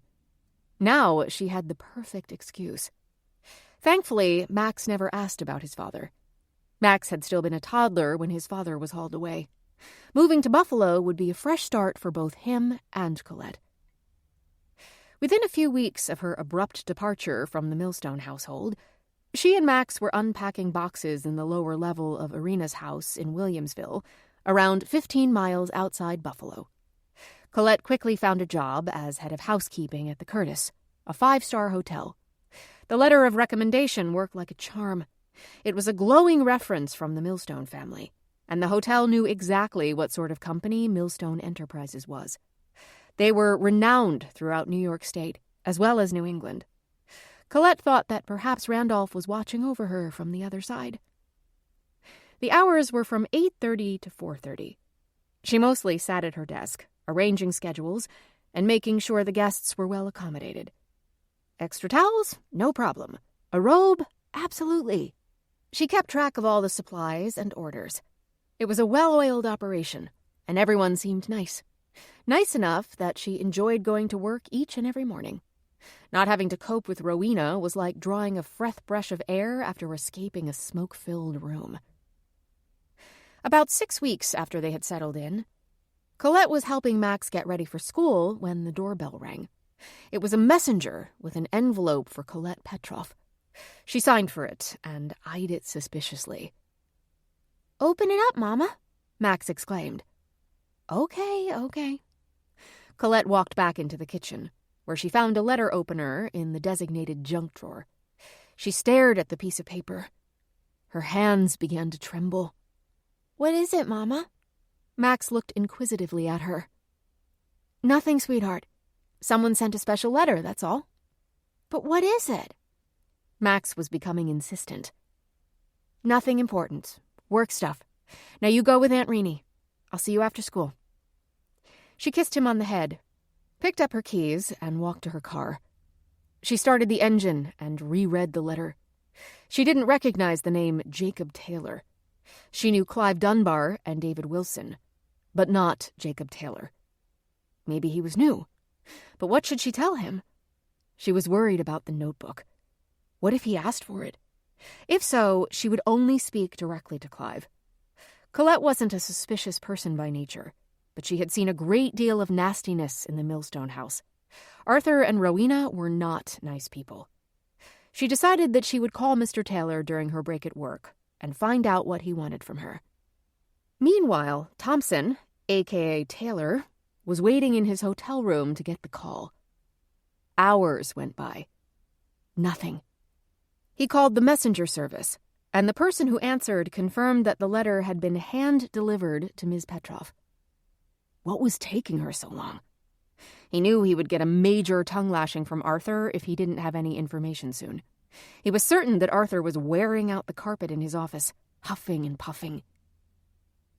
During her break, Colette looked into her tote bag to get the letter and make the call. She dug around and couldn't find it. Then she dumped the contents onto her desk. No letter.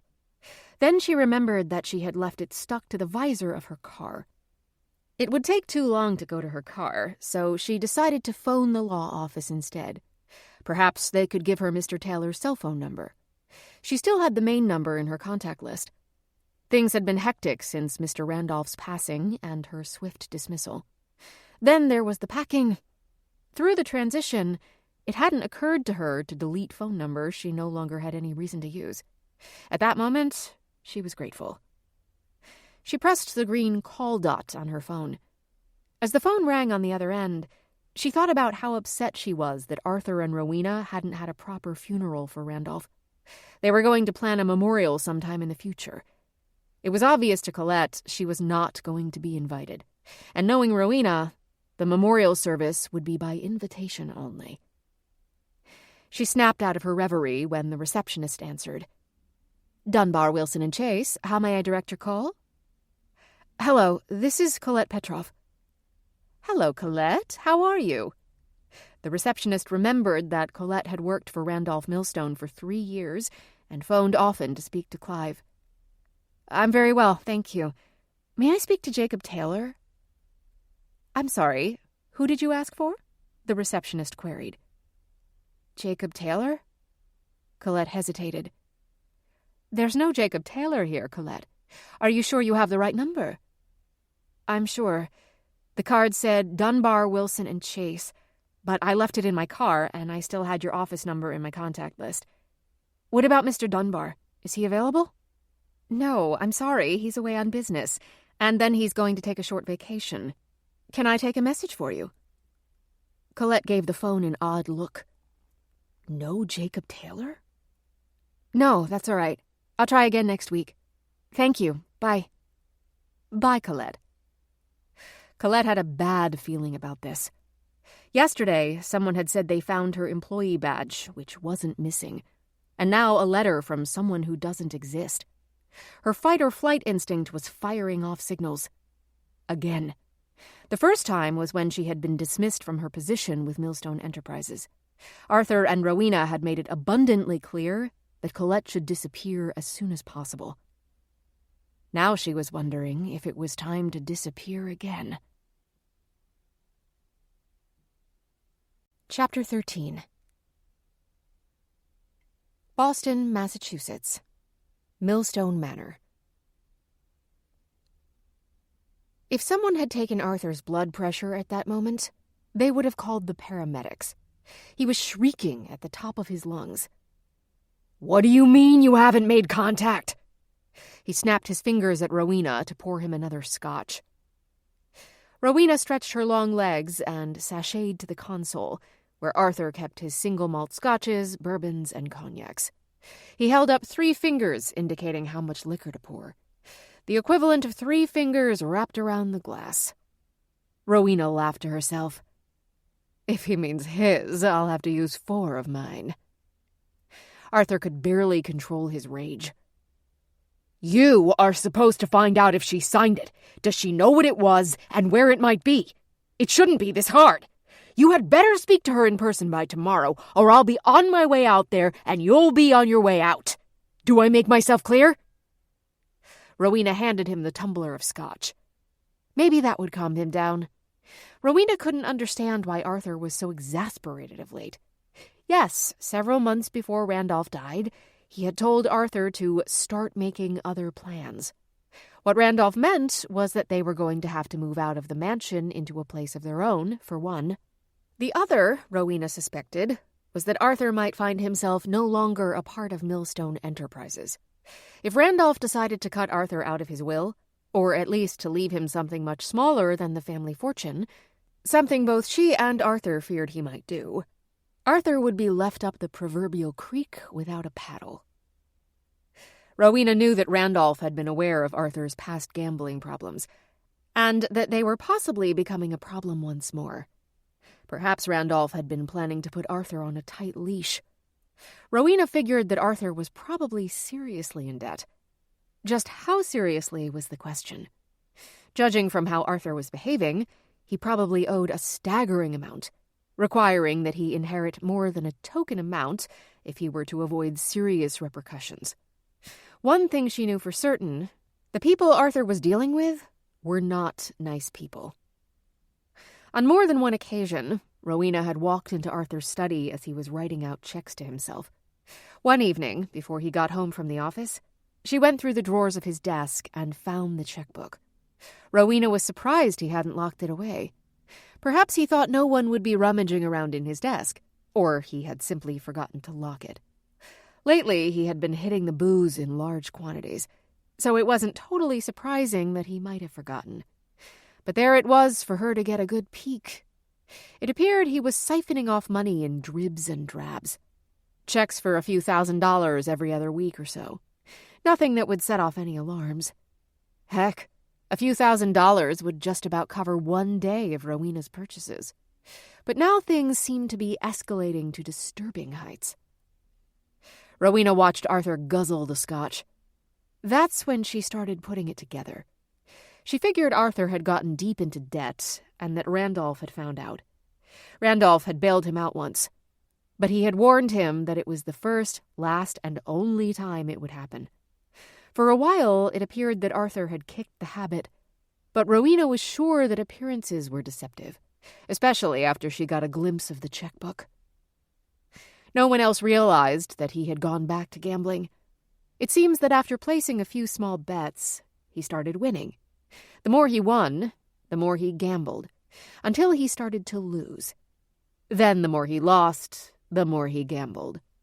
She couldn't comprehend how much he might owe, but his behavior screamed a lot. Arthur slammed down the phone again. "I don't know what I pay him for." He was supposed to confirm where she lived. Rowena almost felt sorry for Thompson. Almost. "Well, now he needs to confirm whether or not she signed the will." "But you don't know whether or not she knows anything. She was only supposed to witness his signature. That doesn't mean she was supposed to read the whole thing. She may know absolutely nothing." Rowena filled both their glasses. "But that's the point, Rowena. There are several pieces to this puzzle. Are you dense? We need to know. Did she witness his signature? Did she know what she was signing? Does she know where it is? 3 simple questions. That's all he has to ask her." Arthur took a big pull of his drink. "She shouldn't have any objections to answering them." "I suppose you're right. They are simple questions." She took a swig of her drink. "So, do you think he'll make contact with her tomorrow?" "He'd better, or you will be making a lot of phone calls to people who bought the furniture." "Me? Why me?" Rowena protested. "Because you are in this as much as I am," Arthur huffed. The following morning, Rowena knew she had a lot of paperwork ahead of her. She went through all the pages in the file Amber had provided, matching the material there with the data in the Excel computer file. She didn't want to take either at face value. Begrudgingly, she painstakingly crossed off the names on paper if they were in the computer. If not, she would add them to the Excel data file. It was tedious work and wreaked havoc on her manicure. Her long nails kept getting caught between the keys, causing her to curse every few minutes.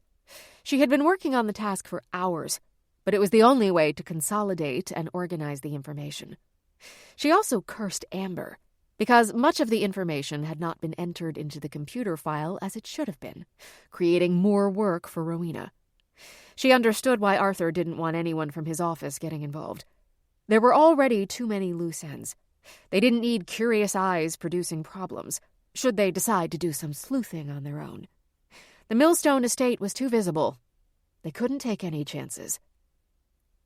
Rowena highlighted the columns and sorted the data by state. There were 3 major antique dealers who had bought several pieces each, but she didn't know if any of the items had been sold to consumers. How could she find out quickly? And what excuse would she use? "Hey, did you happen to find a will that would blow our lifestyle?" Nah. She got up and poured herself some brandy. Then it came to her. She could say, "My husband has been very depressed over his father's death. Everything happened so quickly, and a few items from the estate were mistakenly sold." Okay. That sounded good. Now the big question was, would she have to go to each dealer and check every piece on her own? That could be problematic. Some of the furniture might have to be broken apart. Buy back everything? That was an option. But Arthur would have to come up with a lot of money to do it that way. And then where would they put the pieces? They'd have to find a storage unit. If Arthur was in as dire straits as she thought, she might have to sell some of her jewelry. Scratch that. If they were going to lose everything, she was at least going to get out with her diamonds and gold. She figured she could raise well over $300,000 on her own, but only if it was necessary to get away. And if it came to that, then screw Arthur. If it came to that, he was on his own. Rowena culled the lists. There was one dealer outside Boston, one in New York, another in Kentucky, who collectively had purchased the largest number of pieces. Then there were a few smaller dealers in New Jersey, Connecticut, Vermont, and Pennsylvania. It could take weeks, perhaps months, to track everything down. She picked up the phone and called Arthur's office. When he answered, without even acknowledging her, he said, "I hope you have a solution." "And hello to you too, darling." Rowena gave the phone an annoyed look. "I have an idea, but I don't think you're going to like it." "Why am I not surprised?" Arthur growled. Rowena ignored his tone. "There are too many pieces scattered over 7 states. I can't see how we could go to each place and try to scrutinize everything without drawing suspicion. We can't very well go into a shop with crowbars and start tearing the furniture apart. But that's what it's going to take. Crowbars. We inspected every piece before the sale and could not find a thing. Which means we will have to dismantle each and every piece. And that means you and I, Arthur. We can't trust anyone else." "Aren't you the astute one?"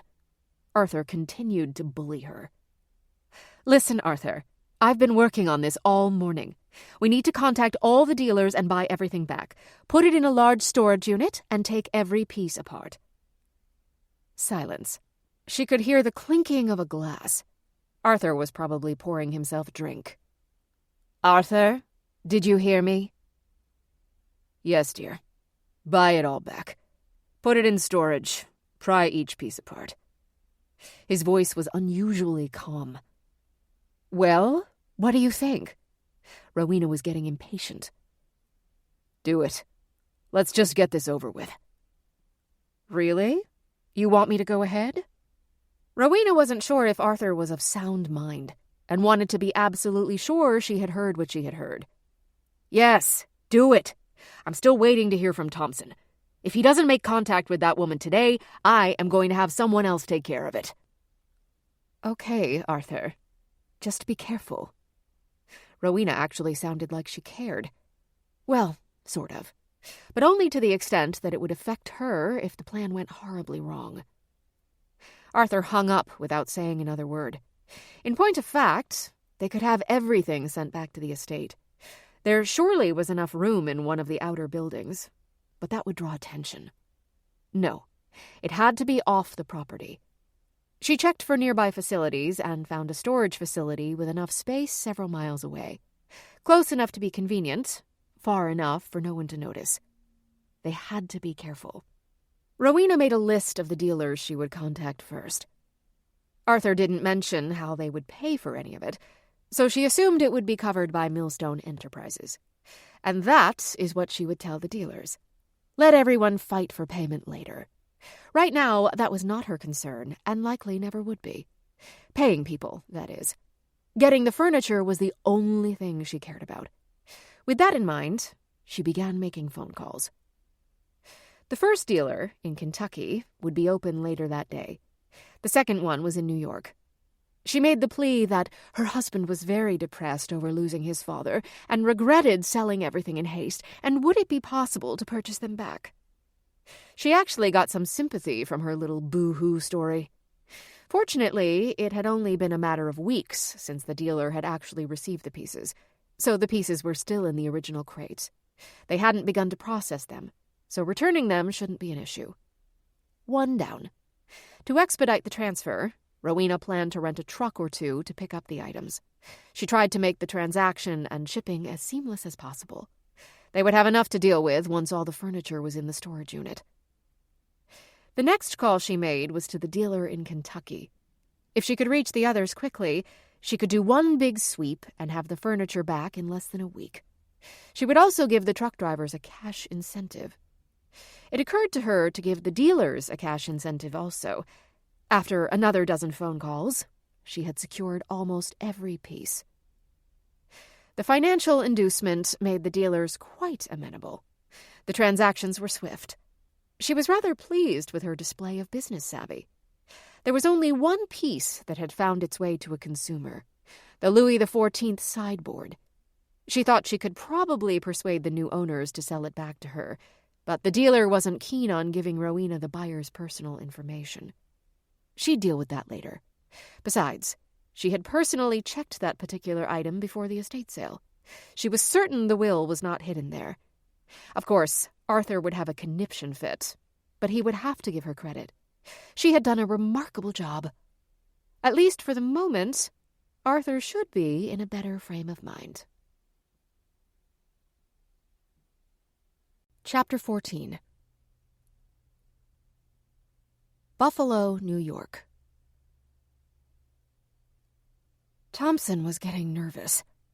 Why hadn't she called him? It was lunchtime. Surely she would have taken a break. Maybe he should just go downstairs to the housekeeping office? He snapped his fingers. He'd call her from the house phone and ask if she had gotten his letter. Then he would ask if he could stop by and ask her a few questions. She wouldn't be able to run away, and she might feel safer in her own environment. The question was, should he be dressed as himself? Why not? He really wasn't doing anything illegal. He was simply seeking information for his employer. But why was this job giving him a creepy feeling? There was a tense undercurrent in his communications with Arthur. Anger and desperation, Thompson thought. His job was to find out whether or not Ms. Petroff had witnessed a signature, and to find out whether she saw where Randolph Millstone had put the document. There was nothing truly shady about finding out about those two things.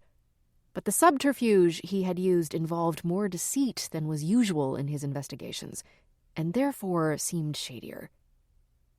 Thompson took the elevator to the lobby, went to the phone banks, and asked to be connected to housekeeping.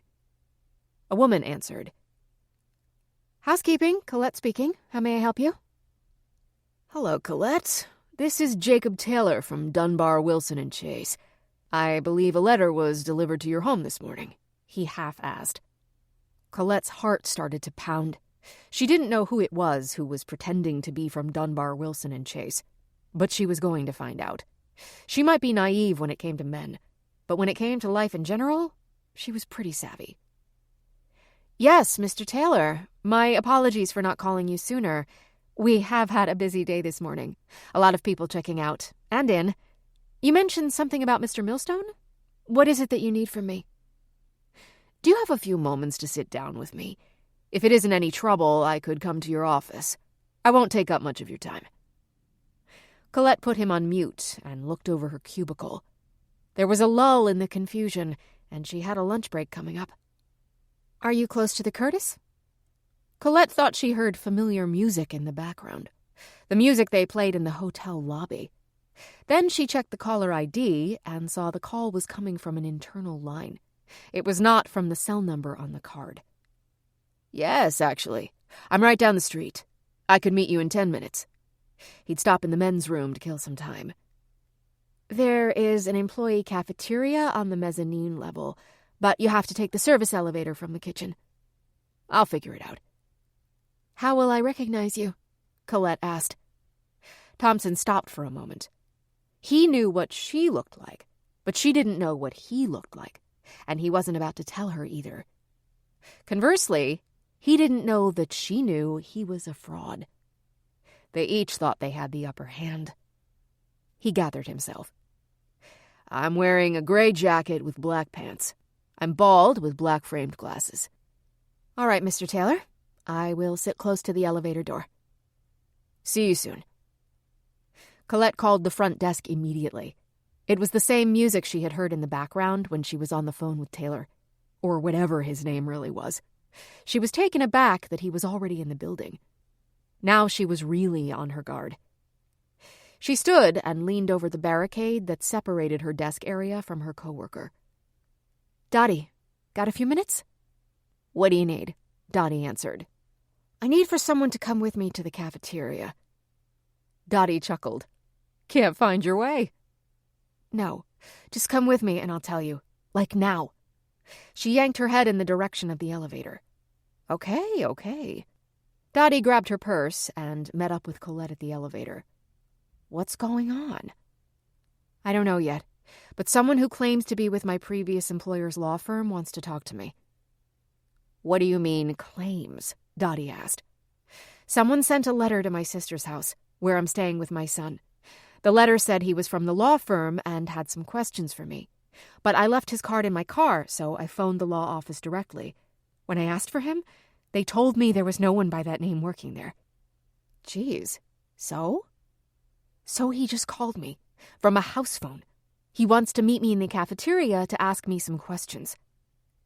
Sounds a little nefarious, don't you think? Very. Colette exited the elevator and walked to the nearest table that was empty.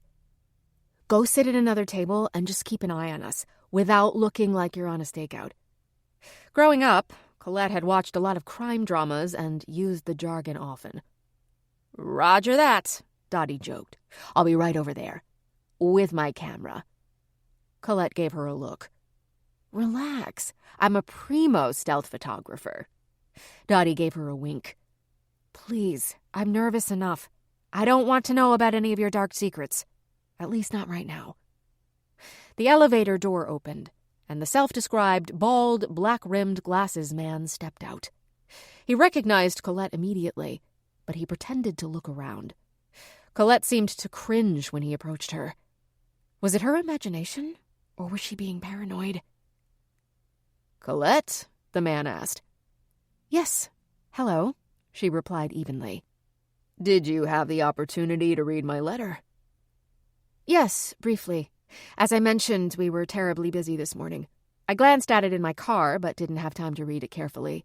And unfortunately, I left it in the visor.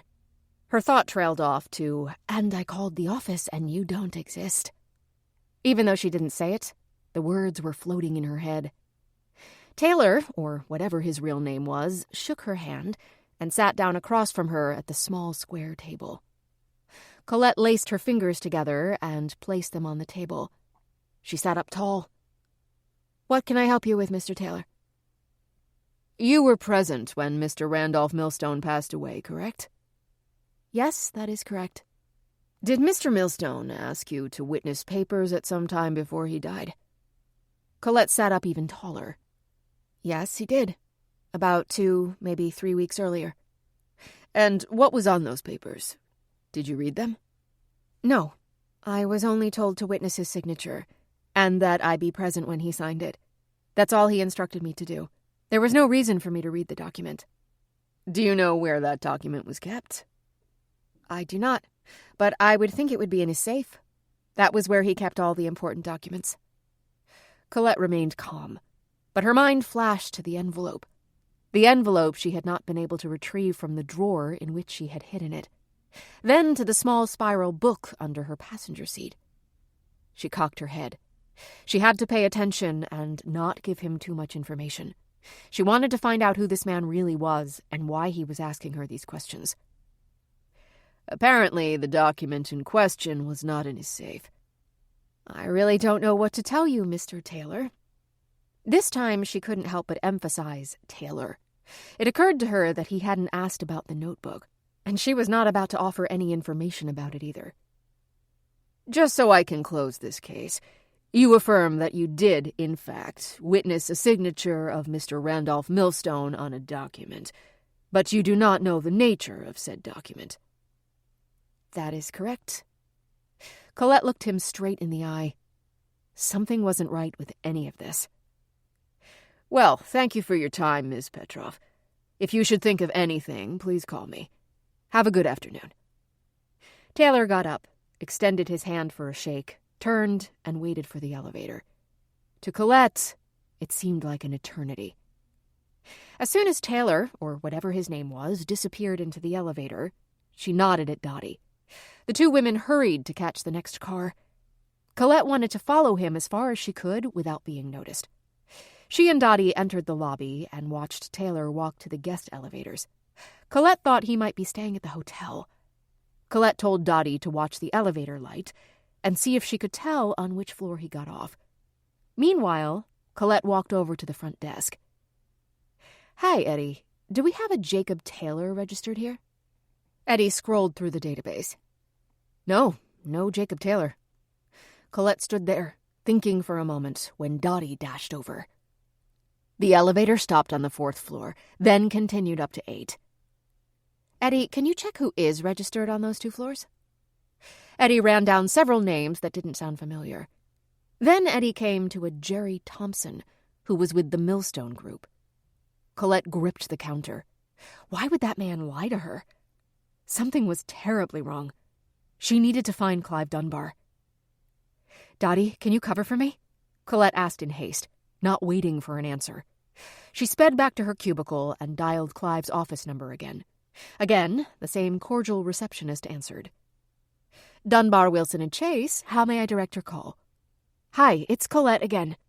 You said Mr. Dunbar was out of town on business. Do you know where? Let me put you through to his assistant. Clive Dunbar's office, how can I help you? A familiar voice was on the other side. Hi, it's Colette Petrov. She could barely breathe. Colette, nice to hear from you. What can I help you with? I need to find Mr. Dunbar. It's particularly important. Colette slowed down. He went to Toronto on business and was going to meet up with his son at their cabin on Cranberry Lake in upstate New York. Do you know when he'll be back? Colette tried not to sound desperate. Not until the end of next week. Is there something I can help you with?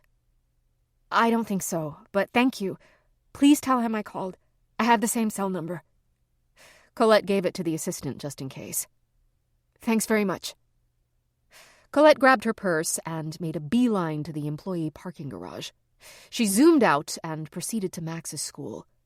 The imposter knew where she lived and where she worked.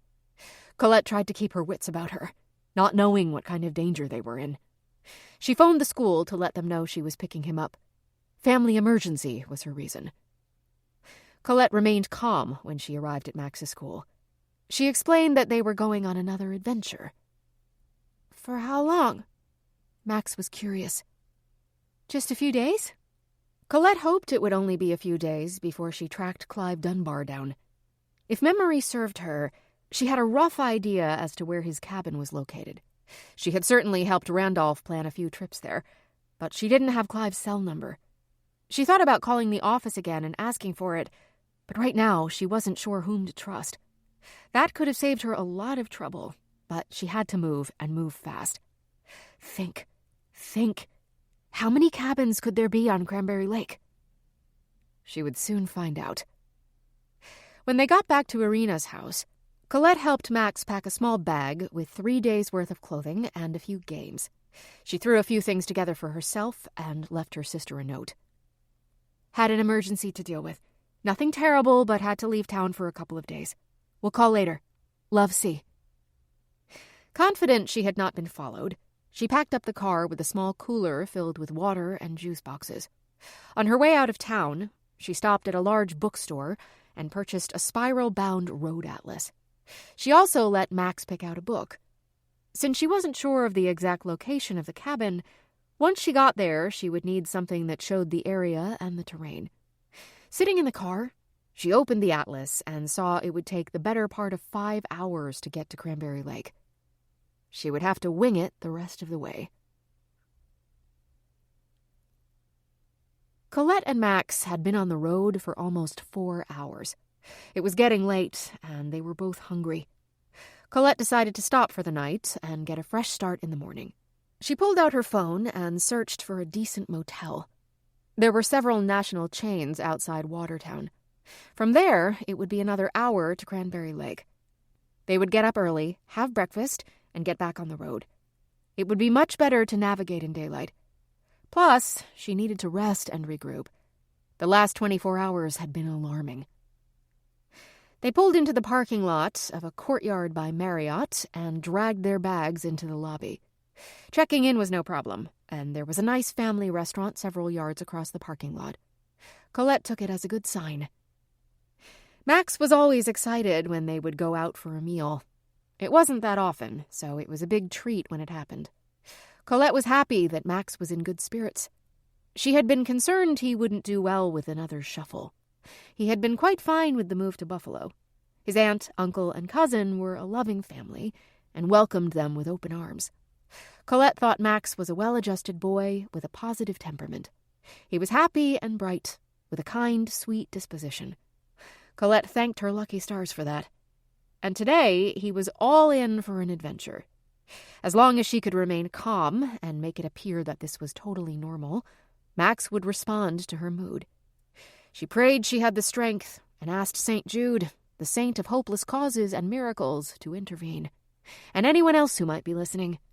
She smiled, thinking about her former employer. And you too, Mr. Randolph. What kind of adventure are we doing? Remember Mr. Randolph, my former boss? The one who went to heaven?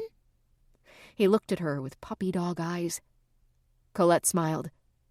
Yes, that's right. Well, he has a friend named Mr. Dunbar, and I have something I need to give him. Like a present? Max asked with wonder. Sorta. Like a present. Colette hoped it would be a welcome gift. It was certainly an unexpected one. The waitress came by to take their order. What can I get for you? Max was bobbing in his seat. I would like a cheeseburger, please. Colette said, I'll have the same. Medium rare for him and rare for me. Lettuce and tomato on both, please. Max made a face. Colette gave him a sideways look. You know the drill. Always have greens at dinner. Max heaved a huge sigh of resignation. The waitress chuckled. I wish my kid were that smart. Max sat up straight, realizing that this nice lady thought he was smart. They come with fries. Is that okay? She looked at Colette. Max was mimicking a plea. Colette couldn't resist how cute her kid was and said, Yes, fries for both of us. Max clapped his hands gleefully. Thanks, Mom. Colette noticed that he had stopped calling her Mommy lately. She was now Mom. Occasionally, he'd call her Mama, but only if he wanted something really badly. It made her feel old, but she understood the need for a kid not to be thought of as a mommy's boy, especially around new friends. Anything to drink? The waitress asked. Water for both of them. As she was about to turn away, she pointed to the container of washable crayons on the table. Feel free to use them on the placemats. If you turn it over, there are drawings on the other side, and you can color or draw however you like. Thank you. Max whooped with delight. So what kind of present are you giving Mr. Millstone's friend? Max went back to their original conversation. Colette wondered how she should answer. Be honest. He doesn't need details. It's a book. What kind of book? Max started to draw on the placemat. It's a surprise. Colette didn't know what else to say, but it wasn't far from the truth. What kind of surprise? Max kept making circles on the paper. Well, now, if we knew, then it wouldn't be a surprise, would it? Colette was relieved that Max accepted that answer. Max nodded in agreement. So what else are we going to do? I'm not sure yet. Maybe that will be a surprise, too. Goody! Max was content with the plans for surprises. Several minutes later, the waitress brought their food. Colette was so hungry that she thought she would inhale all of it at once. Max dived straight into the fries. Easy now. Colette was speaking to him and to herself. Max proceeded to tell his mother about some kids at his new school who play in the Pee Wee League. We can talk about it after your next birthday. Then you'll be old enough. When is my next birthday? Max still wasn't old enough to grasp lengths of time very well. Something months away might as well be a decade for a kid his age. You have 4 more months to go. How long is that? He asked innocently. It's a little while. Not too long. Now finish your dinner before it gets cold. They ate in a comfortable silence, listening to the music playing in the background. It was Ed Sheeran, followed by Sam Smith. Men in love. She hoped one day someone would feel that way about her. Mom? Yes, love? Can we watch some TV when we get back to the hotel? Colette checked her watch. Okay, but not too long. We both need to get a good night's sleep. She hoped she would be able to sleep. As exhausted as she felt, her mind was racing at 100 miles a minute. The waitress returned to collect their plates. Anyone for dessert? Ice cream, please? Sure, why not? We're on an adventure. Colette smiled. A scoop of chocolate for me and a scoop of vanilla for Max. Very good. I'll be right back. She was about to remove the placemat, but Max stopped her. Please, can I keep it? She looked at Colette. Colette saw that it hadn't been soiled too much, just a few dribbles. Of course. A souvenir. He meant souvenir, but his mispronunciation was endearing. Neither corrected him. It was the sentiment that was important. They finished their ice cream. Colette paid the check, and they walked back to the motel, Max skipping a few feet ahead. Colette stopped at her car before they went to the room. She wanted to get the notebook and the road atlas. She opened the trunk, retrieved the books, and then closed the trunk. They walked from the parking lot into the motel lobby. Max pushed the button to bring the elevator to the first floor. On the ride up to their room, Colette thought she'd study one book and try to unravel the meaning of what was written in the other while Max watched a movie. "Go put on your pajamas and brush your teeth." Colette ruffled Max's hair. "Okay, Mom." He opened his backpack and pulled out his PJs and toothbrush. "Toothpaste?" Colette handed him the tube. "Remember the rules? Don't squeeze hard." "And," she urged, "and put the top back on." Max grinned. "Righto."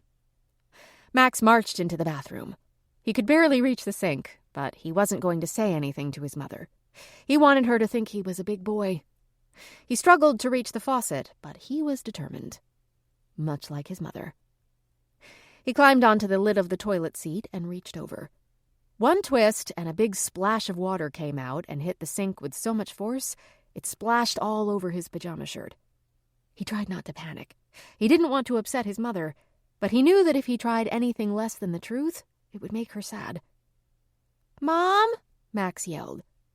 Colette ran to the bathroom. What happened?" He turned to face her. His eyes welled up in tears. "I'm sorry, Mommy." He called her Mommy. Colette's eyes also welled up in tears. She gave him a big hug. "It's okay, sweetie. Come on, let's put a dry shirt on you." Colette knew it had been a stressful day for both of them.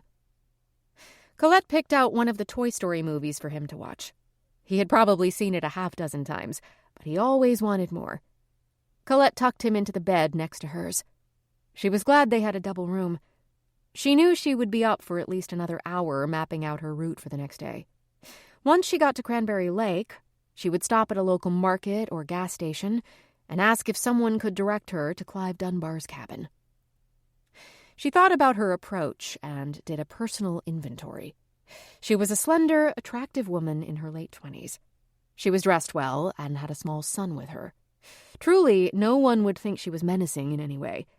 She would also explain she had something from her former employee, who died recently, to give to Mr. Dunbar. She wasn't sure how much information she would have to give away to get his address, so she rehearsed what she would say. "Hello, my name is Colette Petroff. I'm looking for Mr. Clive Dunbar. My former employer, Mr. Randolph Millstone, was one of his clients. He died recently, and I have something Mr. Millstone wanted to pass along to Mr. Dunbar." That was a perfectly reasonable explanation for the request. If she were really lucky, they might have met Mr. Randolph on one of his trips to the cabin. She looked over at Max. His eyes were fluttering, and he soon drifted off to sleep. Colette lowered the volume of the television and pulled out the road atlas. There was an entire page devoted to the Cranberry Lake area. How she was going to find one cabin in the entire area would be a challenge. She pulled out her laptop and put Cranberry Lake/food into Google. Several results popped up with virtual pushpins. She wrote down the names and addresses of a few of them. She would plug the information into her GPS when they got in the car in the morning. Colette got up, turned on the light in the bathroom, and closed the door halfway, in case one of them had to get up during the night. After a day like the one she just had, waking up in a strange place could be quite disorienting. She switched off the television and the lamp next to her bed and hoped she would be able to get some sleep. She had to be on her best game for the next part of this adventure. Chapter 15. Stillwell Art Center. 2 weeks after the grand opening.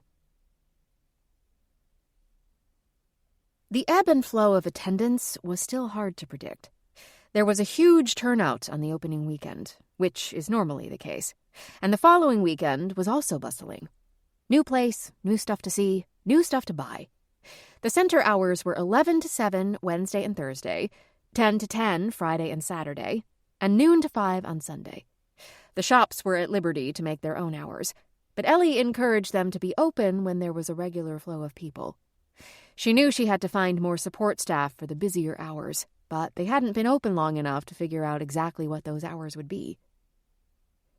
The local university had a community credit program that allowed students to earn credits for working at certain nonprofits in a number of disciplines. Ellie Stillwell was delighted when they assigned her 1 student for each artist and 4 as pages. Having an apprentice or student would enable the artists to continue to work while someone minded the store, so to speak. It would be a wonderful opportunity to learn about art and business, a delicate combination. Many artists have no interest in the business end of things. It was early Friday morning. Luna was unlocking the doors to the cafe when she spotted Ziggy and Marley coming over to greet Wiley. Luna was thrilled that Wiley had others to play with during the day. The dog park idea was genius, and made working at the center especially convenient. Luna looked at the calendar. They had been open for a week, and she was checking her inventory. She was pleasantly surprised to discover she had sold out of most of the espresso blend. She wasn't sure if such a robust cup of coffee would be popular, but it was. People especially liked the lattes, so she was sure to have more milk on hand as well. Good thing Cullen had a refrigerator in his shop. She might have to take up some of the space with her supplies. It was a good problem to have. Luna checked the calendar again. It had been almost 2 full weeks since she and Gaines had communicated. She wasn't sure how to take it. Was he interested in her, or was he not? Shake it off, girl. She stood still for a moment and put her thumbs and middle fingers together to form a small circle with each hand. She closed her eyes and took a long, deep breath and released it slowly. When she opened her eyes, it occurred to her Cullen still hadn't moved the table. That was going to be next on her list. The past couple of weeks had gone by so quickly that she hadn't had time to bug him about it. After she finished her list, she walked over to the flaky tart to place her order for the next day. "Hello, Heidi. Looks like everyone has been busy this week."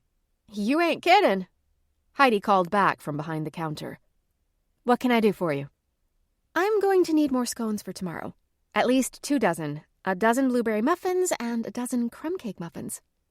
Luna smiled at Heidi. "Can you believe it?" Heidi checked off the items on her pad. "I'm going to have to rethink my menu. Have a few different things, but have a daily special. The oven is getting a workout." They both chuckled. "I'm still amazed at how Ellie pulled off this Herculean task," Luna said with admiration. "Right. And it was really smart to have a small selection of food. Keeps people here longer." "Good thinking," Luna replied. "I'll be by to pick everything up around 8:30. Thanks for offering to bring it with you. Saves me a trip." "I have to come here anyway. Plus, I borrowed a van, so I don't have to make more than one trip. Unless we sell out, in which case I'm going to have to wing it." Heidi laughed. "Do you have backup in your kitchen?" Luna had never thought to ask before. "I keep some of the cakes in the freezer, but I don't like to sell them. I usually save those for my son and his friends. They're not very fussy. You know how adolescents can be," Heidi noted. Luna thought back for a second. "Sure do. My brother Cullen would bring a bunch of guys over after practice, and they would scour the kitchen for anything edible." "Must be in their genes," Heidi joked. "For sure. Gotta run. Have a groovy day." Luna smiled. "Groovy. Cool, man." Heidi laughed at her own response.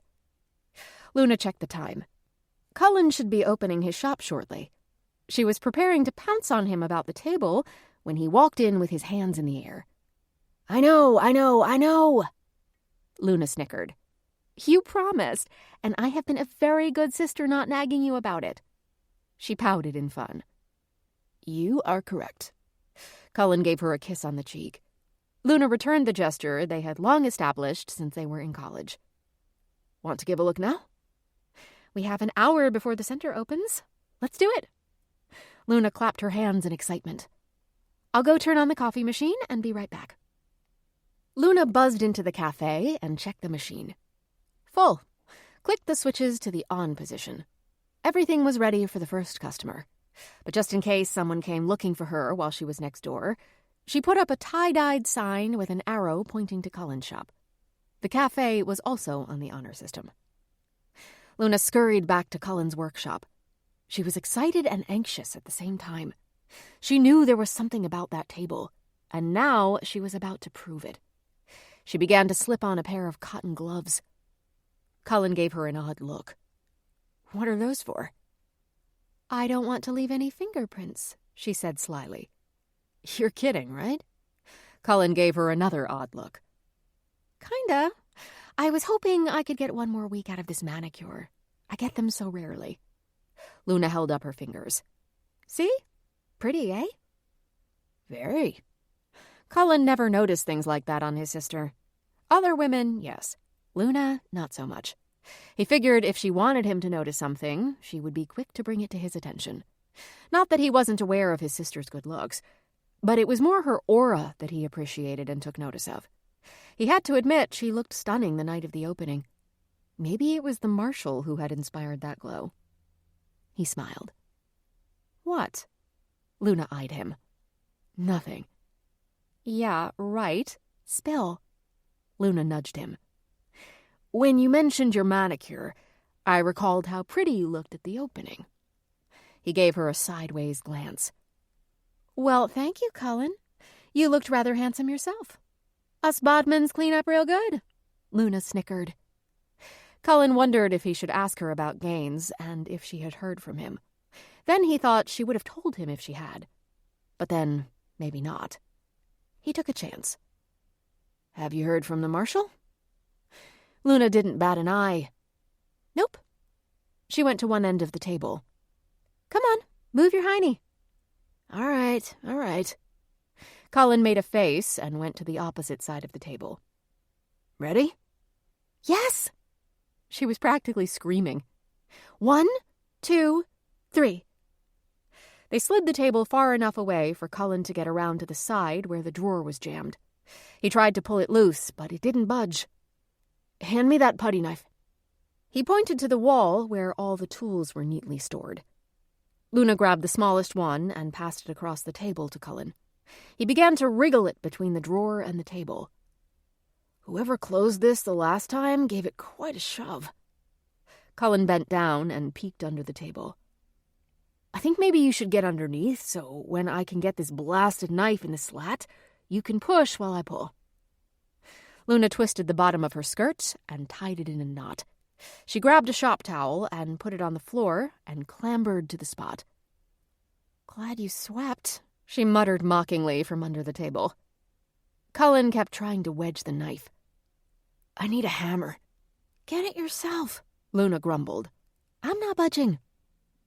Colin slithered between the table and the wall until he was free. He grabbed the nearest hammer and slithered back. He jammed the knife with one hand and gave it a bang with the hammer. A few pieces of old paint flew off. Still, it wasn't moving. He let out a big sigh. "What?" Luna mumbled from her position. "Nothing.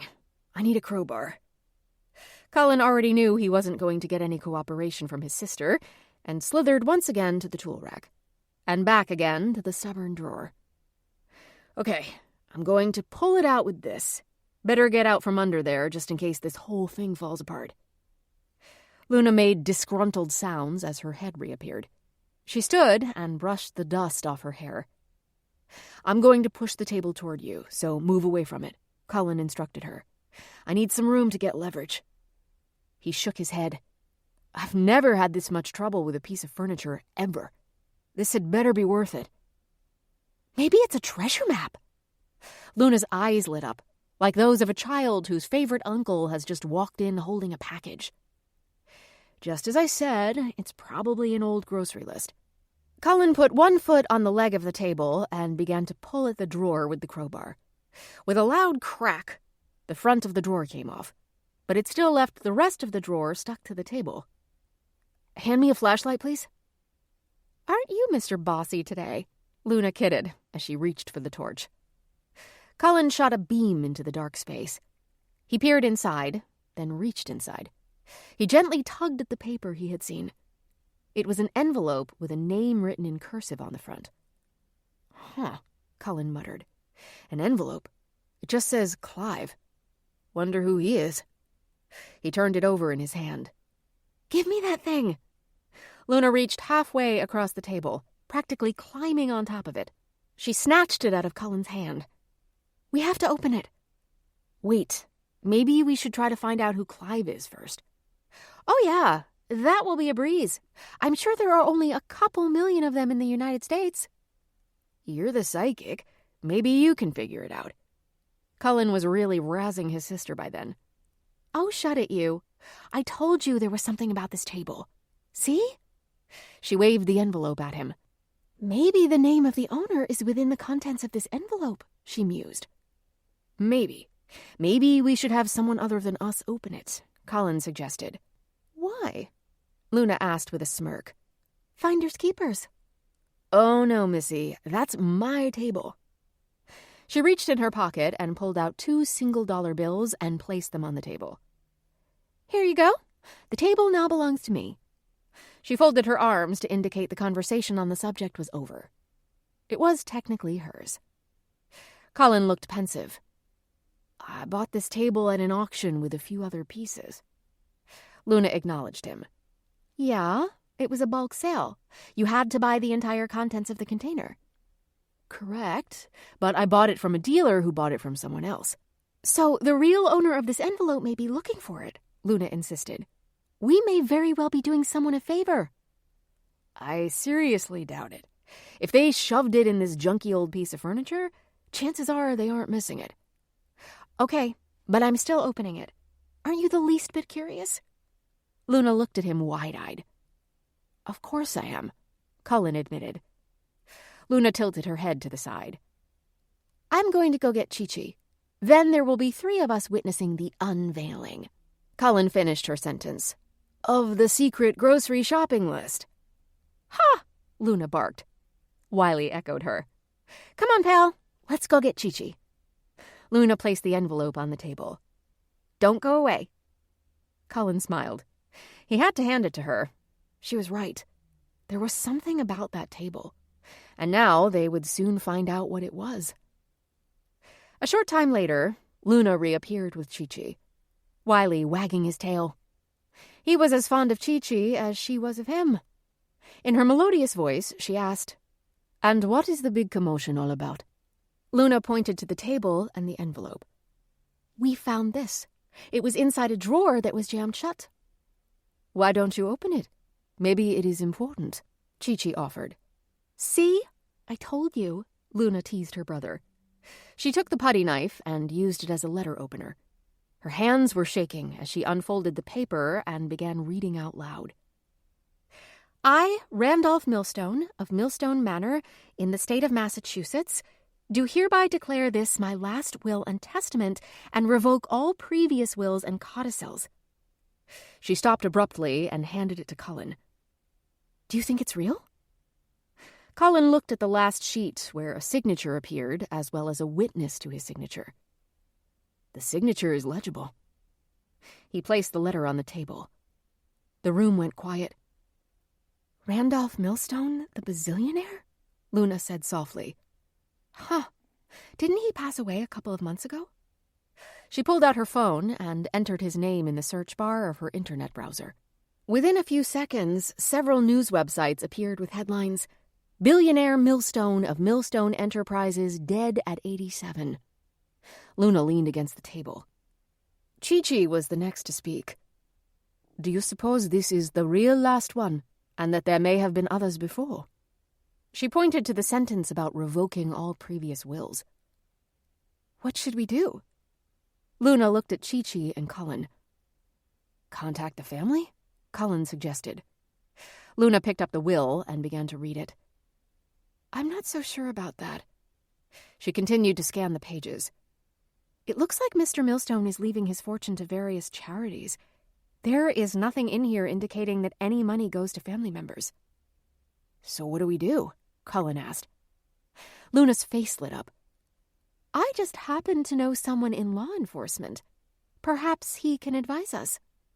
Her impish grin was amusing. Oh, girl, I think that's a splendid idea. Chi-Chi was right there with encouragement. Cullen grinned. It really is a good idea. Luna took a few long inhales. She needed to center herself. Then she asked, "Text or call?" Chi-Chi did not hesitate. "Call." Cullen gave a text, rapid-fire response. "I think a phone call would be better. We may not want a trail of messages," Luna said wisely. "You're not going undercover, for heaven's sake," Cullen stated. Chi-Chi folded her arms and stared down at Luna. "Call him." Luna's phone was sitting on the table. Chi-Chi picked it up and handed it to her. "Now." Luna started wiggling her shoulders and hips as if she were about to step into a boxing ring. Cullen burst out laughing. "What are you doing? Some kind of woo-woo jig?" Chi-Chi stifled a laugh. She knew Luna was getting her own chi energy aligned, shaking off the cosmic dust, so to speak. Luna made a face at him. "Never you mind." She scrolled through her contact list and found Marshal Christopher Gaines. She pressed her finger on his name. "Marshal Gaines?" He knew it was Luna, but he didn't want to seem too excited to hear from her, even though he was. "Hey, Marshal. Luna Tick here." She paused. He chuckled. "Well, hello, Miss Bodhi. And to what do I owe this pleasure? I trust all is well in your world." "Marshal Gaines, I am doing well, thank you. And you?" "Well, busy, but well. Trying to make the house habitable has been a challenge, but I'm fine. What's on your mind?" "Remember the table you saw in Cullen's workshop? The one we were both vying for? The one that I thought was special?" Gaines couldn't help but smile. "I do indeed. Are you ready to give it up?" "Oh, no, sir. But I do have an interesting situation about which I could use some advice." "Shoot." Gaines knew that wasn't always a good expression, but he was in a playful mood. He was elated that Luna had called, no matter the reason.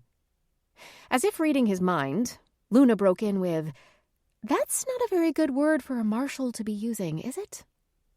Gaines laughed out loud. "I was thinking the same thing. How does she do that?"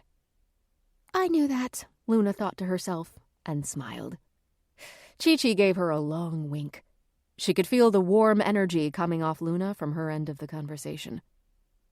"Okay, so Cullen finally moved the table to get to the drawer. He had to use a crowbar. Anyway, we found an envelope with what appears to be the last will and testament of Mr. Randolph Millstone." "As in Millstone everything?" Gaines was genuinely stunned. "Seems that way," Luna continued. "But we don't want to notify the family." "Why not?" Gaines asked. "Because if this document is legit, his family is going to have a cow. Several. A herd of cows." Luna's level of excitement was increasing. "I'm going to be in your area, not this weekend but next, for our think tank. Mind if I stop by and take a look?" Gaines's voice was even. "That would be great. Which day and what time?" Luna replied, giving a thumbs up. Cullen offered, "Tell him we'll take him out to dinner." "Oh, my brother offered to take you to dinner." "That should work out well. The session is over at 4:30. I can come by and take a look at the document and that table," he joked. "I have dibs on it, too, if you remember." "I do remember. We'll have to arm wrestle for it." "Before or after dinner?" Gaines was getting more comfortable flirting with Luna. "Ha. Well, when you see the condition it's in now, you may change your mind." Cullen had to rip the drawer off with a crowbar. "Is the document dated?" Gaines asked. "Yes, it was dated 11 weeks ago," Luna replied, checking the document once again. "When did Millstone die?" Gaines asked. "A little over 2 months ago, I think," Luna replied. "I'll check on it," Gaines said. "Is there a witness to his signature?" "Yep, someone named Colette Petrov." "Okay, that gives me enough to go on," Gaines said. "See you a week from Saturday, 5 o'clock-ish." "Deal. Thanks a bunch," Luna said, waiting for another response. "Meanwhile, try to stay out of trouble," Gaines teased. "I'll do my best. Bye now." Luna ended the call. She was swimming with delight. Chapter 16. Boston, Massachusetts. American Storage Center. It had taken only 10 days before the final delivery of the estate furniture Rowena had managed to track down from the dealers had arrived. The cash incentives to the dealers and the drivers had paid off handsomely. She was not eager to rip apart a few $100,000 worth of antiques, but could not see any other way forward. However, she was not about to do it alone. Arthur was just going to have to get his hands dirty. For real. Rowena pulled out the files and began to check off each piece that had come back. Everything was there, except the Louis XIV sideboard. She felt a sense of relief knowing that virtually all the items were back in their possession. She thought about the missing buffet, but consoled herself once again with the knowledge that she had personally checked its every nook and cranny. Unless there was a secret compartment, she was certain it wasn't hidden there. She looked around the space. She knew she would need Arthur to remove the furniture from the packing crates. The question was the process.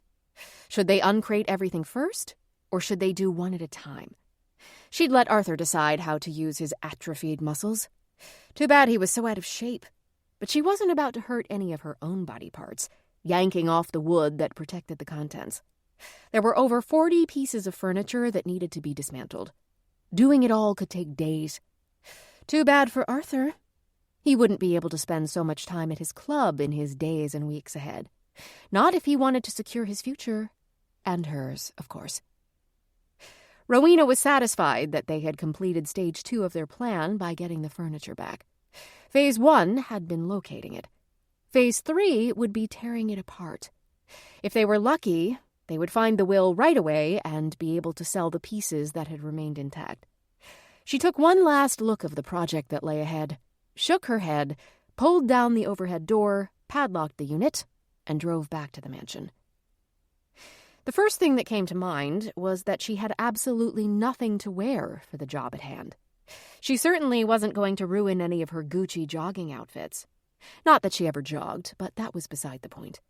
She dreaded having to go to a big box store to purchase sweatpants. She might be recognized. Heaven forfend. Then she thought about buying the outfit online.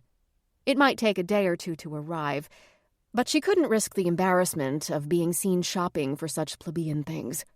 The thought made her skin crawl.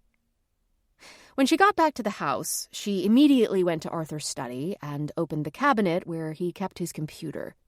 She logged in and started her shopping spree. She laughed, thinking she could buy an entire season's wardrobe for the same amount of money one of her outfits had cost. But then a little voice in her head reminded her that if they didn't rectify the predicament they were in, she might be shopping at these stores for the rest of her life. That is, if they didn't go to prison. Clothing would no longer be an issue. God, how she hated the color orange.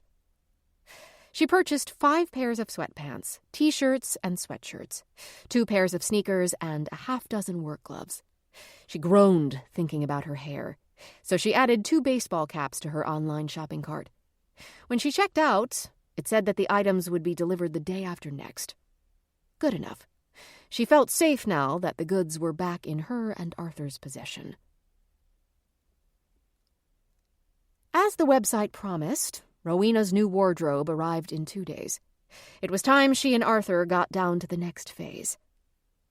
2 days later, her pedestrian outfits having arrived, Rowena sat in Arthur's study chain-smoking again, waiting for him to return from his office. She could never figure out exactly what he did when he was there, except perhaps some creative accounting. She was fidgeting, nervously waiting for his reaction. Finally, she got up and poured herself a drink.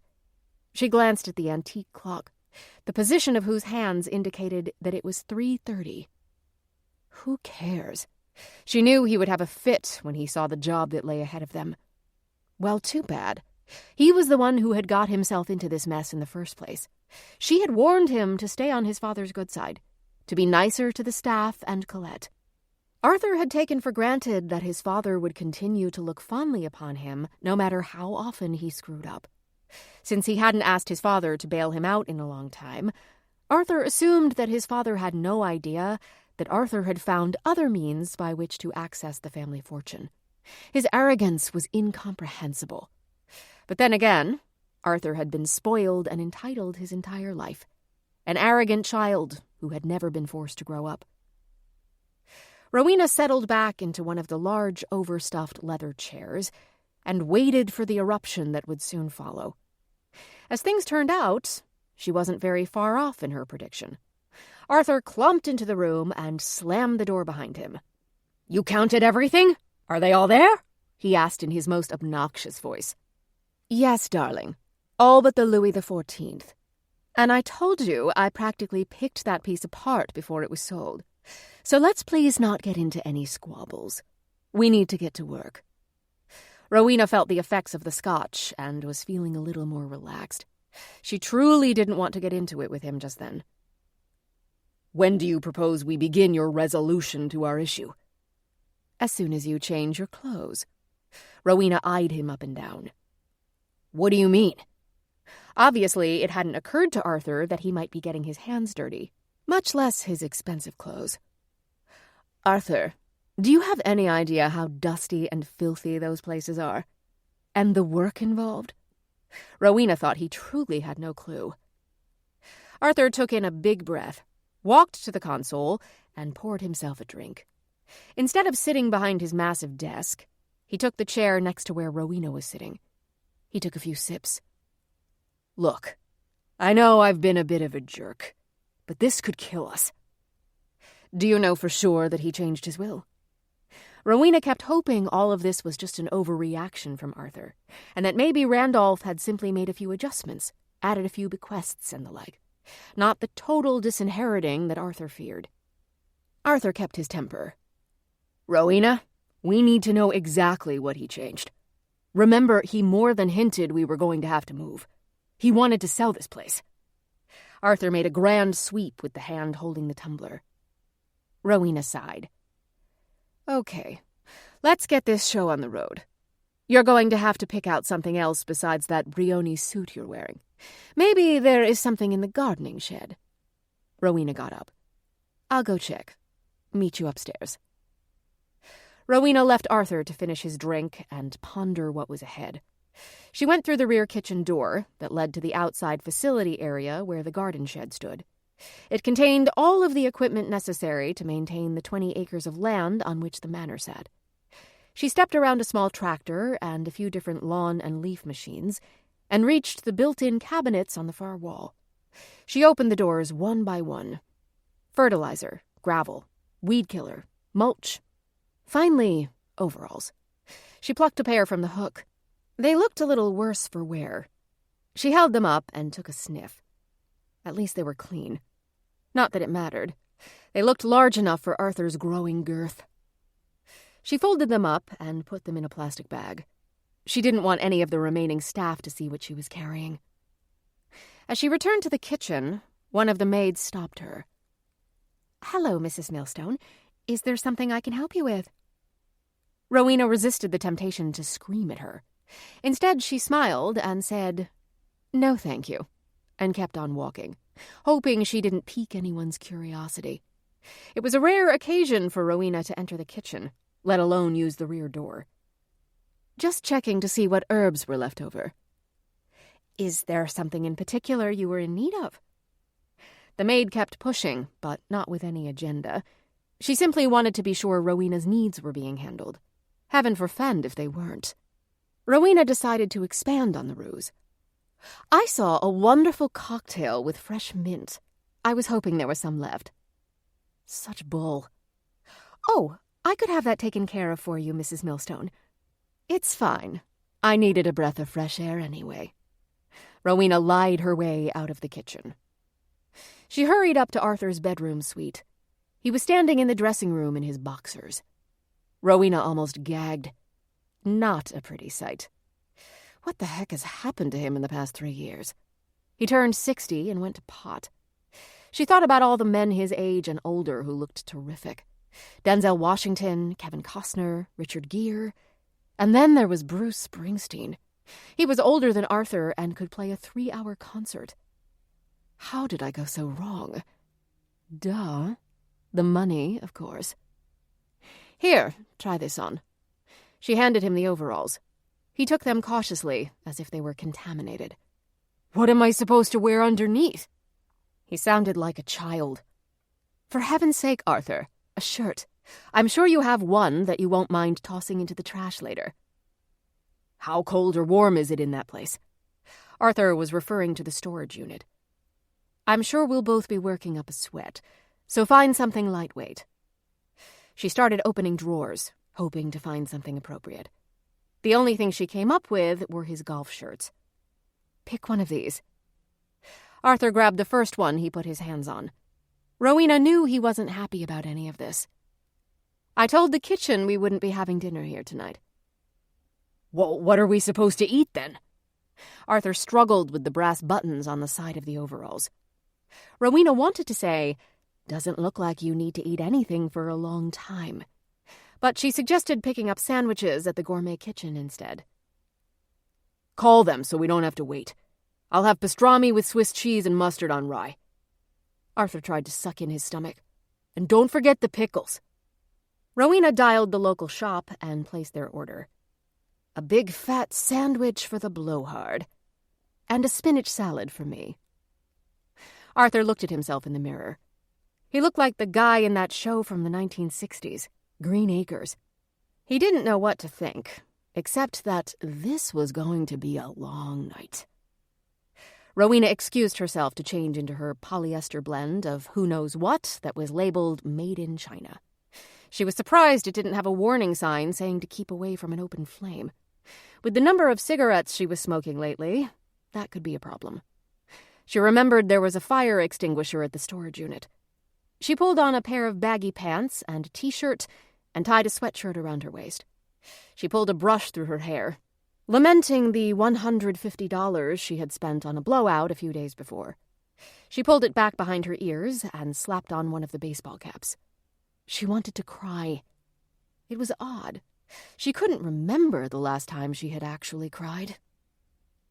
Rowena appeared in Arthur's doorway. "Well, aren't we a pair? You look like you're about to milk a cow, and I look like a soccer mom who just rolled out of bed. Nice." Rowena frowned. "I hope we don't run into anyone we know.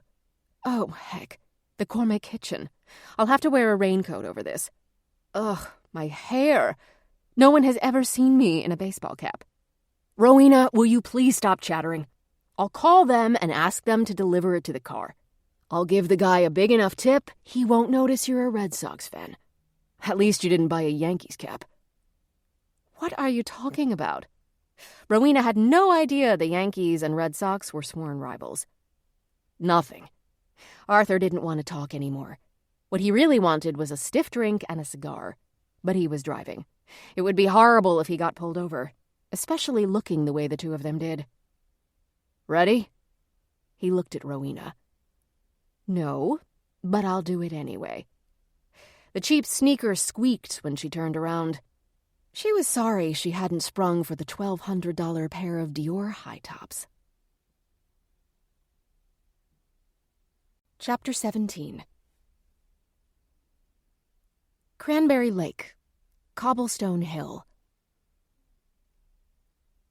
Colette and Max got up early and went to a local diner for breakfast. Max was in his glory. 2 restaurant meals in a row. He couldn't decide between waffles and French toast. Colette could barely think of food. Max decided on the French toast, so Colette opted for the waffles. Maybe she could choke them down. The day before, she had had so much resolve. That day, she was a nervous wreck. "Mom, are you okay?" Max looked at her impishly. "Yes, honey, I'm okay. Just a little tired. I didn't sleep all that well." "Aren't you having fun on our adventure?" "As long as we're together, for sure." Colette reached across the table and stroked his small hand. The waitress brought their breakfast, and Max dug in. Colette was pleased that her son was taking this organized chaos so well. She kept reminding herself that he would take his cues from her, so it was important that she keep a smile on her face. "Where are we going today?" Max swirled his food in the maple syrup. "We're going to try to find Mr. Dunbar and give him his surprise." Max kept chomping on his breakfast and nodded. "Oh, yeah, I remember. You're going to give him a book, right? That's right. Colette was impressed with her son's recall. When they were finished, she paid the check and made Max go to the bathroom. Don't forget. I know. Wash my hands. Max marched into the small bathroom while Colette waited outside the door. A few minutes later, Max appeared, holding his hands up, palms out. All clean. Colette tousled his hair. Okay, let's get this show on the road. They had another hour of driving ahead. Colette typed a few destinations into her GPS, hoping that someone at one of them would be able to direct her to Dunbar's cabin. She racked her brain to remember the name of the cabin. It seemed like every one of them had a name rather than an address. Then it hit her. Cobblestone Hill. She breathed a sigh of relief. Surely someone would know where the cabin was. From the photos she had seen, it wasn't exactly what a regular person would consider a cabin, unless a 5-bedroom, 4,000-square-foot home on Lakefoot property counted as a cabin. Max was pointing out the various trees and plants from the child's car seat in the back. Mom, look at that big tree. And that one. He even commented on how good the air smelled and asked if all the windows could roll down. For just a little while, Colette was pleased he was in a happy mood. They played the I Spy game for the duration. They also passed several campsites along the way and included them in their game. It was Max's job to count them. Colette smiled, hoping the rest of the day would be productive. Her nerves had settled as soon as she remembered the name of the cabin. It was as if Randolph had whispered it in her ear. Within the hour, they pulled in front of a small general store. I'll be right back. She turned off the engine and locked the car. The place was much more rural than she was used to. It almost spooked her. She had to admit she was pretty much a city girl. A revelation. She went inside the very old building. It looked like something out of the Andy Griffith Show. A table in the front had a pile of denim jeans and flannel shirts. Another table had local honey. One wall was filled with fishing rods and tackle. A pile of coolers was against the far wall next to a large freezer filled with bags of ice.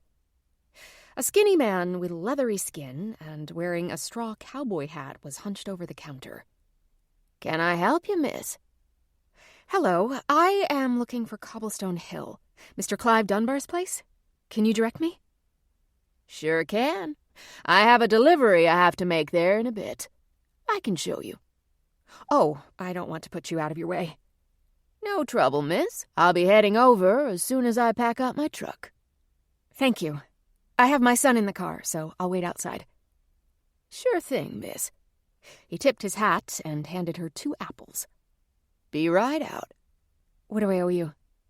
"Nothing. I grow 'em myself." He disappeared into the back of the store and returned with a carton filled with eggs, milk, bread, and produce. Colette was feeling better with each minute. The man didn't act surprised or suspicious, and he knew exactly where she needed to go. She got back in the car and watched the man close the door of the store and pin a sign on it. "Don't you go away. Be right back." So this is what country living is like, she thought to herself. She wondered if he even locked the door. He placed the goods in the back of his pickup and waved her to follow. She pulled up alongside and lowered both her window and the one in the back so Max could thank the nice man for the apple.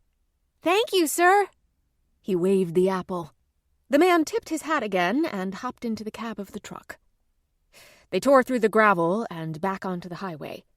Cobblestone Hill was less than 10 minutes away. She followed the pickup down the long driveway and parked her car next to the truck. A man, maybe mid to late 30s, came out of the house. He was lanky and wore black-rimmed glasses. His hair was cut short.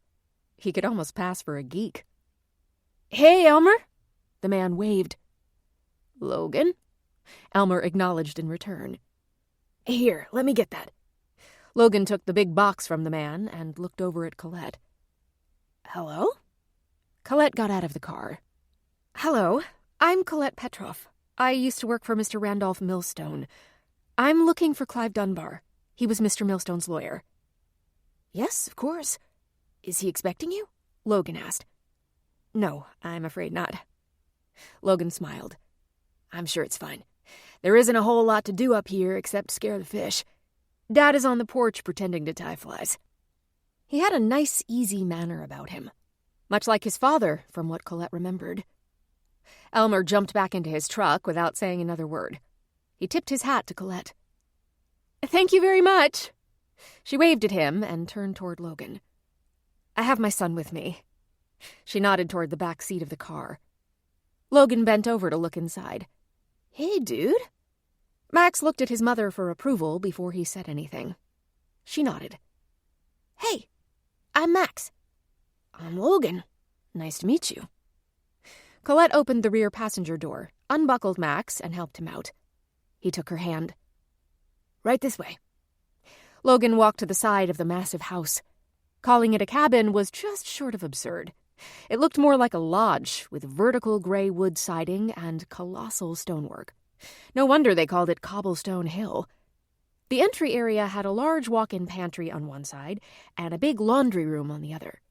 Another door led to the patio in the rear of the house. A private outdoor bathroom facility, including a shower and dressing room, was in an alcove. 2 sliding doors opened into the kitchen area. Logan placed the box on the island counter. Hey, Dad, we have company. What? What company? Clive Dunbar meandered into the large kitchen and stopped short. Colette? He said it as if he were seeing a ghost. Yes, sir, it's me. Colette smiled weakly. This is my son, Max. This is a pleasant surprise, I must say, Clive said. I've been trying to locate you, but the millstones said you had left no forwarding information. I was actually thinking of hiring a private detective agency. He chuckled. Seriously? But why? Colette asked. Come in. Logan, why don't you take Max down to the lake and show him how to skim some rocks? Feed the ducks. Would you like that, Max? He squatted to speak to the boy face to face. Max looked up at his mother. That sounds like fun, doesn't it? Colette encouraged him. Max was nodding so fast she thought his head might bounce off. She mouthed the words, "Thank you," to Logan. He gave her a sly thumbs up. Come on, Max, before the fish run away. Fish can run? Max asked quizzically. Don't they swim? Logan laughed. Let's go find out. Max skipped behind Logan as they made their way down the back lawn to the dock. Nice kid, Dunbar said. He's a good boy. Smart, too. But I have to say that. I'm his mother. Colette laughed nervously. I think we have a lot to talk about, Colette. Can I get you something to drink? Water, coffee, tea? Coffee would be very nice. She hesitated a moment. I have something in the car I need to show you. That's why I'm here. Sounds intriguing. He smiled at her. That is a good way to put it. I'll be right back. Colette moved quickly to the car and retrieved her tote bag, where she kept the spiral booklet. Her hands were shaking uncontrollably. She steadied herself. She had made it this far. She was safe. She had always liked Clive Dunbar. He wasn't arrogant or dismissive the way Arthur was. He had always been polite to Colette. He didn't treat her as if she was just a servant. Dunbar was smart and loyal. She could understand why Randolph trusted him to protect his interests. She stood tall and walked back into the house through the side door. Clive was making a carafe of coffee in a French press. I hope you like your coffee on the strong side. Clive smiled at her as he pushed the plunger down. I do, thank you. Dunbar pulled out a small tray and placed the coffee urn, 2 cups, cream, and sugar on it. He walked back into the massive pantry and brought out a crumb cake. I just love this stuff. I probably shouldn't eat it, but my niece is a great baker, and she makes dozens of these at a time. I usually bring 3 or 4 up here with me. Don't tell my wife. She'd kill me. Dunbar was acting like a granduncle toward her. He was making a great effort to make Colette feel comfortable. He could only imagine what she had felt when Randolph died and Rowena tossed her to the curb. He did not believe for 1 minute that Colette would steal anything from the millstones. Randolph had trusted her, and that was enough for Clive to trust her as well. Randolph did not suffer fools gladly. He was sharp as a tack. Clive thought about his friend and had a moment of melancholy. "Come, let's go out to the porch. We can talk and watch Max and Logan skip stones." Colette followed Dunbar to the porch area. It was expansive, reaching from one side of the house to the other, and it was large enough to hold several dozen people. She wondered how many people came to visit at the same time. There surely was enough room for many. Clive indicated for her to sit at one of the teak tables. He put the tray down and pulled out a chair for her. He took his place opposite from where she was sitting. "So, tell me what brings you to this neck of the woods." Clive poured the coffee and cut several slices of the coffee cake. "Mr. Dunbar, I don't know where to begin." "Let's start with the day you found Randolph in the garage." Colette's eyes welled up. "It was a terrible day, Mr. Dunbar." "First, please call me Clive. I feel as if I've known you long enough, if not in person, at least through Randolph." "Okay, Clive." Colette nodded. "Mr. Randolph was on his way to the garage to meet you for your appointment. I realized he had forgotten his cell phone, so I went after him. When I got into the garage, he had already fallen down. I ran over to see what I could do, and he handed me this." Colette reached into her bag and produced the spiral notebook. She slid it across the table. Clive looked down at it. "Do you know what it is?" "I have no idea. But there was an envelope inside. It fell out when Arthur came bounding into the garage. I could tell from the look on Mr. Randolph's face that it was something he did not want Arthur to see. He looked terrified." She paused and took a sip of her coffee and a bite of the cake. "This is delicious. I understand why you like it, and I won't tell your wife." She smiled. "What happened to the envelope?" Clive asked easily. "Well, when Mr. Millstone came barging in, I hid the notebook behind my back. When he followed the paramedics to the ambulance, I picked up the envelope, but before I could put it back in the notebook, he barked at me to leave." She took another pause. "I knew I couldn't keep the notebook secret if I tried to put the letter back in, so I shoved it into an old table. I thought I would be able to go back to retrieve it, but they sacked me before I could." She took a few deep breaths. "I feel terrible that I couldn't get it back." "Okay, we'll take this one step at a time." Clive patted her hand. "So as far as you know, the envelope is still in that table?" "I suppose." "What else can you tell me?"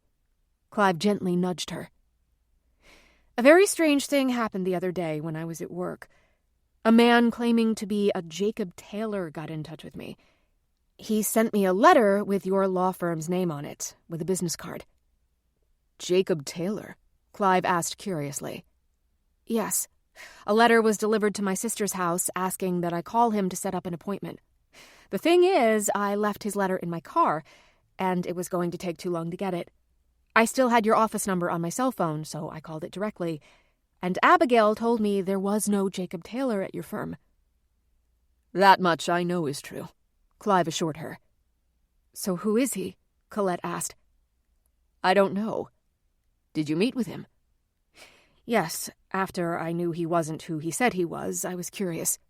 Plus, he called me at work and said he was nearby and asked if we could talk. I agreed, and he met me in the hotel employees' cafeteria." Colette took a break. "I had a friend sit at another table." She took a photo. Colette pulled out her phone and pulled up the photo Dottie had forwarded to her. She handed the phone to Clive. "Huh. That's a man named Jerry Thompson. He's a private detective who often works for Arthur Millstone." Colette's hands started to shake again. But why was he looking for me? And lying to me? What did he want? He wanted to know if I had, in fact, witnessed Mr. Randolph's signature, and if I had read the document. I told him that I did witness it, but did not read it. What did he have to say about that? Not much, really. I don't know if he was satisfied, but I wasn't about to give him any more information. Smart, Clive encouraged her. Then I thought about this notebook. I surely wasn't going to tell him about it, and that's when I thought I should bring it to you. Mr. Randolph trusted you very much. And he trusted you as well, Clive said kindly. So let's take a look at that book. Clive spun it around and began to peruse the pages. Columns of dates and amounts and initials. The dates ranged over the course of a year. The amounts varied from $3,000 to $7,000 at a time. The initials were always the same. A.M. Clive stared down at what appeared to be a journal of cash disbursements to Arthur Millstone. There was no other person with those initials. Now the question was, where had this information come from? The family household expenses or one of the many bank accounts Millstone Enterprises had? Clive noted that the checks were not for huge amounts, according to the expenses the family household incurred. But there had to have been over $100,000 recorded from where the journal began and ended. Clive closed the binder.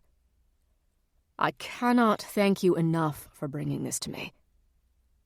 I didn't know what else to do. Colette was finally feeling calm, safe. When I spoke to Arthur recently, he claimed that they couldn't find the missing mysterious will. If that's what the document in the envelope was, how did they know about it? Colette was certain she had hidden it well. I told Arthur that I had a meeting scheduled with his father the day he had his heart attack, and it had something to do with his will. Clive poured another coffee for both of them. Randolph told me he had changed it, but he never had the opportunity to share the changes with me. But he did say you witnessed his signature. That's why I was trying to get hold of you. No wonder people are looking for me. Colette slumped in her chair. I don't want you to worry about anything. For the time being, you and Max will stay here, until we can sort this out. Oh, but I wouldn't think of imposing. Look around, dear girl. There is plenty of room for all of us. Besides, it will be nice to have some fresh faces here. I know Logan is probably sick of looking at mine. Clive was genuine in his invitation. But I just started a new job recently, and I can't take off any more time. I'm lucky I was able to have someone cover for me for 2 days. Colette was trying not to fret. Who is your current employer? Clive got up to get a pad and pen. The Curtis Hotel. I'm the housekeeping manager. Clive sat down at the table and started taking notes. For one, we can handle the Curtis. I'll have someone from my office call them and explain you were called away on legal business. Most employers don't dare ask or protest if a law firm is involved. Colette sighed, relieved and happy to have Clive act on her behalf. Well, it is the weekend tomorrow, so Max doesn't have school. He's in kindergarten. Then it's settled. This should only take a couple of days to sort out. But I must warn you, you will be at the mercy of my cooking. Or worse, Logan's. Colette finally relaxed and laughed. Not to worry, Mr. Dunbar. I'll be the chef while we're here. And you must call me Clive, please. He knocked on the table. Okay, Clive. I called Mr. Millstone Mr. Randolph. He wanted me to call him Randolph, but out of respect, I couldn't. So it became Mr. Randolph. Sometimes people got confused, but he was the only person I really had to please. They sat in silence for a few minutes. Max was laughing and jumping up and down. Colette couldn't hear what he and Logan were talking about, but it warmed her heart that Max was having fun. Max had a sensitive soul and was always in tune with his mother. He had been through a lot of upheaval, and it was nice to see him act like a kid. Colette did her absolute best to shield him from any angst and worry, but she knew he had to be bewildered and disoriented. She smiled again. She was proud of her son. As if he read her mind, Clive said, You have a fine young man there. Colette was taken by Logan's kindness and patience. It appears that you also have a fine young man. She reached over the table and squeezed Dunbar's hand. I cannot thank you enough. Ever since Mr. Randolph died, things have been tumultuous, to say the least. I can only imagine. It must have been very disturbing to have Jerry Thompson, or whatever he called himself, show up and interrogate you. Clive shook his head, wondering what Arthur was up to. Judging from what he could glean from the notebook, it could be any number of desperate things. Clive looked at the clock. It's getting close to lunchtime. Shall we call the boys in? Colette chuckled at Clive referring to his son as a boy. Maybe that's something all parents do, no matter what age. When Logan and Max returned to the large porch, Clive announced that Colette and Max would be joining them for 2 or 3 days. Max shrieked in delight. Goody! Now Logan can show me how to moonfish. Colette looked at Logan and furrowed her brow. Moonfishing? We hang a lantern off the dock and see if any fish will come and take the bait. We're not usually very successful, but it's something to do. Logan smiled at her. Let me get your things. Colette handed him the keys to her car. Please move it if it's in the way. I don't think we'll be getting any more visitors. Logan smiled again and headed out the door. Max went over to Colette and rested his head on her shoulder. Mom, I'm liking this adventure. Me too. She kissed him on the top of his head. She got up from her chair. All right, Mr. Clive Dunbar. Show me the way around the kitchen, and I'll see what I can come up with for lunch. There was some cold roasted chicken in the refrigerator, along with mustard, mayonnaise, celery, and sweet pickles. Chicken salad okay with everyone? She got a round of approval. While you're doing that, said Clive, I'm going to make a phone call from the landline in the den. Cell service is rather sketchy up here. He excused himself while Colette, Logan, and Max worked together in the kitchen. Logan dragged a stool over to the counter where Colette was chopping celery and the chicken. Once she had put everything together in a large bowl, she handed Max a spatula. Remember how I taught you to mix? Max pursed his lips and nodded. Who is going to hold the bowl? Logan jumped in. I guess that's my job. He held the bowl with both hands while Max attempted to mix the ingredients together. Logan noted that the kid wasn't doing a bad job. Bread? Colette asked. In the pantry, second shelf on the left. Colette entered a pantry the size of Max's bedroom. Everything was meticulously arranged. White, rye, whole grain? She called out. Max was the first to reply. Rye! Make that too, Logan added. What will Clive have? Colette asked. He's on a gluten-free kick. Logan chuckled. Next week it will be keto. He's always looking for ways to improve himself. Colette laughed. That's not such a bad thing. She went back to the refrigerator and pulled out some lettuce to go with the chicken salad. She was struck by how comfortable she had become in just over an hour. But it made sense. She knew that Clive Dunbar was a good, honest man, and she was gratified to have relieved herself of the notebook. It was too bad about the document, presumably a will, that had been in the envelope. While Colette, Logan, and Max were preparing lunch, Clive dialed Arthur's cell phone number. Arthur picked up immediately, wiping the dust off his hands. He and Rowena were taking apart more of the crates. So far, they had come up empty-handed. Hello, Clive. Good to hear from you. Arthur was overly pleasant. Obsequious was the word that came to Clive's mind. It was too bad Arthur was his best friend's son. Randolph and Arthur couldn't have been more different. Clive thought how sad it must have been for Randolph. He gave his son everything and every opportunity to make something of himself. But instead of living up to his father's hopes and expectations, all Arthur ever did was make a mess of things. Hello, Arthur. How are things? Clive asked congenially. You tell me, Clive. What's the latest? Arthur was chomping at the bit to hear the words that the will was going to be read. I'm putting some documents together, and I noticed the inventory from the estate sale isn't in the file. Clive waited for Arthur's reaction. Oh? Arthur kept his temper under control. Another thing to slow down the process. He wanted to choke Rowena. Didn't Rowena or Amber send copies over to you? He shot Rowena a killer glare. No, there's no record of receiving it. Clive waited for a response. One must have thought the other did it. I'll have it taken care of right away. Arthur paused. And then how long do you think it will be before we can hear the will? I don't know exactly, but I can assure you we are working on this as quickly as possible. Thanks, Clive. Arthur sounded content with the answer. If you can have Rowena email it to my assistant and copy me, I would appreciate it, Arthur. Absolutely. I'll take care of it right now. He hung up and looked at Rowena. Get back to the house and email Clive the inventory. Cripes! I swear I have to do everything myself. Rowena looked around the massive storage unit with all the returned pieces from the estate. She wasn't going to be bullied. Not today. Not while she was wearing sweatpants, a t-shirt, and cheap sneakers. Take a look around, Arthur, darling.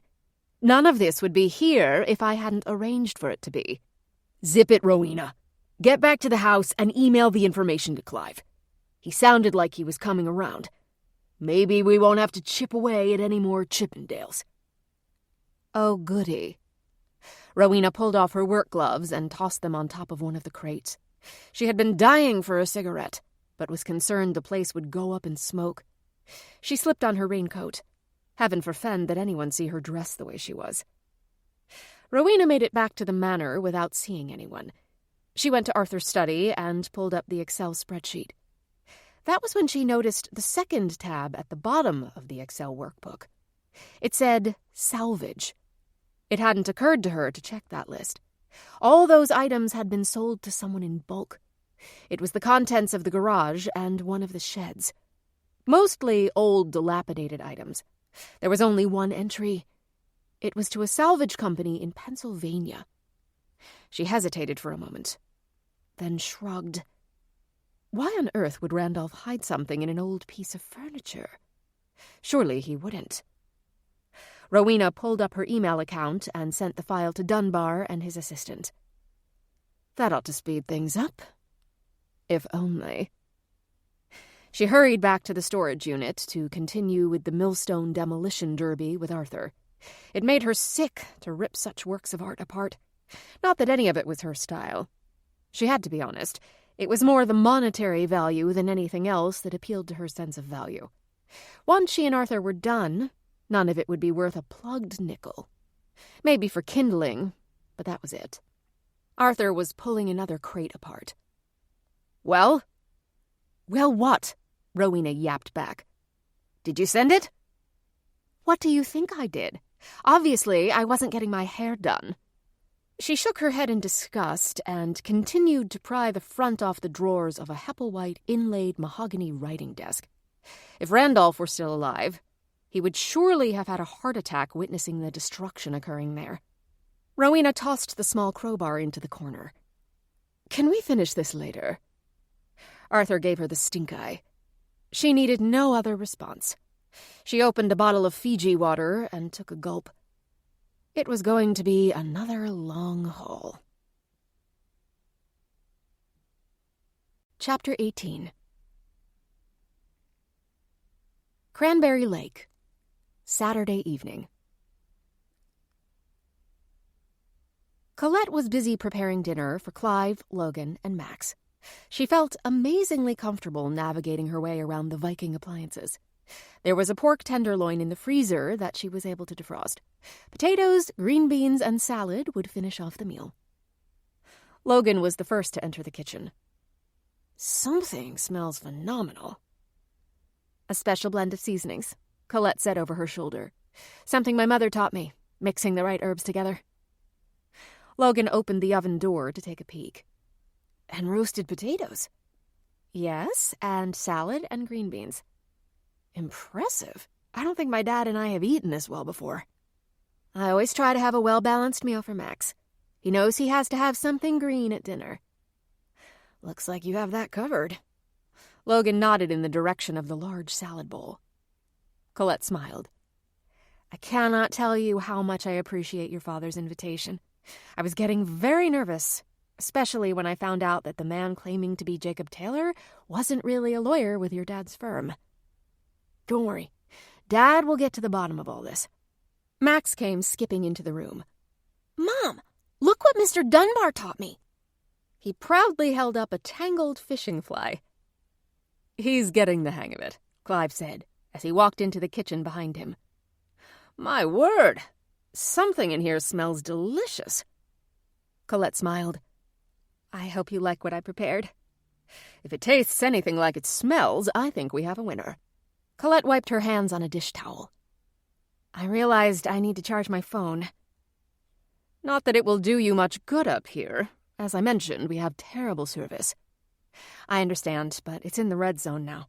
I'll be right back. Don't anyone touch anything. Colette climbed the stairs to the second floor and into the guest room she was occupying. She dug out her phone and plugged in the charger. She frowned. No bars. They're right. It wasn't as if she didn't trust them. Some carriers can provide better service than others, but it seemed clear they were in a cell phone dead zone. She understood the need for a landline here. She let her phone charge up. She would need it when she headed back to Buffalo. She had a charger in the car, but she always felt more comfortable if the phone was fully charged. Colette went back to the kitchen. The others were setting the table. Max was in charge of folding the napkins. Colette was quite pleased at how well he was getting along with Clive and Logan. The timer on the oven rang. Dinner was about to be served. Clive pulled out a bottle of flower Chardonnay, popped the cork, and began to pour. He hesitated for a moment. Do you like Chardonnay? Oh, yes, and it will go well with the pork. Colette was familiar with good wine. Mr. Randolph had enjoyed teaching her the nuances of different varietals. She sighed. She deeply missed her former boss. Logan rigged a chair with a large book and a pillow for Max, so he could be at a comfortable height at the dinner table. How's that, buddy? Max gave him a tight smile and a couple of nods. Logan went back into the kitchen to carve the meat. Colette was tossing the salad. Clive brought the green beans to the table. Once everything was in place, they each took their seats. Colette was the first to speak. Do you mind if we say grace? Clive beamed. Not at all. Please, go ahead. Colette reached for Clive's hand, then Logan's. Both of them took Max's. Colette began. Bless us, O Lord, for these thy gifts, which we are about to receive. Thank you for the kindness of Clive and Logan. May they be blessed. Amen. Amen, went around the table. Lots of chatter as the plates were being passed around. So, Max, you want to try fishing tomorrow? Logan asked. Yes, sir. Max's enthusiasm was over the top. Excellent. We have to get up early, though. Think you can manage that? Logan asked. Another, yes, sir. Great. Soon as the sun comes up. Yippee! Max was genuinely excited. He had only been fishing once with his uncle and hadn't been allowed to do much more than hold the pole. He would be happy if they simply sat together and dangled their legs off the dock and fed the ducks. There were a bunch of them, probably because they threw breadcrumbs in the water. He loved being by the lake. The lights flickered as they were enjoying their meal. A brisk wind had picked up. Here we go, Logan said matter-of-factly. What? Colette asked. Not only do we have lousy cell service, but the telephone and power lines are hanging by a thread. When the wind picks up, we get intermittent service. Outages usually only last for a few hours. Then they send the trucks out to fix it. Fortunately, we have a generator for the whole house, Clive explained. You would think they'd fix the issue permanently, but they haven't. We've learned to live with it. Allow yourself a moment of stillness, where time slows and the world feels gentle for just a breath.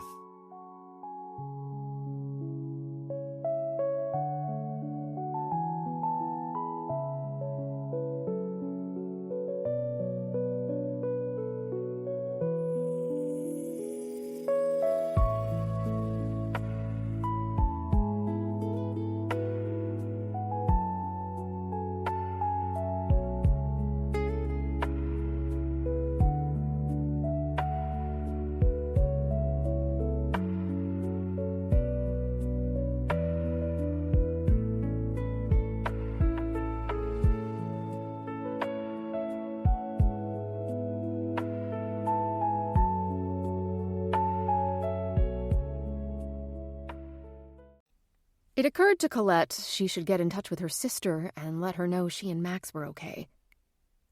I should try to call my sister. Logan got up. I'll go check the phone line. He pushed out his chair and walked to Clive's den. He called out, Sorry, we're incommunicado for now. Clive asked, What about the internet? That's down too, Logan replied. Clive was happy that he had downloaded the file from Rowena before the service went down. It could be days before they got the internet back up. Colette sighed. I hope Rennie isn't worried. If we don't get the phone line back by tomorrow morning, I'll drive you to the general store. We can use Elmer's phone if it's working. Or we can drive to the other side of that big hill until we get cell service. Colette felt a sense of relief. Little did she know that her sister didn't feel the same way. Chapter 19. Stillwell Art Center. That same Saturday evening. The big day finally arrived, and Luna was fretting over what she should wear. She wanted to look pretty, but not over the top. She didn't want to give Gaines the wrong impression. Or was it the right impression? She settled on a long denim pencil skirt with a soft, flowing white blouse. A long silver necklace with chunks of lapis and matching earrings completed the look.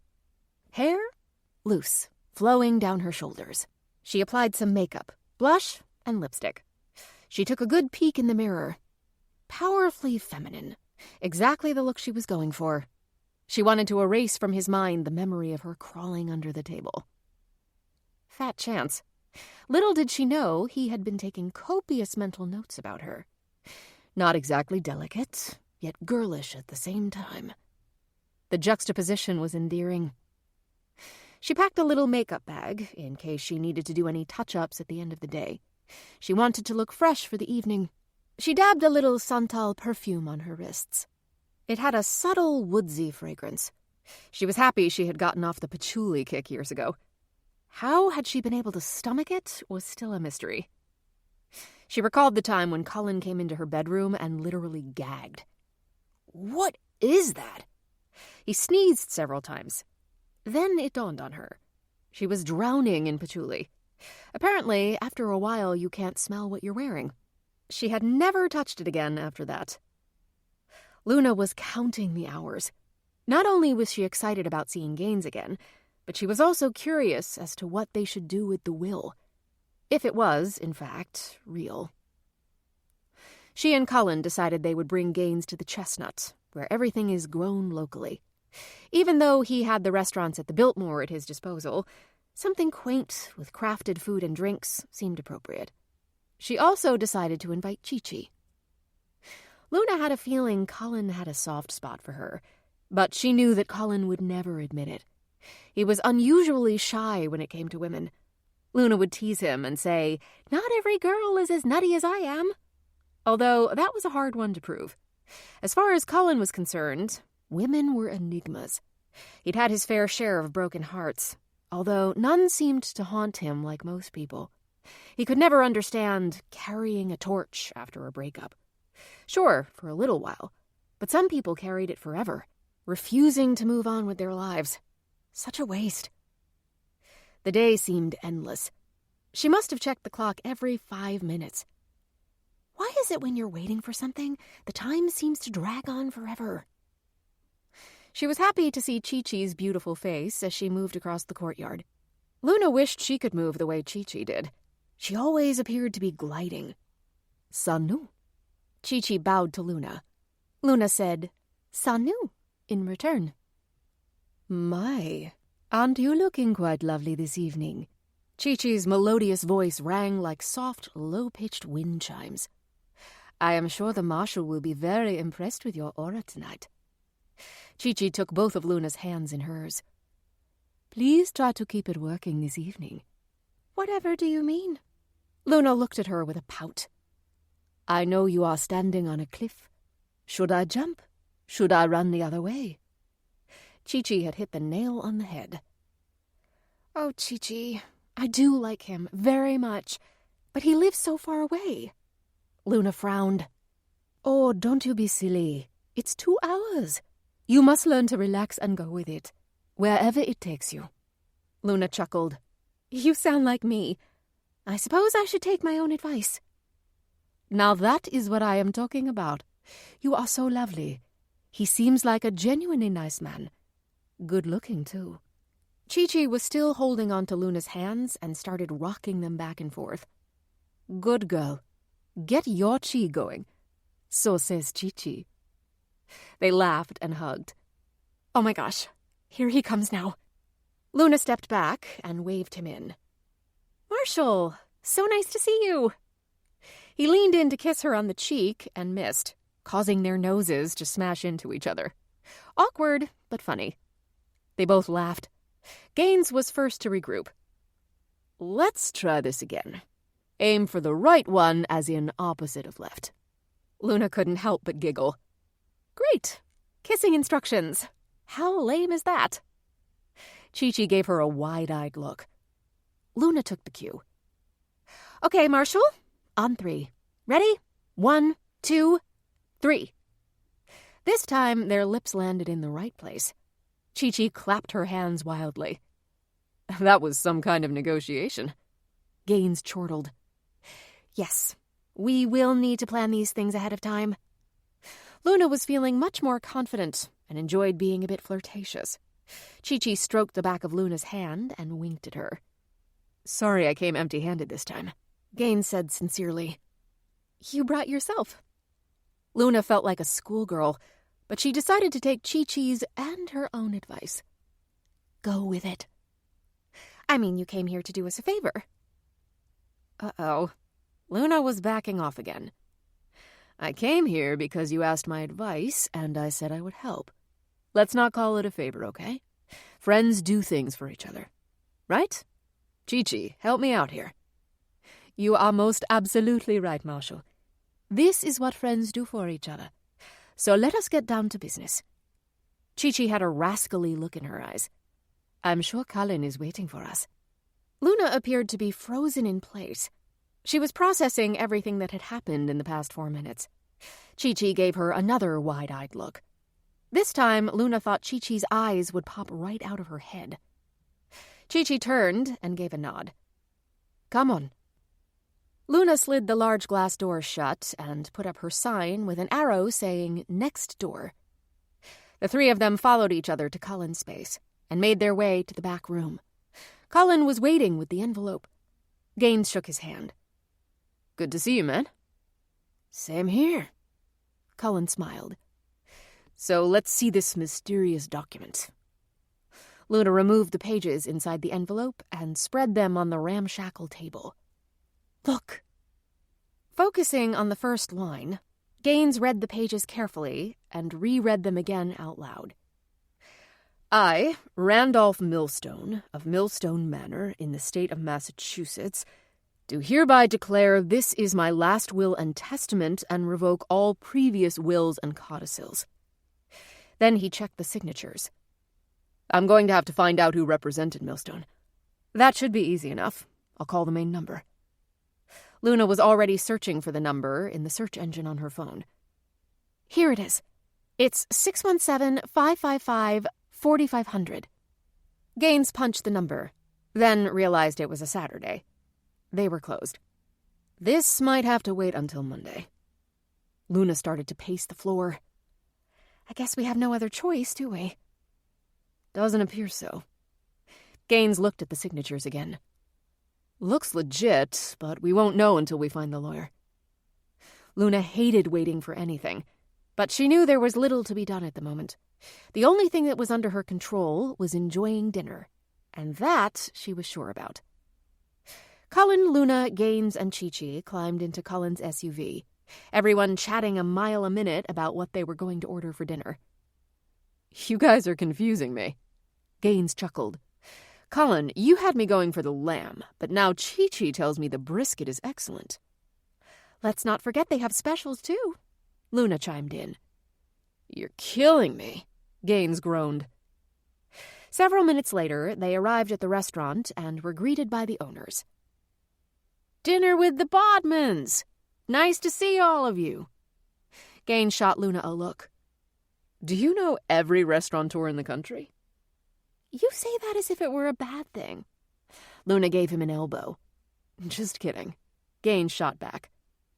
When they were seated, a perky waitress approached them. "Good evening. Can I get y'all something to drink?" Gaines looked at his watch. Going somewhere? Luna chided him. No, just a habit. Which is what? Gaines thought a moment. Checking my watch. Because? Luna prodded. Because I always seem to have to be somewhere, Gaines replied. Everyone has to be someplace, Chi-Chi responded in her melodious voice. Gaines nodded toward the two women. Ladies? Luna ordered a dry rosé. Chi-Chi asked for a stinger, and Cullen settled on an IPA beer. Gaines then answered the waitress. I'll have a Manhattan with Maker's Mark, please. Coming right up. The waitress had a very strong Southern accent. The word right sounded like right. When she returned with their drinks, she began to recite the half-dozen specials of the day. Gaines faked a shiver. I'm going to need some help deciding. Depends on what you are in the mood for. The catfish is excellent. I'm thinking more of a meat dish. Then the lamb. Definitely the lamb, Cullen offered. Luna, got any suggestions? Gaines asked. She put her fingers against her temples and closed her eyes. I'm thinking beef. Everyone laughed. You're thinking correctly. The short ribs sounded great, Gaines added. The waitress was called away before they gave their orders and disappeared into the kitchen. This is a cool place. Gaines looked around, then frowned. What is it? Luna asked. He pulled out his phone. Possible Amber Alert. Here? Luna sounded surprised. No, New York State. Why are they notifying you? Luna asked. They alert all the field offices because they don't know what direction the missing person may be headed. Then they send updates as they get them. Luna frowned. She felt that something wasn't right. His phone buzzed again. He read the text and paraphrased.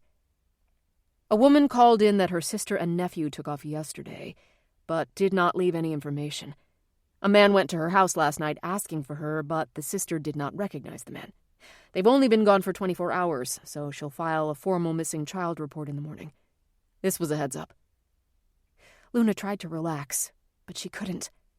Another buzz on his phone. He furrowed his brow. What was the name of the witness on the will? Colette Petrova. Colette Petrov, Luna replied.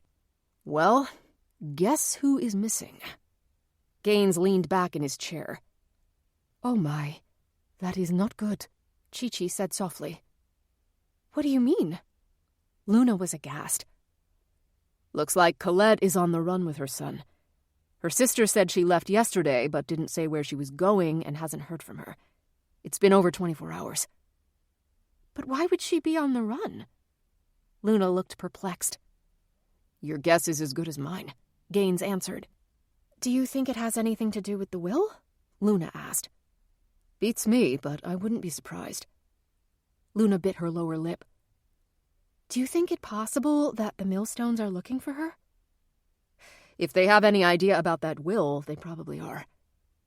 Well, that can't be good, Cullen observed. No, that family has connections everywhere. And the resources, Gaines stated emphatically.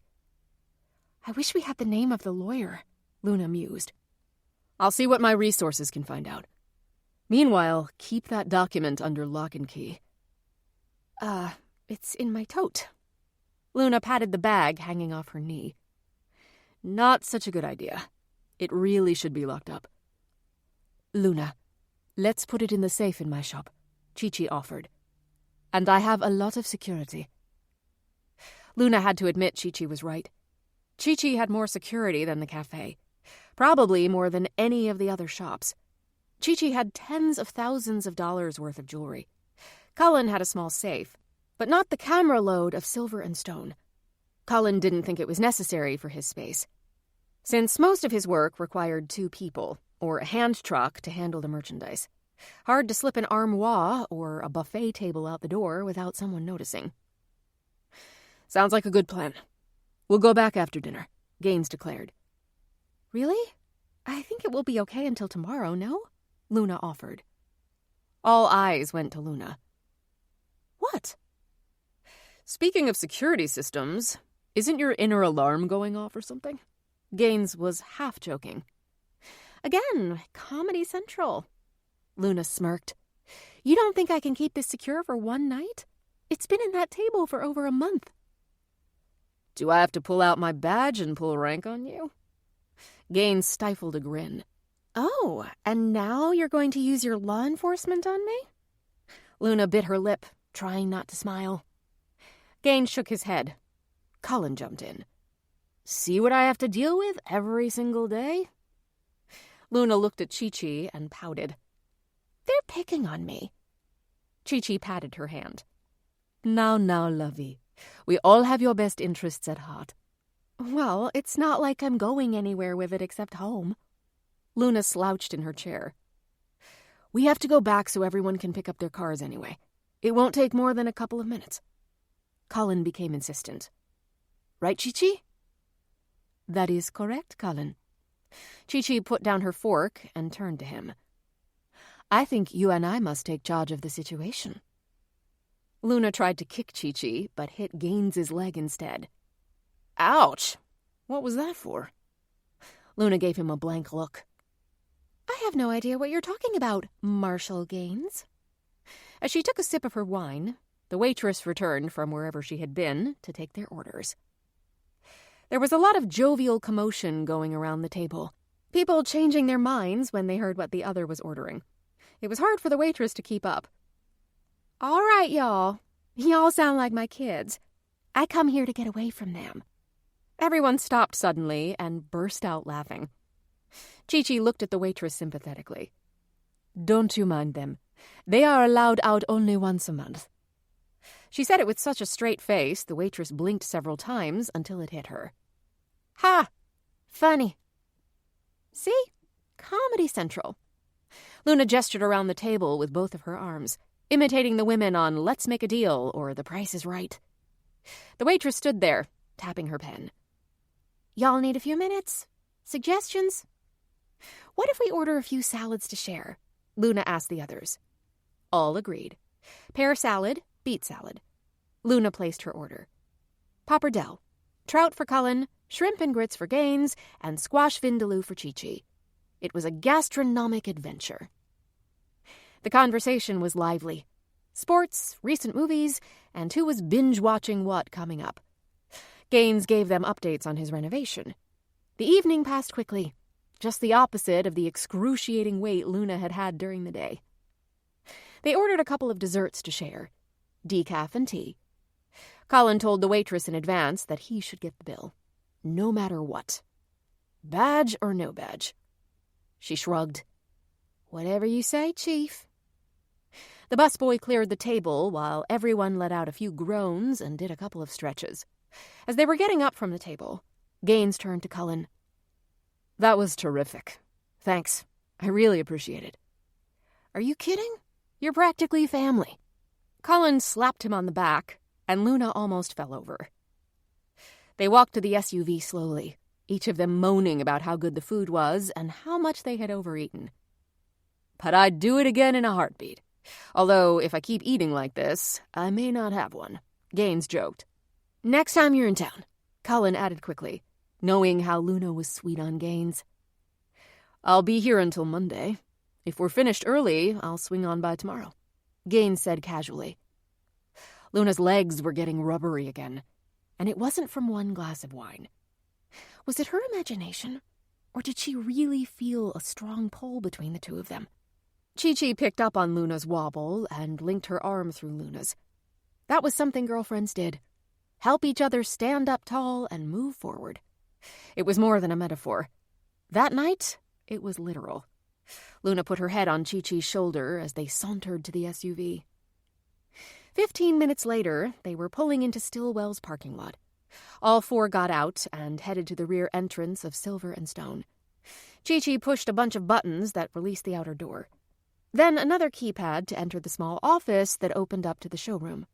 Chi-Chi walked over to her large safe, pushed a few more buttons, then a fingerprint. She unlatched it and held out her hand to Luna.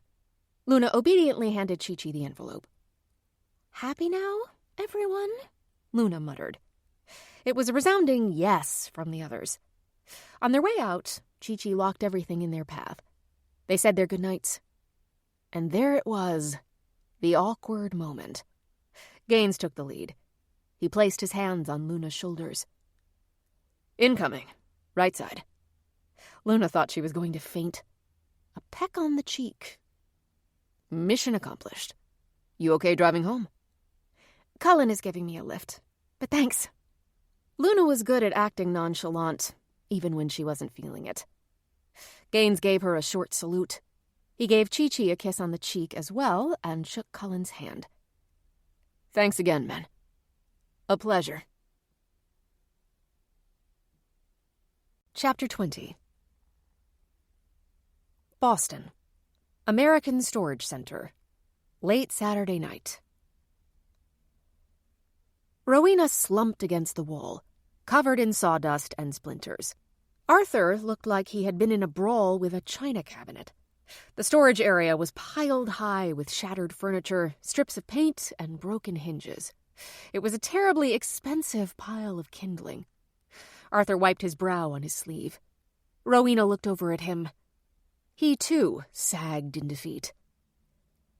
"It must be in that Louis XIV," he said with resignation. "Arthur, I really don't think so." Rowena wasn't in the mood to argue about it again. Unless it had a very secret compartment, the will was not in there. "So now what do you recommend?" Arthur had never looked so deflated. Hey, something had just dawned on her. Wait a minute. Rowena brushed off her pants and stood up. "Wasn't your father supposed to meet with Clive the morning of his heart attack?" "Yes. Why?" Arthur muttered.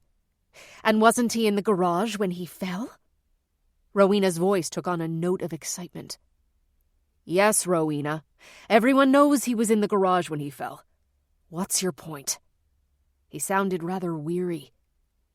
"My point is, if he was in the garage, then maybe he shoved it somewhere in the pile of junk that was in there."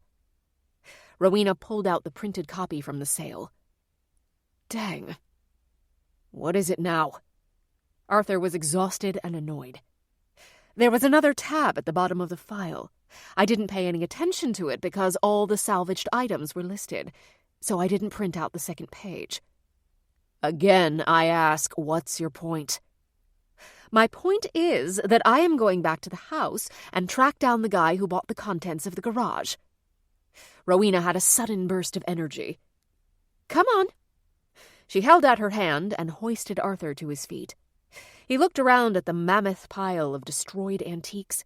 If he had had the energy, he would have cried. Not because of the sentiment.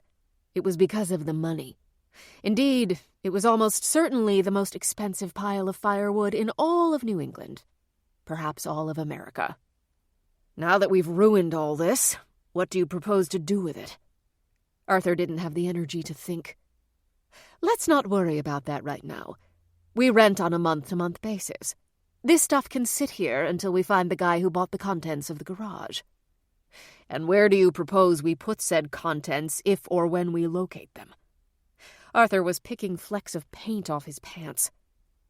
"Seriously, Arthur, I wouldn't be so concerned about those pants right now," Rowena complained. He looked at her blankly. "I suppose you're right."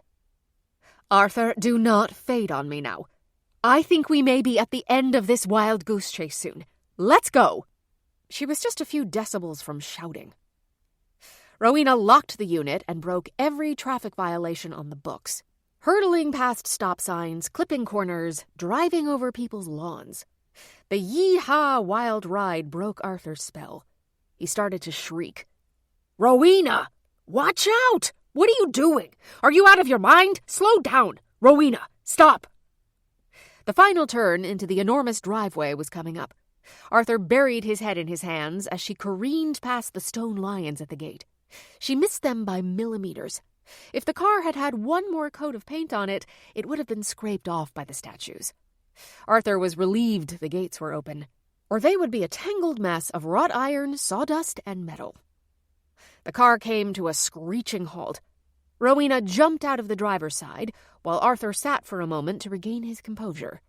He was convinced Rowena was going to kill him, one way or another. Rowena ran into Arthur's study and fired up the computer. She pulled up the file. There it was. The second tab. Salvage. There was only one name. Nelson Architectural Salvage Company. It was located in Reston, Virginia. She looked at the clock. It was past 11. She dialed the number and planned to leave a message. A husky voice answered the phone. Yeah? Hello. Is this Nelson Architectural Salvage Company? Rowena was sure she had dialed the wrong number. This is George Nelson. What can I do you for? Rowena heard noise in the background. He could have been in a bar. There was honky-tonk music and voices. Men's voices. Georgie, you're up. Hang on, he said to Rowena. Give me a minute, he said to the guy in the background. He turned his attention back to Rowena. Yeah, this is Nelson. Hello, Mr. Nelson. I'm sorry to bother you at such a late hour. I assumed I would get an answering machine.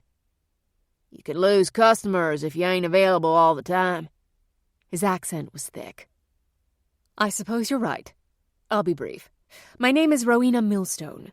I believe you purchased the contents of our garage several weeks ago. You the place up there in Boston?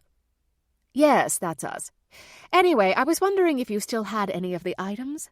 Unbeknownst to me, my husband wanted to have some of those things refurbished. Family memories and such. He is in such a state of depression, and I feel terrible that I allowed this to happen. Rowena was lying through her teeth, hoping she'd get the answer she was looking for. Uh-huh. Sorry about your troubles, ma'am. But I'm sorry to tell you I sold them off in one big heap. Would it be possible for you to let me know to whom you sold them? Yeah, I suppose I could, but not tonight. He turned his head away from the phone and shouted to his friends. Hold your horses. Be right there. Of course, I completely understand. Rowena was pouring it on so thick, Arthur thought he'd go into a diabetic coma. I can give you a holler in the morning. That okay with you, ma'am? Is there any possible way you could get it to me tonight? It could be later. I would be happy to compensate you for your time. Say $1,000? Rowena iced the cake. Well, in that case, I can run back to my place and get it for you within the hour. In the meantime, I'll send you a Venmo. Or if you'd rather, PayPal. Rowena pulled the phone from her ear and gave it a curious look. This guy is a fast operator. Whichever works for you, Rowena replied. PayPal's good. I'll call you in a bit. Is the number you called me a good one to reach you at?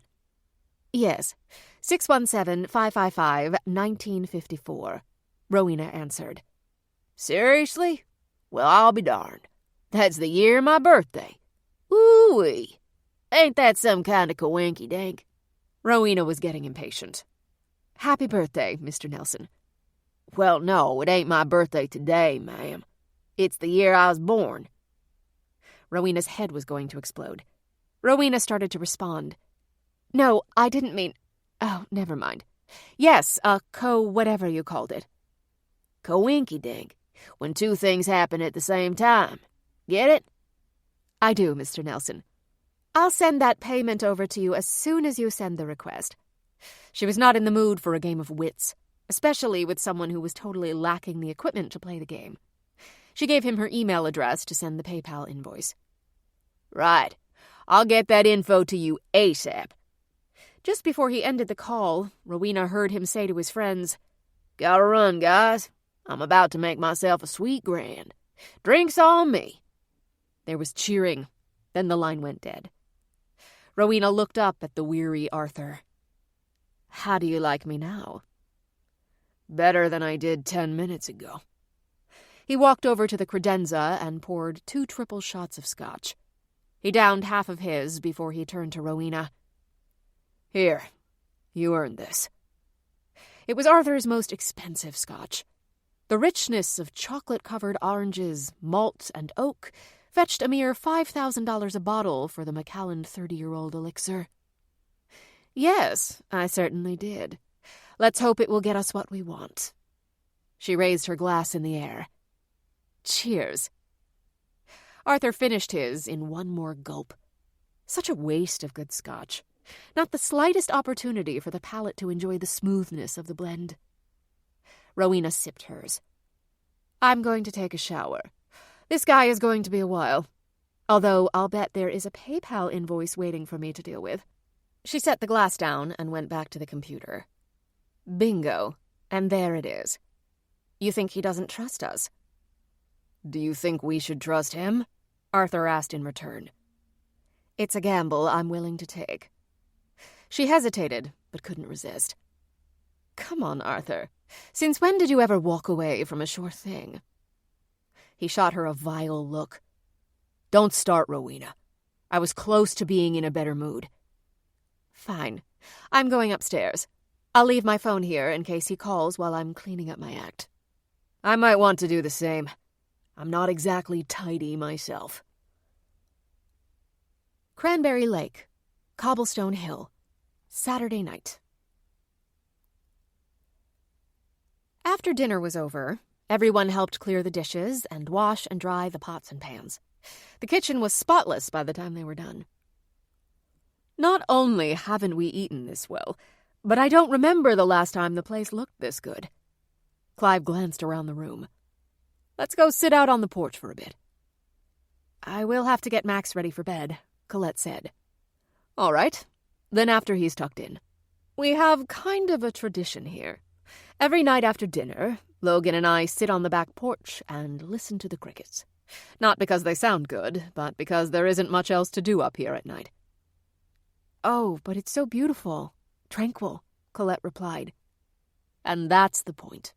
It's beautiful, tranquil, and there is absolutely nothing else you can do in the evening except read a book or watch TV.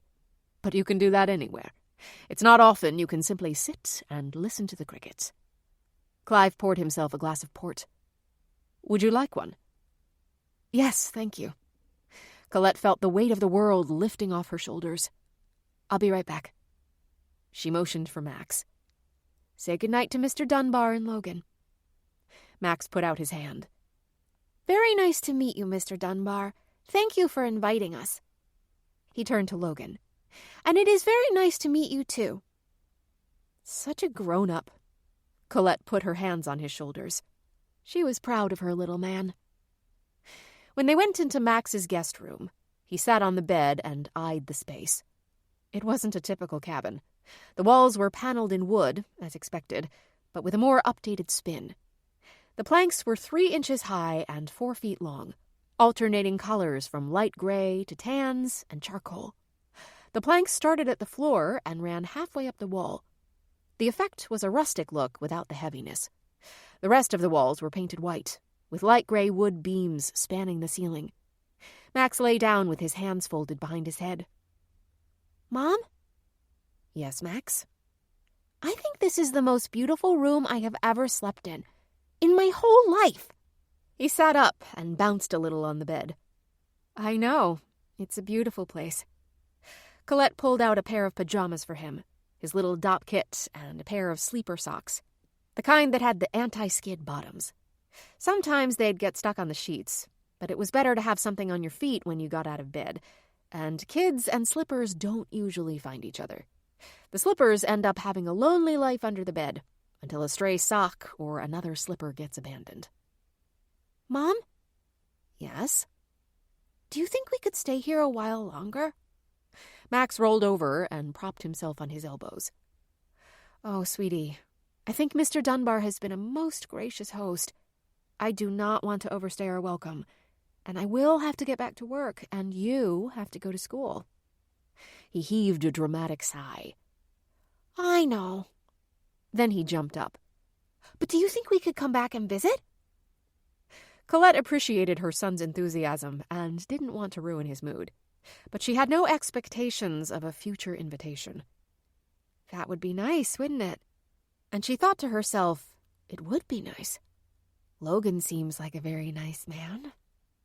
She laughed a little to herself. A girl can dream. Colette pulled down the neutral-toned comforter. It's like a marshmallow. Max brushed the fine bed covering. Okay, say your prayers. Instead of the traditional kneeling on the floor, Max's routine was to get into bed first, sit up, say his prayers, then fall backward onto his pillow and get a kiss on his forehead from his mother. Tonight was no different, except the people, the place, and pretty much everything else. "Good night, Max," Colette whispered. There was an ensuite bathroom between their bedrooms. Max was comfortable knowing his mother was only a few feet away. She left the door ajar, creating a stream of light on the floor in case he woke up during the night. Colette went back downstairs and through the great room that served as the living room. To one side was the large dining area. A 10-foot-wide, granite-topped island cabinet separated the kitchen from the dining area. A stone fireplace was on the opposite wall. Vaulted ceilings and skylights brought the wonderful natural surroundings inside. It was a grand open floor plan. She stopped for a moment. Everything had moved so quickly since she arrived that she hadn't stopped to take it all in. It was no wonder Mr. Randolph had enjoyed his time in this place. She thought about him again, and then her thoughts turned to Arthur and Rowena Millstone. They had treated her terribly, just as they treated everyone else for that matter. She looked beyond the porch as she walked to the gigantic sliding doors that led to the equally gigantic screened porch. From the porch, you stepped outside to a large wood deck that stepped down to several different levels. One was for grilling, one had a bar, another was for lounging. From the lowest deck, a stone path wound its way to a long dock. At the end of the dock was another large deck area with Adirondack chairs. The late summer sun was splashing pastel hues of lavender, pink, and orange. "It's quite wonderful here." "It is. I can't get enough of it. Here, sit." Clive handed her a beautiful stemmed glass of port and nodded to the teak sectional sofa with light gray cushions. Colette smiled. "Again, my gratitude." "Please, you drove all the way here to give me something from Randolph. It is I who owe you my gratitude." Colette sipped on the port. "Max is quite taken with all of this. I was concerned he would be upset with everything being so frenzied and impulsive." "He's a bright young fellow. He adapts easily," Clive noted. Colette smiled. "I'm incredibly lucky. Most children would be a handful after a divorce, then moving without notice, then pulling him out of school to find you. Seems like he has an adventurous soul. Good-natured, too." "Yes." Colette was thoughtful. "I hope I can give him some stability when we get back to Buffalo." "Not to worry, dear." Clive gave her a warm smile. "Once we get this notebook thing sorted out, and I can settle Randolph's estate, we'll discuss your future." Colette looked surprised.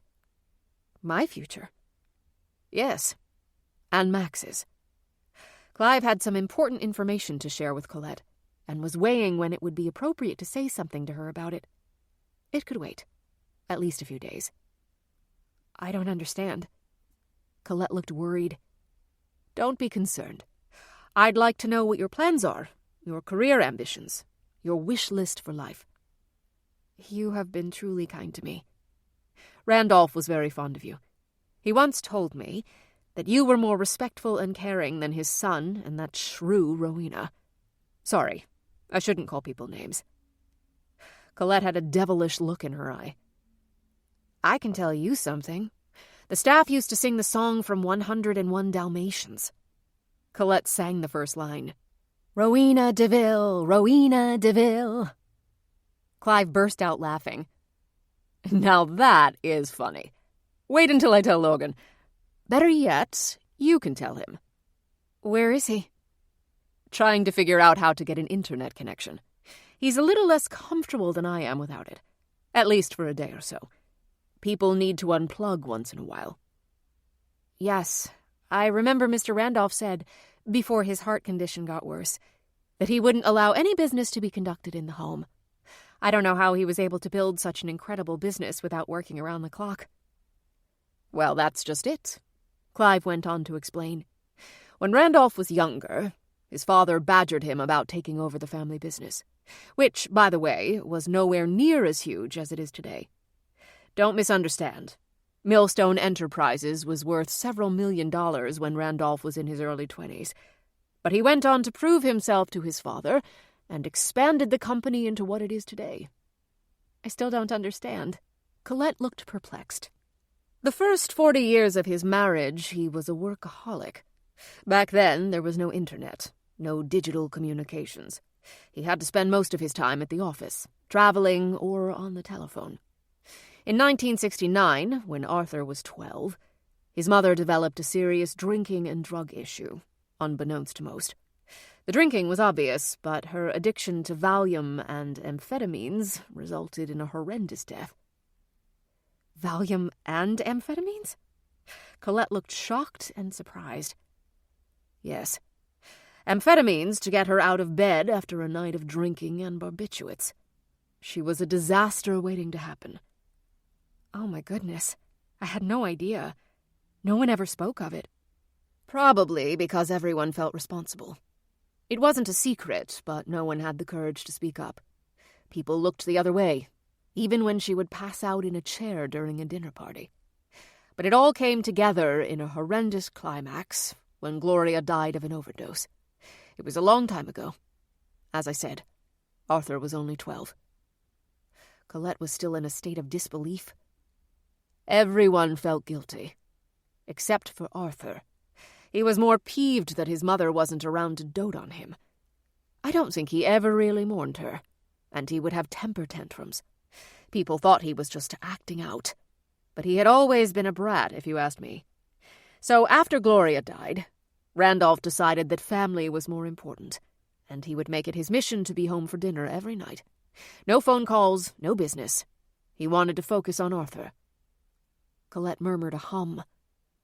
Yes, it boggles the mind. Randolph put the brakes on his business to concentrate on his son, who was always getting into one kind of trouble or another. Small things in his teens. He wrecked a few expensive sports cars and dropped out of college 3 years in a row. Randolph gave him a job at the company, hoping he'd be able to teach Arthur something about responsibility. But then Arthur would go to Randolph and ask for an advance, a loan. Nothing major in their world of money. A few thousand here, a few thousand there. Randolph hoped against hope that Arthur would get his act together.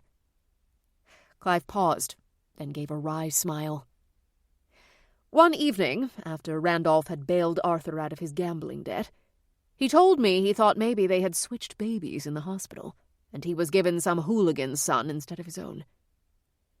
Mr. Randolph must have been devastated. Colette shook her head in shock. When did Arthur marry Sylvia? Colette asked. Arthur met Sylvia when he was 30. Nice woman. Randolph hoped that Arthur would settle down, have a family, be accountable. They tried to have children, but it wasn't in the cards, as they say. Things were relatively calm, almost normal until a few years ago. Is that when he met Rowena? Colette was putting the timeline together. Rowena and his gambling debt were like the perfect storm. They both hit Arthur within a year of each other. Arthur had joined a club the year before and gotten into serious debt. He had a penchant for poker. Unfortunately, he and the cards were not in a mutually admiring relationship. He was on a serious losing streak, to the tune of $100,000. Randolph had to bail him out, for fear Arthur would end up in a wheelchair or possibly a grave. The people to whom he owed the money do not mess around. It seemed that as soon as that crisis was averted, in blows the Rowena tornado. Randolph thought Arthur was going through a second midlife crisis. In retrospect, it's been a whole life crisis with Arthur. So how did Rowena become a millstone? Colette was curious as to the means the obvious parasite had used to worm her way into the Millstone family. Clive let out a guffaw. Among other things, Arthur was a scoundrel when it came to women. He would go to his club, where a few of his buddies would meet up with... He cleared his throat. Ladies of the evening. You mean prostitutes? Colette wasn't a prude, nor was she naive. Clive cleared his throat again. Well, yes, I suppose. So was Rowena one of those ladies of the evening? Colette made air quotes. Not according to Arthur. She was a business colleague of one of his poker pals. Or so he said. But how did she get him to marry her? Clive smirked and tilted his head. You mean aside from giving him genital herpes? Clive couldn't resist punctuating Arthur's lack of decency with the incurable, socially transmitted disease. Plus, Colette was a big girl. Her eyes widened to the size of saucers. What? She was incredulous. Yes, it's true. When she told Arthur, he had to tell Sylvia, which is one of the reasons she divorced him. I see. Colette was zooming in on the picture Clive was painting for her. It wasn't pretty. Once the divorce was final, Arthur decided if he ever wanted to have sex again, he'd have to marry Rowena.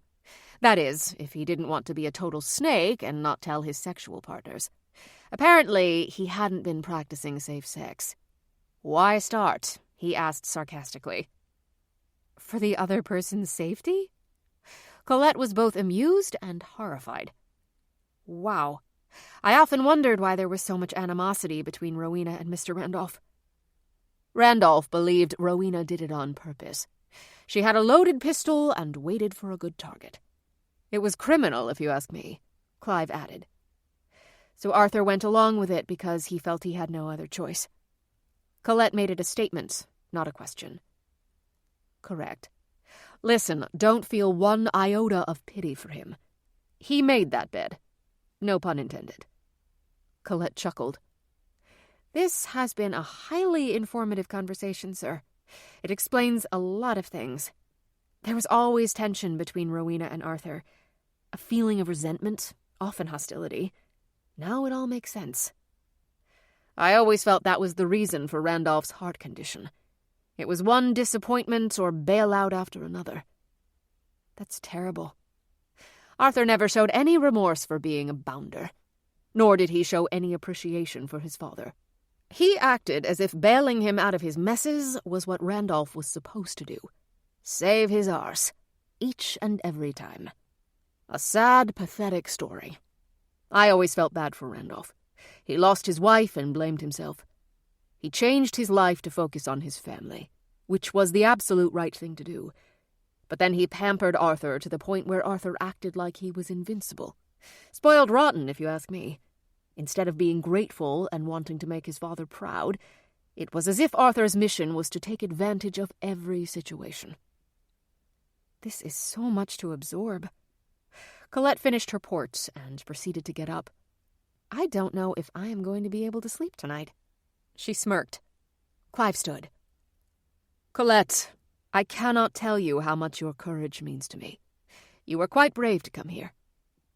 I had to do it for Mr. Randolph. Her eyes began to mist. Logan came bounding into the room. Got some internet service back? I wouldn't push it, though. What do you mean? Clive looked up.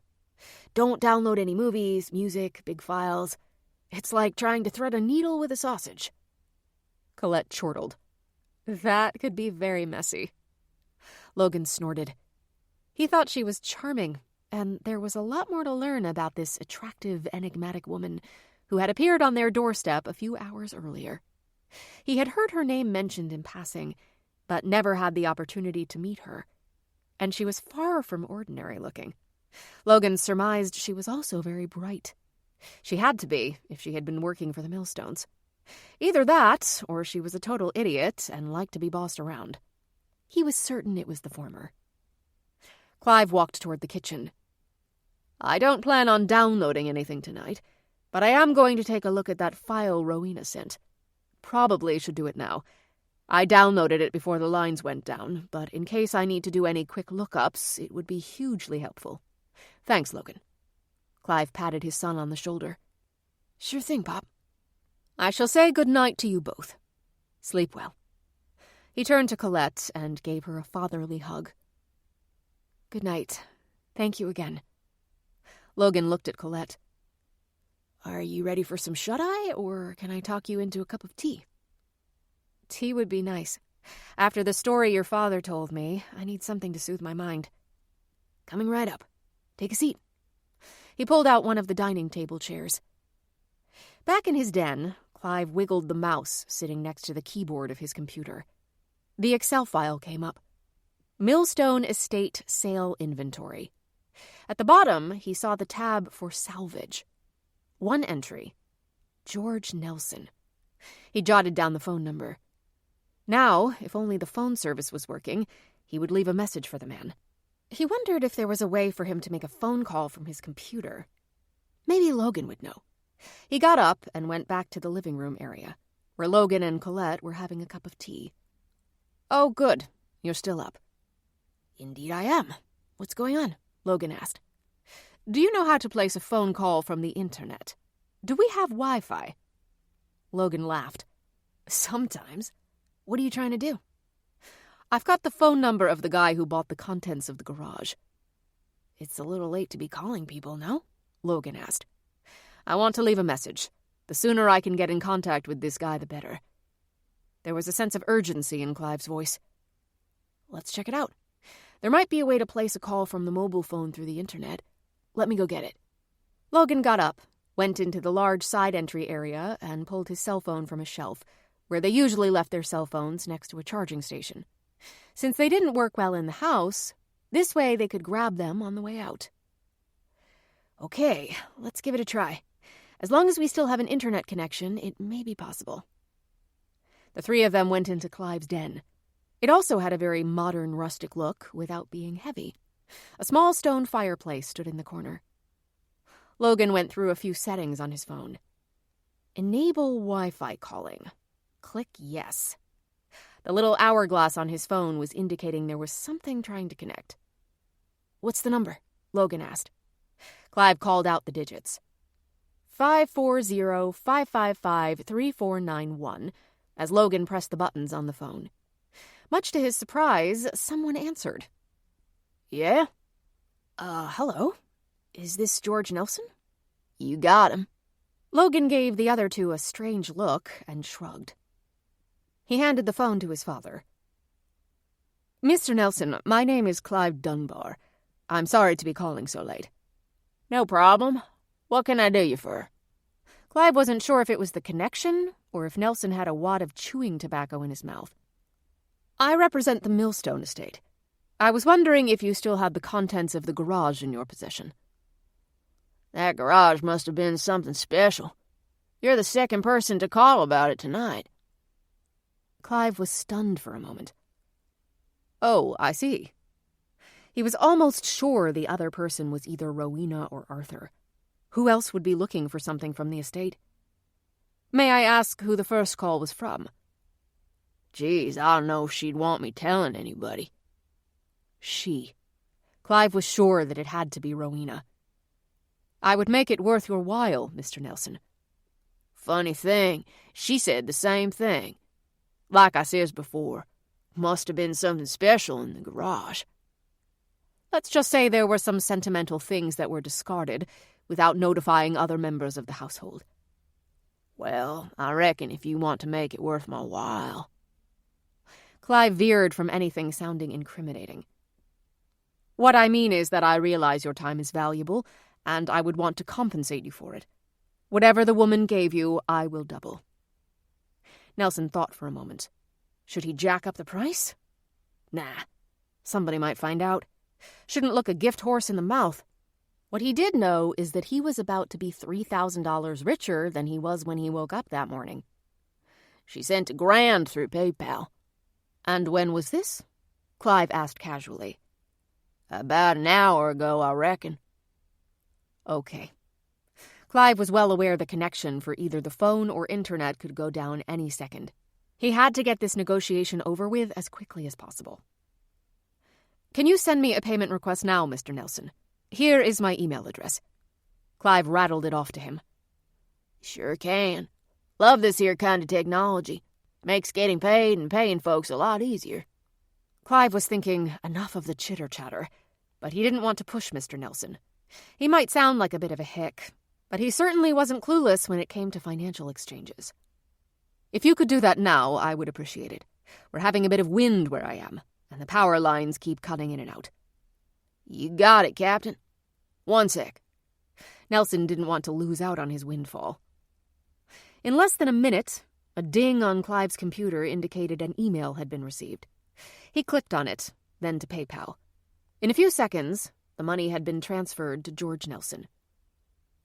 There was a long, empty silence until Nelson declared, "Okay, got the payment. Thank you. Here is the information. A guy named Colin Bodman just outside of Asheville, North Carolina. He's in a place called the Stillwell Art Center." Clive was writing as fast as Nelson was talking. "Thank you very much, Mr. Nelson. You've been extremely helpful." Clive rolled his eyes. Yeah, help to the tune of $2,000, plus the 1,000 Rowena had sent him. Mr. George Nelson had certainly hit the jackpot that evening. Clive turned to Logan and Colette. "We have a name. Now we need to contact him." Just then, the small wheel in the search bar started to spin, and after a few seconds, it spit out a notice. "No internet service. Check your connection." Clive let out a big huff. If I know Rowena, she is on her way to Asheville by now. At this hour? Logan seemed surprised. That woman will leave no stone unturned. Clive thought for a moment. I'm going to have to get a phone and call that Cullen fellow. Dad, it's past midnight. No one is open within 30 miles of here. Well then, I'm just going to have to drive until I get cell service. Clive put the piece of paper in his pocket. Dad, are you sure this is a good idea? Can't it wait until morning? Logan was almost pleading with his father. Son, you've met Rowena. She will stop at nothing. I need to warn those people. Clive started out of his den. You want me to go with you? Logan was following him. No, you stay here with Colette and Max. I'll be fine. The wind's died down. The phone and internet lines should be up and running soon, but I don't want to wait.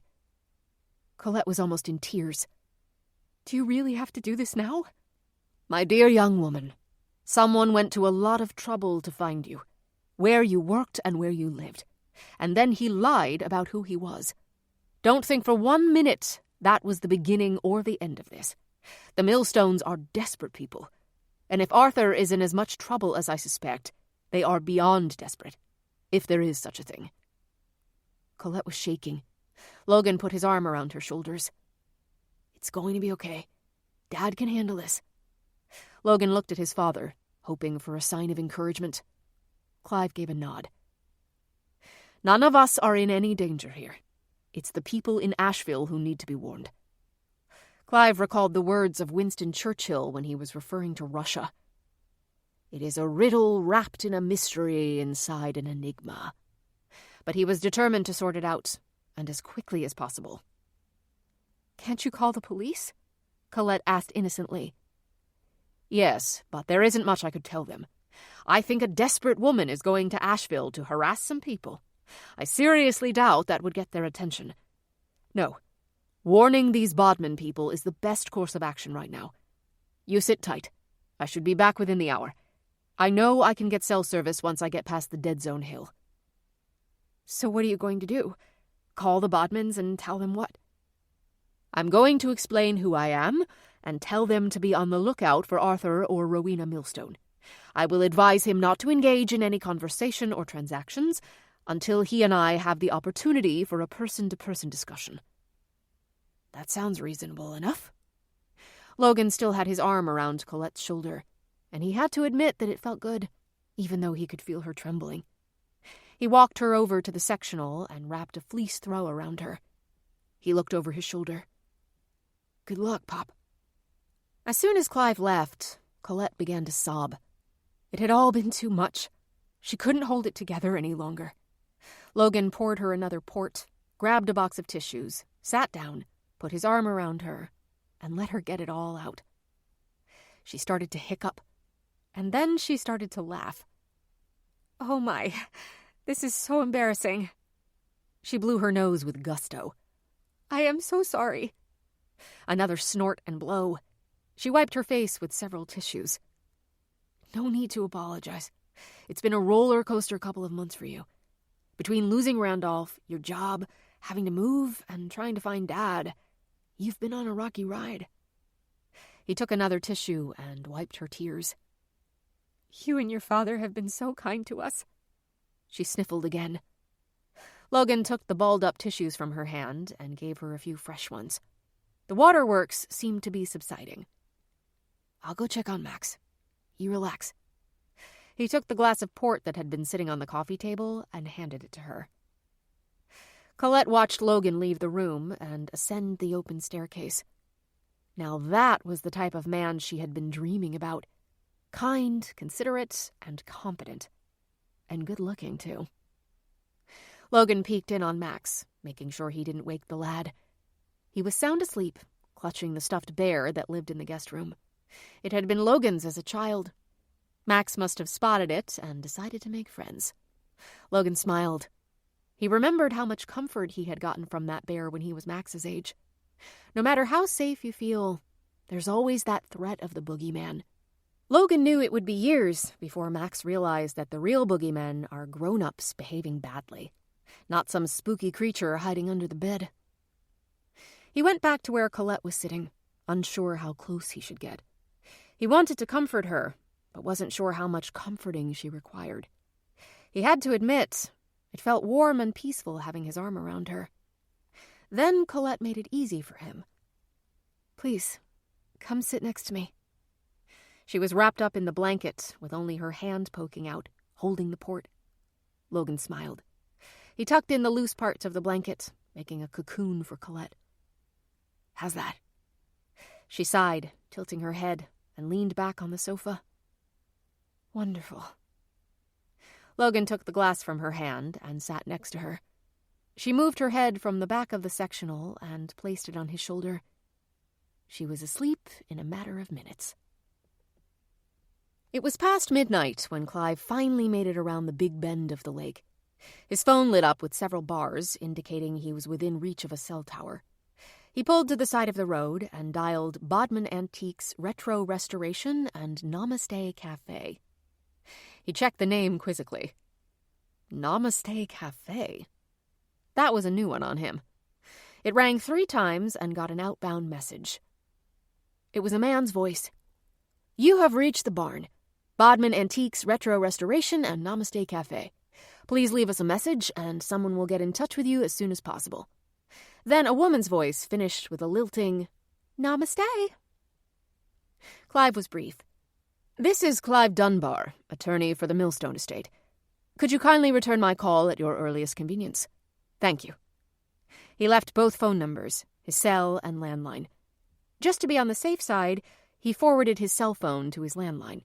If Bodman tried the cell, he might not get the call, but he wanted Bodman to have both numbers regardless. When Clive returned, he found Logan and Colette on the sectional. Colette was propped up against Logan as he was reading a book. Clive whispered, "Everything okay?" Logan gave him a thumbs up. "Max." Another thumbs up. Clive retreated to his den to work on the Millstone estate.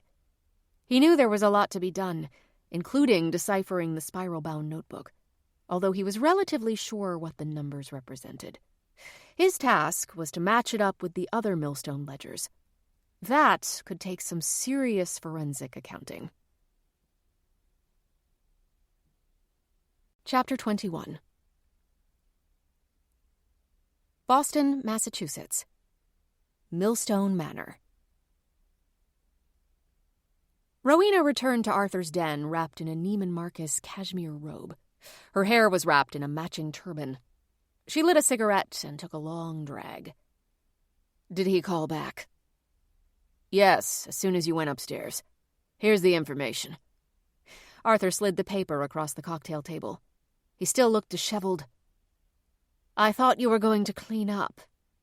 Rowena looked at the lump called Arthur Millstone. "I didn't want to bring the phone into the shower, dear." "Right." She looked at the address and phone number. "North Carolina." "That's what it says. I'm going upstairs." Arthur laboriously pushed himself up, using the arms of the chair. He looked like hell warmed over. Rowena took to the computer and searched for the Stillwell Art Center. Then she went to Google Maps. It was too far to drive. Then she checked the airlines. Only 1 flight per week from Boston. She would have to use the company jet. Randolph was against anyone's using it for personal transportation. It was a waste of jet fuel. But now he wasn't around to protest or deny her. Without waiting for Arthur to return from his shower, she phoned the hangar where they kept the Embraer Phenom 100. It could get her to Asheville on one tank and in less than 2 hours. She got the night dispatcher on the phone. "Good evening. This is Rowena Millstone calling. I am going to need our jet for tomorrow morning." "Hello, Mrs. Millstone. What time will you be departing?" "Around 9. "And what is your destination?" "Asheville, North Carolina." "One moment, please." Rowena listened to the insipid music from being placed on hold. It felt like an eternity until the female voice returned. "Okay, Mrs. Millstone. We can get clearance for 9:30. Your pilot will be Roger Murdoch." "That's fine. Please arrive here by 9. "Yes, thank you." Rowena clicked off the call. Arthur came back, wearing a similar cashmere robe. His was navy blue. His hair was wet and uncombed. He was a cleaner version of his earlier hot mess. "Who are you talking to?" He poured himself another scotch. "The dispatcher at the airport." "Why?" "We're taking a little day trip to Asheville, North Carolina tomorrow morning." "Oh no, we're not. You are. I am exhausted. I'm sure you can handle the negotiation." "We have to find it first, remember?" "Right. So what's your brilliant plan?" "I'm going to a place called Stillwell Art Center. A man by the name of Cullen Bodman bought the contents of the garage. He's in the restoration business. If we're lucky, he may not have started working on any of that junk yet."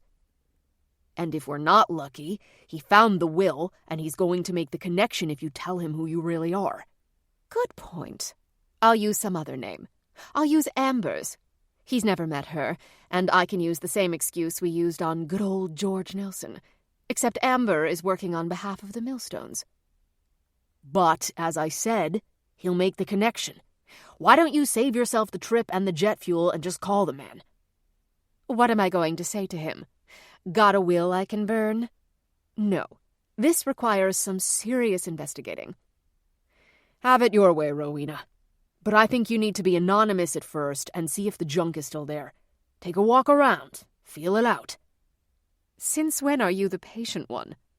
"Since we're close to recovering and destroying that will. I don't want anything to go wrong. Again."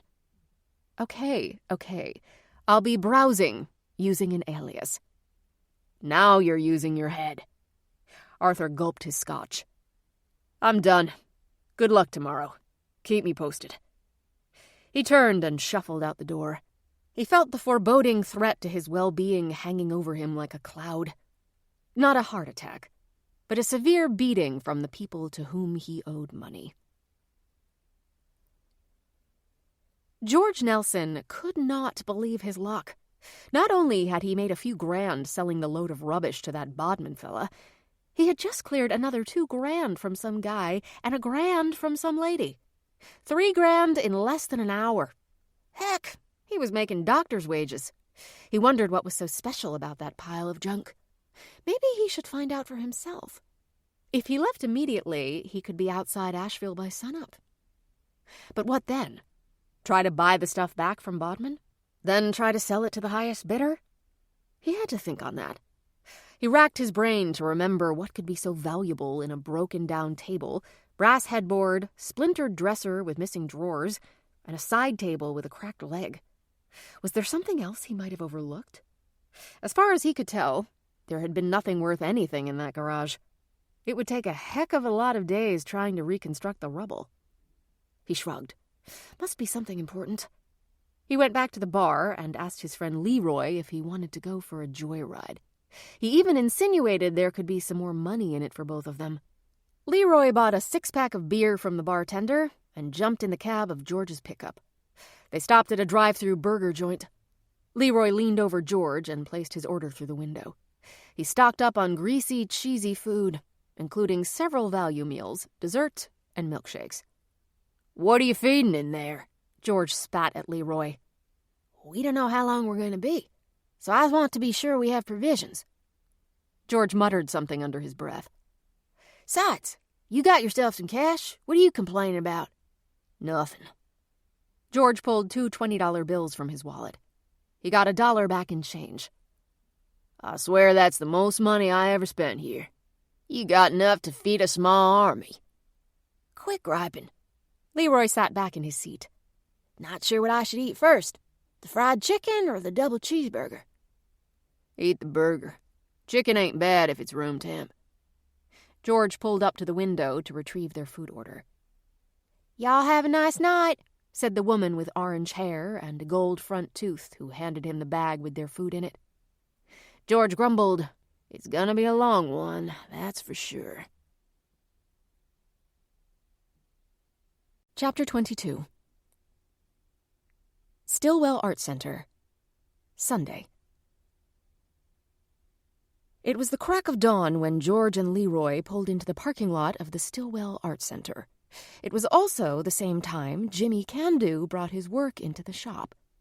Jimmy had never seen anyone else in the area at that hour before, and wondered what a beat-up pickup was doing at the far end of the parking lot. And he wasn't about to find out, either. It was too far away to read the license plate, but if he ever had to give someone a description, it would be easy. Old, dark green, wood railings on the flatbed, duct tape on the front bumper. Boston, Massachusetts. Millstone Manor. Rowena was up earlier than usual. Her adrenaline was pumping. She had a good feeling about this trip.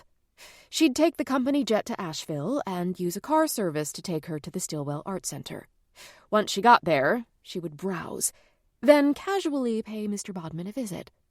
Once she got the lay of the land, she would figure out her next move. Based on the condition of all the other items they had retrieved, she doubted that Bodman guy would have made any progress restoring all that junk.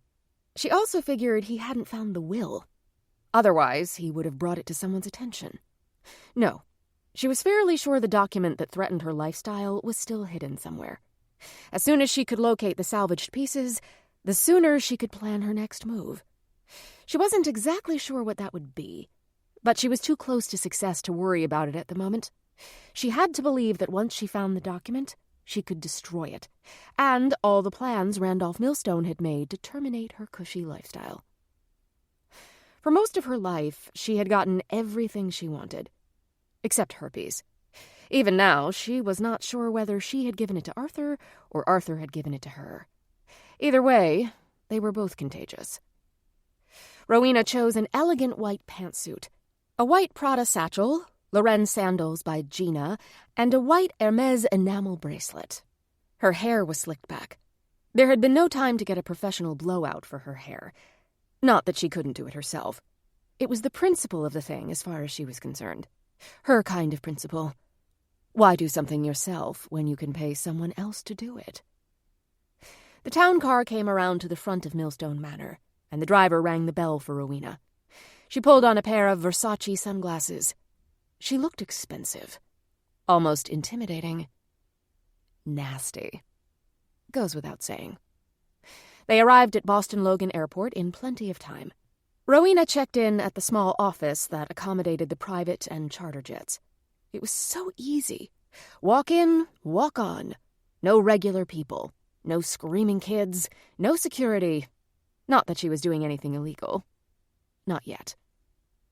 She boarded the jet with the company logo for Millstone Enterprises painted on the side. A huge M.E.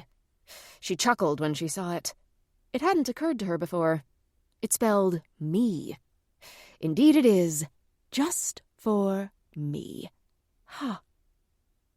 She took a seat in the empty 6-passenger plane. Even though it was a private jet, it did not come with all the amenities many others had. No big-screen television, no flight attendant, no champagne. Randolph had used it strictly for speedy transportation for business. If he had to go cross-country, he would take a commercial flight. It was cheaper and more comfortable. This aircraft was only for absolutely necessary short hops, not entertainment. Within 2 hours, the plane touched down at Asheville Regional Airport. Another town car was waiting to bring her to the Stillwell Art Center. She had hired it for the entire day. The minute she got in the car, the driver started babbling. "So y'all going to that new art center?" He looked up into the rearview mirror. Yes. Nothing more. Rowena thought that if she kept her shades on, he would not engage any further. She was wrong. He kept prattling about all the excitement of the new place, and how they had raffled off a Lincoln, and who won, and on and on. It became white noise in the background until he pulled up to the main entrance and shouted, "I asked if you wanted me to wait outside, come back in an hour? You tell me, miss." "I'll call you. What's your number?" He rattled off the digits as she plugged them into her phone. "Got any idea?" "Not really." She sat there until he got out to open her door. Rowena entered the Stillwell Art Center, turning heads from all parts of the courtyard. She almost looked like a movie star. Almost. Or, one might guess, a high-class hooker, which would not be all that far from the truth. In spite of the amount of money she was wearing on her body, there was something about her that said fraud. Her clothes were authentic couture, but there was something about the way she walked into Silver and Stone that immediately got under Chi-Chi's skin. "Good afternoon. Thank you for visiting my shop. I handmake all the items you see. All are authentic stones." Chi-Chi swept her hand across the room. "Please, look." Thank you." Rowena couldn't help but notice the gorgeous jewelry, but she was on a mission. "Everything is beautiful." She pretended interest in a large amethyst piece. "That's awesome. My friend is very fond of it, too." Chi-Chi was getting a strange vibe from the woman. She retreated to the other side of the shop, trying to be inconspicuous. The woman in white turned and said, "Thank you," and left the shop. Chi-Chi coolly watched the woman make her way over to Cullen's showroom. Chi-Chi knew that Cullen was on an errand, so the femme en blanc would have to speak to Luna. Chi-Chi snickered to herself. If that woman is up to no good, Luna will suss it out. She saw the woman stop in front of the glass door of Cullen's showroom. Cullen's sign was hanging in the window, indicating that people should go next door to the Namaste Cafe for information. The woman went inside the cafe and looked around. Luna walked up to the striking woman. "Hello, can I help you?" Rowena gave Luna the once-over. Big mistake. Luna caught every nuance and cocked her head as if to say, "So?" "Oh, hello. I'm browsing for restored furniture."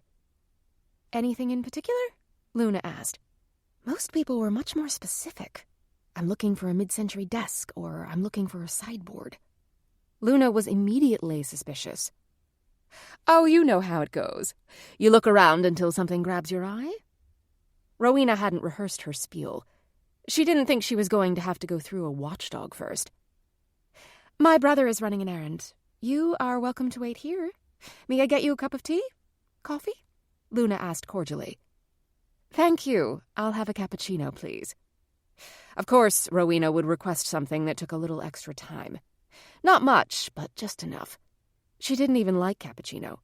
She just liked the idea that someone was doing something for her that took time and effort. Luna offered the woman in white a chair. "Coming right up." As she turned, she caught Chi-Chi on the other side of the courtyard, staring in her direction. Chi-Chi gave Luna an odd nod, but Luna got the message. Something about that woman. Luna had felt it the second Rowena had walked through the glass doors. "Is this your first visit to Stillwell?" Luna asked loudly over the machine while she frothed the milk. "Yes, it is." Rowena didn't want to offer too much information. "Are you from around here?" Luna was pretending to make small talk. Rowena wondered, which one is this hippie-looking chick supposed to be? Cagney or Lacey?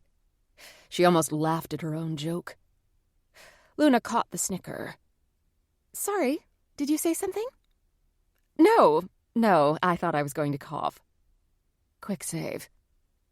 Luna brought the steamed coffee over to Rowena and set it down. "Can I get you anything else? Scone?"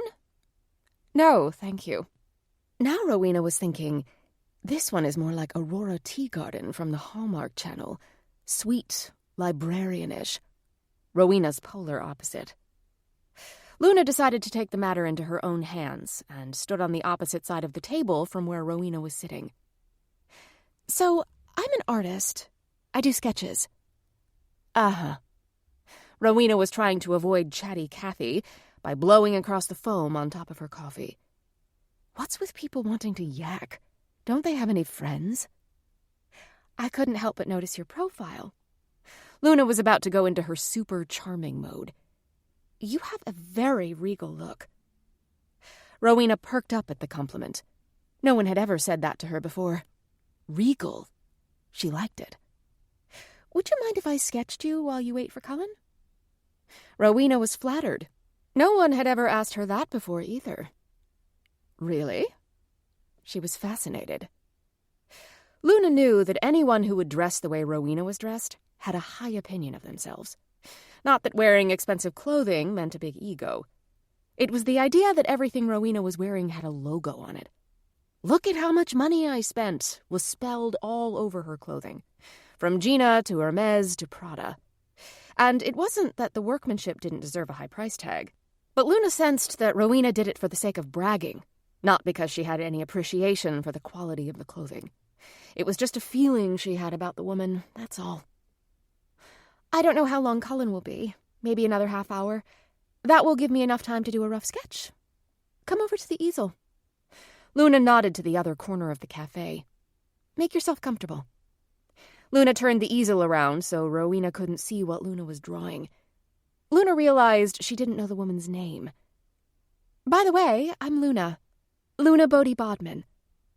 I'm Roseanne. She caught herself just in time. The flattery of being called regal and having an artist want to draw her had caught Rowena off guard. She admonished herself. She had to pay better attention and not let this imp throw her off her game. Nice to meet you, Roseanne. Luna began to draw. They were heavy, dark circles. Then the song Cruella de Vil from the Disney movie 101 Dalmatians started going through her mind. How odd, she thought. Huh. What? Roseanne/Rowena had to ask. Did a song ever pop into your head, and you don't know how it got there? I mean, you hear jingles or songs, and they stick with you. They call them earworms, brainworms, sticky music. But this song just popped into my head out of nowhere. Rowena wasn't really interested. Huh. Yeah, it's the craziest thing. Luna started humming the tune. Cruella de Vil, Cruella de Vil. Rowena didn't know why, but she instantly became uneasy. Her skin was crawling, and her face was flushed. Listen, I should probably go. I have a lot of things I want to see.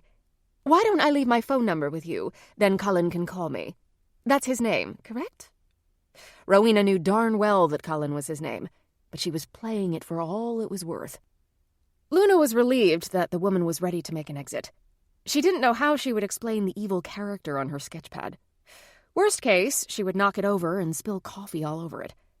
Thankfully, it hadn't come to that. Do you have something I can write it down on?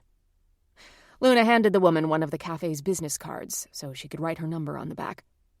Luna looked down at the scribbled phone number and noticed the woman hadn't written down her name. She wondered why someone with her obvious social standing didn't have her own personal calling card. Another red flag. The woman's body language shouted uncomfortable and screamed deceitful. Rowena thanked her and turned her attention to the courtyard. She had to kill time until that Bodman guy returned. After browsing both levels, she checked her watch. It was after 4, and there was still no word from Cullen Bodman. Rowena walked back over to the cafe. This time, a dog greeted her at the door. Wiley had been in the dog park and was ready for a treat or a pat on the head. Rowena gave Wiley a snarly look, and he gave one right back at her. Luna noticed her dog's body language, too. Wiley sensed something, and it wasn't that he was about to get a doggy treat. Luna was getting nervous. It wasn't so much that the femme en blanc was intimidating. No, it was more like bad juju emanating from her. Wiley got down on the floor and put his paws over his nose. He, too, wasn't feeling a love connection. Rowena poked her head around the corner. Hi again. Do you suppose I could browse around your brother's place? I know it's getting late, and I had hoped he and I could chat. But meanwhile, could I maybe take a look? Rowena was in a cordial mood. Of course, no problem. Follow me." Luna walked into her brother's showroom, feeling apprehensive. The woman wouldn't be able to steal anything by herself, but there was something suspicious about her.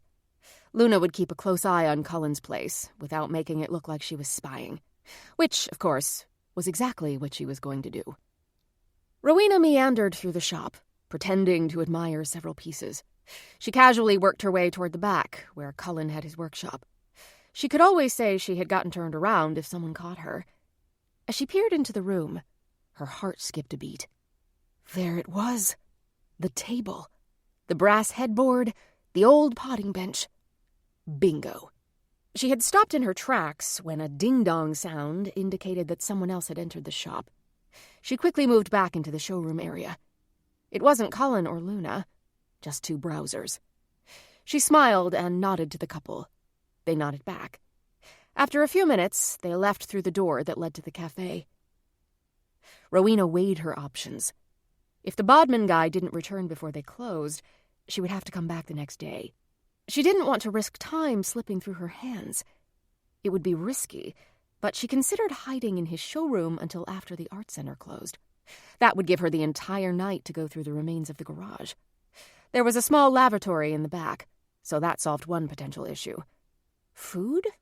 She decided she would go back into the courtyard and pick something up from the blonde shallot. Something she could fit into her purse. She stuck her head in the cafe. "Hi again. I don't suppose you've heard from your brother?" Stupid question, but she had to ask. "No, I haven't. It's not like him not to phone in." Luna dialed Cullen's cell phone number. She heard a distant ringing coming from his showroom. She followed the sound and found the phone on the desk in the back of the shop. She shook her head. Sometimes he could be flakier than she. She walked back to where Rowena was standing and held up Cullen's phone. He forgot it. Luna made a face. "I see." Rowena tried not to act perturbed. "I'm going to grab something to eat. I'll be back in a bit." "Okay. We close at 5, Luna reminded her. Luna looked back at the phone and saw that he had messages. She didn't want him to lose a potential client, but she didn't have his password either. It would have to wait. She wondered where he was. He was supposed to be gone for about an hour. It had been closer to 3. She didn't feel as if anything bad had happened to him, but she did have a feeling of something. She thought it might be that mujer de blanco. But why? She watched the woman walk into the blonde shallot and noticed that Chi-Chi was also eyeing the questionable shopper. Chi-Chi nodded at Luna. Luna nodded back. They would discuss the situation after the center closed for the evening. Luna noticed that the woman exited the sandwich shop empty-handed. She couldn't have wolfed down a panini in such a short amount of time. What was up with that? Perhaps she had changed her mind? Rowena made her way back to the entrance to the cafe. "I'm going to take another peek, if that's okay." Rowena went back into the showroom. She checked her watch again. She doubted the owner would be back in the next 5 minutes.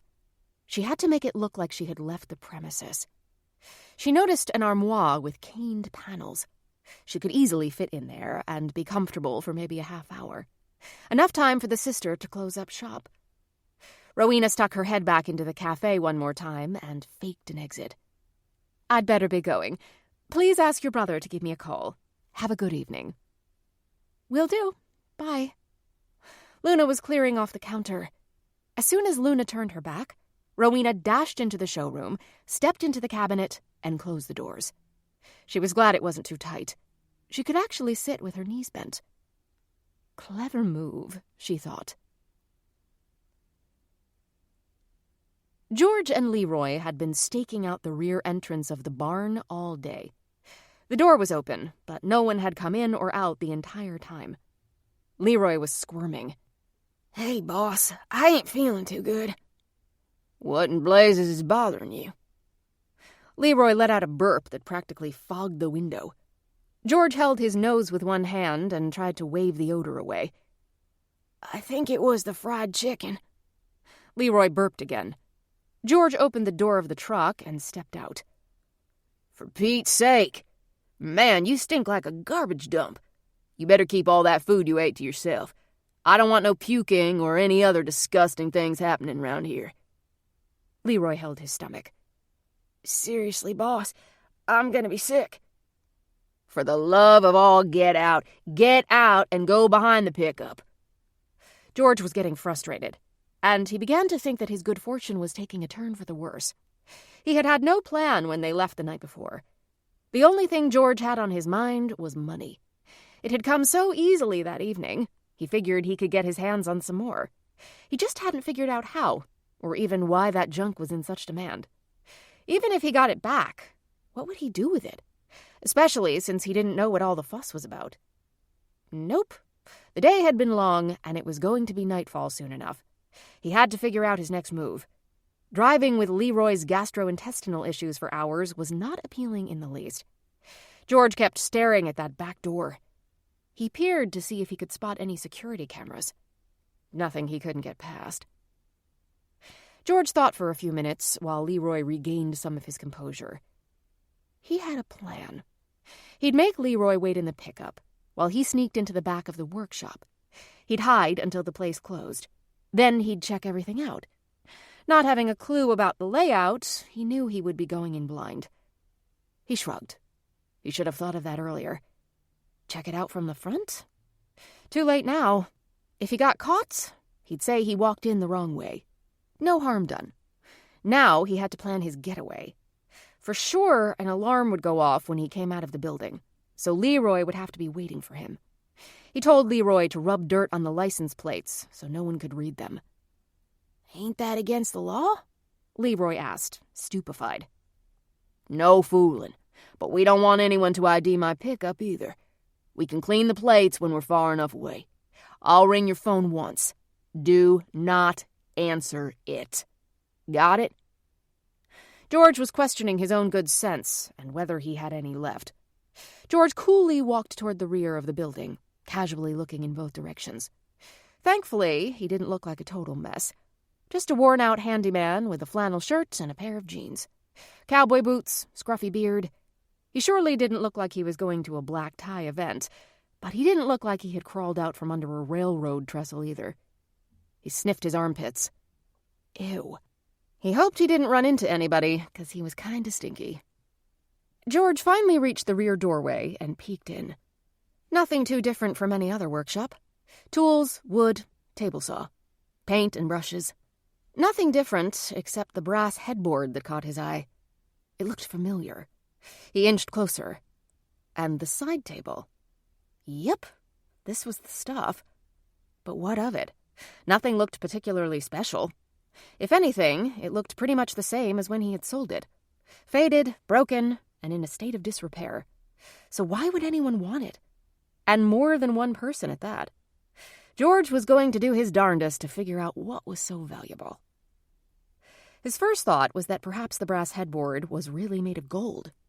Nah, too much of a fairy tale. He heard footsteps outside. Someone bolted the door from the outside. It was a cylinder lock that required a key on either side of the door. If it was locked from the outside, you needed a key if you were inside in order to get out.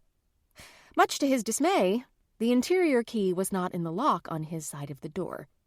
Unless he could bust the lock, he wasn't getting out that way. He thought they had done away with those types of locks. Fire hazard. He shrugged. Nothing he could do about it now. He'd call Leroy and tell him to meet him around the front. But he remembered he had told Leroy not to answer the phone. He had to come up with a plan B or wait until morning. He knew Leroy wouldn't last that long. He'd be craving something deep-fried soon enough. George decided to check out the front of the showroom, see if he could make his escape that way. He crawled along the floor of the showroom and looked out the big glass doors. He noticed some exit signs. He'd take the nearest one to the rear of the building. If he got caught, he'd tell them he had gotten locked in. Period. They couldn't prove anything different. Chapter 23. Cranberry Lake, Cobblestone Hill. Clive had suggested that Logan take Colette and Max out for a boat ride, while he waited for Cullen Bodman to call. He wanted the others to enjoy the day out on the lake. And he thought that Logan was showing some interest in Colette, which he wanted to encourage and facilitate. The internet was back up, and so was the landline. He was certain he would hear something shortly. But the entire afternoon had gone by without a word. He couldn't understand why Cullen Bodman hadn't returned his call. Clive had said it was urgent. It occurred to Clive that perhaps Cullen hadn't gotten the message yet. Strange thing in these techno times. But then again, he lived in an area with sketchy cell service because of the mountains. Clive decided to phone him again. This time, a woman answered. Hello, the barn. This is Luna Bodman. How can I help you? Yes, hello. My name is Clive Dunbar. I represent the Millstone estate. Luna started to shake. How could she be sure it was really him? Oh? She pretended ignorance. Yes. I understand Mr. Cullen Bodman purchased a container from the garage of the Millstone Manor. Luna wasn't sure how to answer him. What if he was a phony? And where was her brother? How can I help you? She asked. I'm trying to locate the property. There was a mix-up during the sale. Clive wasn't sure how much information he should share. She hadn't acknowledged receipt of the goods. I believe you are going to have to speak with my brother about it, sir. Unfortunately, he isn't available at the moment. May I take a message? Clive felt a little more comfortable knowing it was Bodman's sister he was speaking to, and not a clerk. He decided to share his concern about Rowena and Arthur Millstone. Do you know if your brother received any calls from either Rowena or Arthur Millstone? No, not to my knowledge. May I ask why? Perhaps I can be of further assistance if I have more information. Clive hesitated again. It has to do with the late Randolph Millstone's estate. I'm not at liberty to discuss any details. However, should either of them get in touch with you, please do not discuss anything or have any transactions with them until you speak to me. Clive sounded as serious as a nuclear threat. Certainly, Mr. Dunbar. By that time, Luna was sure she was speaking to the attorney for Randolph Millstone, but she wasn't ready to turn over information or the goods. Not until she spoke with Gaines and Cullen. I'll be happy to give him the message. I should be hearing from him shortly. She hoped. Thank you, Miss Bodman. Clive hung up and continued pacing the floor. It was just around 5 o'clock when Logan, Colette, and Max walked up the dock and climbed the decks to the main level. Clive was standing outside the porch. "Ahoy, mates!" he waved. Ahoy, Mr. Clive! Max waved, then Colette. "Hey, Dad, what's the latest?" Logan set the cooler down on the deck. "Not very much, I'm afraid." Clive heaved a big sigh. I was able to reach the sister, but she wasn't very forthcoming with information. She said as soon as she heard from her brother, she'd let him know I called. "Do you know if he got the first message?" Colette asked. "I do not." Clive opened the widescreen door for everyone. "So how was your day?" He didn't want to put a damper on what he hoped had been a fine afternoon for them. "Super!" Max cried out. "I caught a fish!" He was nodding like a bobblehead. "And?" Colette urged him. "And I threw him back." Max turned over his palms. Clive chuckled. "What else did you do?" "Logan took us to an island. We saw a bunch of lizards." Max was ecstatic. "And we had a picnic." Yes, it was a lovely way to spend the day. Thank you, Logan. Colette smiled warmly. I can't remember the last time I have enjoyed myself so much. It was my pleasure. Logan smiled in return. He was beginning to enjoy Colette's company more and more. Max, go upstairs and clean up. I'll see what I can whip up for dinner. Colette moved into the kitchen. She felt very much at home, enjoying the nurturing that was being shared. Food, company, fresh air. I took the liberty to thaw out some steaks. I thought we could talk Logan into firing up the grill. Sure thing, Logan replied. I'll go clean myself up, too. Be right back. Colette investigated the pantry and found fingerling potatoes. She had a special recipe for them. Colette enjoyed cooking and took every opportunity when it was presented to her, even if it was in a stranger's house. But they were no longer strangers. They had joined forces and were on a mission to see that Randolph Millstone's final wishes were carried out. She went back into the kitchen and up the stairs to change her clothes, brush her hair, and check her makeup. She wanted to look her best for Logan. She was beginning to sense some interest on his part, and he really seemed to enjoy being with Max. Could it get any better? Logan was the first to come down. "Any luck with the notebook?" he asked Clive. "If the information I received from the accountant's office is correct, Mr. Arthur Millstone has been fiddling the family books. I found a number of transfers that coincide with entries in the binder." "So you think it's a journal of payments to his loan sharks?" "Possibly." Clive went into the kitchen and opened a bottle of wine. Tonight it would be a Seamus Pinot Noir. He took out a corkscrew and peeled the capsule from the top of the bottle. He removed the cork and poured the wine into a decanter.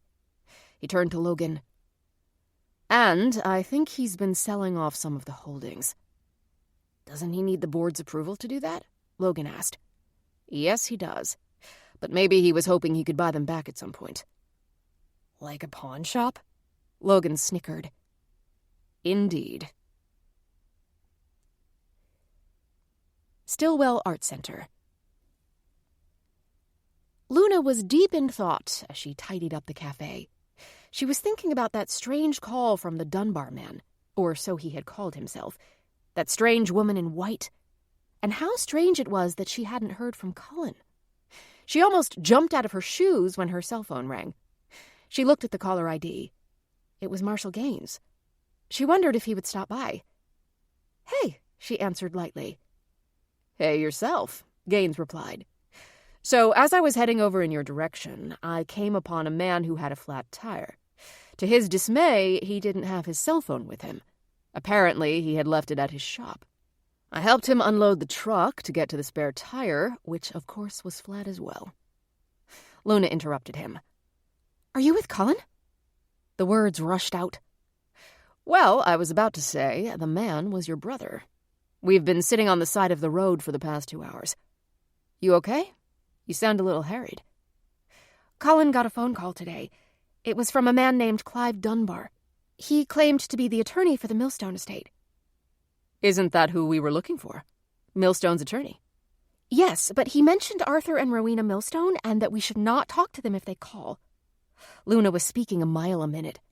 "And then there was a strange woman lurking about today. She said her name was Roseanne, but I think she was lying." Luna was running out of breath. "Okay, take it easy. We should be there in about 20 minutes. "Okay, hurry. I'm asking Chi-Chi to come over to the cafe." "Good idea," Gaines said. "Here, tell your brother what you told me. I'm driving now." Luna told Cullen about the woman who had stopped by looking for him. She described how the woman was dressed, dripping of money. She seemed to be on a quest and was anxious to speak to Cullen. "Okay, hold tight. We'll be there soon." Luna clicked off the call and dialed Chi-Chi. She could see her across the courtyard pulling items off the counter and locking them up. "Hello, love?" Chi-Chi answered. "Chi-Chi, can you come by when you're done?" Luna was still out of breath. "Of course, my love. You sound all wound up." "Just a bit. I'll tell you all about it when you get here." They nodded to each other across the courtyard. Luna finished putting everything away and poured herself a cup of tea. Chamomile. She sat at one of the tables, closed her eyes, and took several cleansing breaths. Such a wacky day. Several minutes later, Chi-Chi tapped on the glass. "What is going on?" Her sing-song voice was a balm to Luna's ears. "You saw that woman who was creeping around today? The one all dressed in white?" "Oh, yes. Something about her did not feel right to me." "Me neither. And she kept coming back, looking for Cullen, as if he might have been expecting her, although she didn't say so. And if he had been expecting someone, he would have told me before he went on his errand of no return." "What do you mean, no return?" Chi-Chi became concerned. "Well, he forgot his phone. He left it in the shop. On his way back, he got a flat tire. But that's not all. Chris Gaines spotted him and was going to help him, but they had to unload the truck, only to find the spare tire was flat too." Luna slapped her forehead with the palm of her hand. "He's supposed to be the brainiac in the family. I'm supposed to be the ditz." "Is everyone okay now? Are they on their way back?" "Yes. They should be getting here any minute." George made his way around the showroom, peeking into drawers, seeing what else was of interest. After his self-guided tour, he'd deal with the stuff in the workshop and figure out what to do next. Unless someone unlocked that back door, he was leaving empty-handed. He came upon a nicely finished armoire with cane-paneled doors. Rowena heard his footsteps getting closer. She had nothing with which to defend herself. The footsteps stopped in front of the cabinet she was hiding in. The doors were pulled open, and both she and George started screaming. It was hard to tell which one was more freaked out. Rowena was beating George over the head, trying to push him away. He was covering his head, trying to shield himself from the large leather handbag being used to pummel his skull. Hearing the shrieks coming from the showroom, Luna grabbed a fire extinguisher and marched in, holding the nozzle in one hand and the device in the other. "Call 911!" she shouted to Chi-Chi. Chi-Chi was already on it. Wiley was barking wildly, adding to the clamor. "Stop, both of you!" Luna yelled to the intruders. "Trust me, you don't want a CO2 facial." She was directing her comment to Cruella DeVille. "And you," she said, looking at the pathetic man cowering on the floor. "Don't you dare make a move, or you will be picking sodium bicarbonate out of that beard while you sit in a jail cell." Chi-Chi was on the phone with the police, describing the situation. "Yes, that is correct. We have 2 intruders and are holding them at bay with a fire extinguisher." Chi-Chi listened for a moment. "Yes, I did say a fire extinguisher." Luna wanted to lunge at the wicked woman. The guy? A schlub. "What are the 2 of you doing here?" Luna demanded. "I have no idea who this man is," Rowena said, her disgust that anyone would associate her with him evident. "You sure do know who I am, lady," George piped in. "You sent me $1,000 last night to give you the name of the guy who bought the garage junk." "How do you know it was me?" Rowena demanded. "By your nasty tone, lady." George gave it right back to her. Luna tapped the hose of the extinguisher against the armoire, then pointed it at Rowena. "Let's start with you, Blondie. Answer my question. What are you doing here?" I wanted to speak to your brother." Rowena was desperate to regain control of the situation. "By hiding in an armoire." Luna was overstating the obvious. "Did you ever hear of making an appointment?" She was livid. She turned her glare to the dude. "What's your story?" "Well, like I said, I was the one who sold the stuff to the guy who owns this place." "So?" Luna was about to press the lever of the fire extinguisher just for the heck of it. Maybe make them dance around a bit. No, she had to invoke her inner spirit and remain calm. She spotted a roll of duct tape on one of the tables. "Chi-Chi, wrap their hands behind their backs." "My pleasure." Chi-Chi was as calm as a cucumber. Luna kept swinging the hose back and forth in case either of them tried to make a quick move. Chi-Chi grabbed Rowena's hands, pulled them behind her back, and began to wrap the tape. "Oh dear, this beautiful Hermes bracelet will be ruined." Rowena started to protest. "You won't get away with this. My husband is an enormously powerful man." "Don't be absurd. How are you going to explain your presence in a showroom after hours? You had a blackout and don't know how you got here? You're going to have to come up with some kind of crazy excuse." Luna turned to George. "So you sold the merchandise to my brother? What of it?" "To tell you the truth," he began. "Yes, the truth. That would be a nice change." Luna looked over at Rowena. "Let me guess. Your name isn't Roseanne. It's Rowena Millstone." Rowena stiffened, but didn't answer. "Okay, back to you, cowboy. What are you doing here?" "I figured if 2 people was looking for the merchandise, it must be worth something." "You sold it to my brother," Luna said calmly, as she watched Chi-Chi wrap tape around the guy's wrists. "And you received payment for said merchandise. According to the laws of commerce, that means the merchandise belongs to my brother. He owns it, however valuable it might be. Other laws pertain to theft and larceny, which you could be charged with. For starters, you are trespassing." George hung his head. He had no fight left in him. The woman who had come flying out of the cabinet had scared the bejesus out of him. And now this. Never in his life had he ever been bested by a woman. Maybe once, when Shirley from the roadhouse beat him in arm wrestling. but he'd never been this close to being hogtied before. Luna turned her attention to Rowena again. "Let me guess. You are looking for something that was stashed away in one of the pieces?" Rowena didn't answer. "Don't you worry your pretty little head. The document you were looking for is in a very safe place." Luna was relieved that she had listened to everyone about putting it in Chi-Chi's safe. Rowena snapped to it. "What do you mean it's in a safe place? You found it?" Rowena was slowly beginning to comprehend what was happening around her. What was she going to do? What could she do? She slowly looked at her surroundings. She was on the floor of a showroom with her hands tied together with tape, crumpled next to a repulsive, greedy scruff who smelled like Chick-fil-A. "You seem to have gone to a lot of trouble.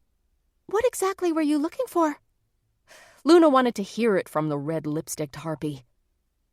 Chi-Chi spotted the security guard entering the courtyard with another equally disheveled man in handcuffs. "Oh dear, what do we have here?" She nodded in their direction. On the other side of the courtyard, Cullen and Gaines rushed through the front entrance of the art center, Gaines with his hand on his weapon. They dashed to the showroom, then came to an abrupt halt. Luna looked up at the two men. "Took you long enough?" She waved the wand of the fire extinguisher at both of them. "Seems like you have everything under control. I'll take that now." Gaines reached for the weapon Luna had been threatening her two intruders with. Luna tipped her head toward Rowena. "Meet Rowena Millstone." "Well, I'll be darned," Gaines said. "And who is this?" He turned to George. "This is the man who sold the goods to Cullen." "George Nelson?" Cullen looked flabbergasted. "Yup." George was beyond humiliated. "And who are you?" Gaines turned to Leroy. "I'm with him." Leroy nodded at George. "Where did he come from?" Gaines asked. "We're from Reston, in Virginia," Leroy answered. Gaines shook his head and rolled his eyes. Definitely not members of Mensa. The security guard took the lead. "I got a call from someone saying there was a suspicious-looking truck behind the building. When I arrived, a man wearing a welder's mask was detaining Leroy with an acetylene torch." "An acetylene torch?" Gaines looked stupefied. "I must say, you people are truly creative. Good thing we're at an art center." Gaines let out a guffaw. "Where is the masked man now?" "He took off once I arrived and put this guy in cuffs," the security guard said. Chi-Chi and Luna looked at each other at the same time and exclaimed, "Jimmy Can-Do!" "The baseball bat guy?" Gaines was even more confused. "That's the one." Cullen spoke up. "Odd. No one has ever seen him. He shows up before we open and comes back after we're gone." "The honor system dude." Gaines remembered leaving the note about the bat, getting a call a few days later, and giving the man his credit card number over the phone. At that moment, it occurred to Gaines that he, too, had had a leap of faith. It could have been a scammer. There was still hope for humanity. Several police cars pulled into the parking lot, lights flashing, sirens blaring. Ellie's SUV was right behind. The first one to get hoisted off the floor was Rowena. Luna nodded in her direction. "This is Rowena Millstone." One of the police officers began to read her Miranda rights. "You have the right to remain silent. Anything you say can and will be used against you in a court of law. You have the right to an attorney. If you cannot afford one, one will be provided for you." "Next?" Gaines helped them pull George off the floor as the second officer read him his rights. Then on to Leroy, who was protesting, claiming he didn't do nothing. Ellie stood motionless and speechless. One thing was for sure. Her security team had done its job splendidly. She surveyed the situation. "What on earth?" "It's a very long story, Ellie. I apologize for all the trouble this may have caused." Cullen didn't know what else to say. "Nonsense. As long as everyone is okay. I'm glad my guys were at the ready," Ellie replied. "And you can thank Jimmy Can-Do as well," Chi-Chi added. "What does he have to do with it?" Ellie was totally confused at that point. "We have it on good authority he derailed part of the getaway plan." Gaines said. Getaway plan? Can someone please start at the beginning? As the police marched the 3 trespassers out to the squad car, Cullen explained the millstone situation to Ellie, and how Luna had found a document that turned out to be the last will and testament of the fabulously wealthy Randolph Millstone, stuck in a table drawer, and the domino effect that discovery had had. And Luna saved the day with a fire extinguisher, Ellie chortled. She did indeed. Gaines looked at Luna. Are you all right? I'm just fine, thank you, Luna curtsied. Cullen took the fire extinguisher from Gaines and placed it back on the wall. That was rather clever of you, Gaines said, admiring her quick-wittedness. Then he chuckled. I can't wait to hear all the details as to how you got yourself into that situation. Well, if a certain person hadn't left his cell phone behind, we might have been able to avoid all of this. In an effort to lighten the mood and change the subject, Cullen addressed the others. 3 brothers? Sounds good, but first you need to make a phone call, Luna said, pulling Cullen's cell from her pocket. Mr. Clive Dunbar called twice. I didn't want to give him any information until I spoke with both of you. Yes, that's the lawyer from Millstone, Gaines confirmed. And we found Colette Petroff and her son. But where? How? Luna was astonished that Gaines had gathered so much information in such a short amount of time. I know people who know people. Gaines winked. We followed the money. Clive Dunbar was the attorney of record for Millstone. One of the field offices got in touch with him at his cabin and told Dunbar they believed they had located a legal document signed by Randolph Millstone. They told him they did not have it in their possession, but could make the document available. And Colette Petroff was with Mr. Dunbar. Luna and Cullen gave the place the once-over and decided it was safe to leave the premises. They shut the lights, locked the doors, and the 4 of them exited the building.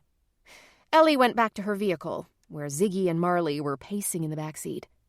She waved and called out to Luna. I want more details in the morning. For sure, Luna shouted back. Scones and coffee. When Rowena insisted on calling her lawyer, much to her dismay, Clive Dunbar refused to speak to her, advising her to seek other counsel. Arthur met with a similar response. With the pending litigation, all the Millstone assets were frozen, forcing Rowena and Arthur to have a court-appointed attorney represent them. Bail would be out of the question unless Rowena hawked her jewelry. Such a dilemma. Arthur and Rowena were sitting on their glorious butts with no lawyer in all of New England wishing to represent them. Too bad, so sad. The reading of the will would move forward, as per Randolph's wishes, bequeathing his worldly holdings to several charities. Animal Care Sanctuary, St. Jude's Children's Research Hospital, and World Wildlife Fund, and several other foundations for the protection of animals or children. As they left the Stillwell, Gaines continued to disclose the rest of Colette's involvement. Turns out, Colette Petrov, who was Randolph Millstone's girl Friday, had stashed the letter in the table when her boss had his heart attack in the garage. She was also in possession of a spiral notebook that Randolph had given her. When someone impersonating a lawyer from Dunbar's firm came looking for her in Buffalo, she got spooked, so she took her son out of school and went in search of the Dunbar cabin. Wow, that is quite a story. That was very brave of her, going in search of Mr. Dunbar. Gaines mused. Seems like good things come from search parties. Luna blushed and looped her arm through Gaines's as they walked toward his jeep. Chi-Chi did the same with Cullen. It seemed like the natural thing to do. And it felt that way to all of them. Natural. The 4 piled into the jeep and headed to their favorite pizza restaurant. When they finally settled in at their table, Luna noticed a man sitting at the bar. He was looking in their direction. He smiled and lifted his glass. Luna raised her glass in return and smiled. She was willing to bet that he was the enigmatic Jimmy Can-Do. Gaines looked over in the man's direction. Recognize someone? Luna twisted her mouth. Not exactly. She motioned for the waitress. Could you please buy that gentleman a drink on us? "Of course," the waitress responded. "I thought you said you didn't exactly recognize that guy." Gaines wasn't jealous, but curious. It had been an enormously curious day. "Let's just say I think I know who he is." Her eyes went around the table. Chi-Chi was the first one to pick up on it. Then Cullen. "What?" Gaines looked left out. "What am I missing?" Luna leaned in toward the middle of the table, trying not to be too conspicuous. "I think that's Jimmy Can-Do. Don't look." "How do you know?" Gaines asked. She gave him a sideways glance. Okay. You're woo-woo voodoo." He leaned back and pulled the menu up to his face. "Such a baby." Luna tapped his foot. "Oh, and you're Annie Oakley with your rootin' tootin' fire extinguisher," Gaines teased. "Well, you were nowhere to be found." "You too, mister." She focused her gaze on her brother. Chi-Chi finally chimed in. "I think your sister was very brave. She had no idea what was going on in the showroom, yet she ignored all of her own fears and marched ahead with what was at her disposal. I think we should toast her." Gaines and Cullen looked just a tad embarrassed. They weren't sure if Chi-Chi was totally serious or if she was admonishing them for not moving fast enough. It didn't matter. Everyone was caught up in the joy of the moment. Mr. Millstone would get his final wish. Rowena and Arthur were certainly going to jail. When Gaines asked for the check, the waitress told them it had been taken care of. Evidently, the man who had been sitting at the bar earlier had picked up the tab. Gaines helped Luna out of her chair. "Well, Missy, it seems as if every time I'm around you, there is a whirling dervish about to hit." "You should be so lucky." She squeezed his arm. The four of them got into Gaines's Jeep, and he proceeded to drop each of them off. Luna was the last one. When he pulled into her driveway, he turned off the ignition. Luna unbuckled her seat, waiting for him to come around and open the door. Instead, he unbuckled his seat, turned her head toward him, brushed the hair from her face, and landed a kiss on her lips. He didn't miss the mark this time. That would have easily scored a 10 in the Olympics. Epilogue. Ellie was excited about 2 new tenants coming into the art center. One built birdhouses, another made wind chimes. The holidays were around the corner, and the center was bustling with shoppers, all in anticipation of the tree lighting celebration. Cullen was busy trying to get things done for impatient customers. Luna was her usual ball of fire, lending advice for holiday decorating and creating a little holiday magic for her special clientele. The big holiday festival was on the horizon, and it included a date with Marshal Christopher Gaines. Colette and Max spent a few more days at Cobblestone Hill, planning their next adventure. Clive offered Colette a job at his law firm. She would have to move back to Boston, but the opportunity to move back home made her very happy. Her parents were still there, and Max had friends. Her relationship with Logan was blossoming. He helped her find a nice, comfortable ranch-style house in a good neighborhood with an excellent school. Once Randolph's will was read, Clive gave her an envelope with a check for $100,000. "This is from Randolph. It is not a bequest, since he could not have you mentioned in the will and also witness his signature. That would be a conflict of interest. So he instructed me to transfer this money to you after his will was read. And in addition, he set up a college fund for Max with a deposit of $50,000. Colette was over the moon. She knew for certain that Randolph had been truly watching over her and her son. Rowena and Arthur remained in jail, as the charges of fraud, tax evasion, and embezzlement were stacked against them. And Rowena verified what she had always thought was true. Orange was not a good color for her. The end. This is Eva Kaminsky. We hope you have enjoyed this production of Hidden by Fern Michaels. Recorded books are available wherever audiobooks are sold. Thank you for listening to Recorded Books.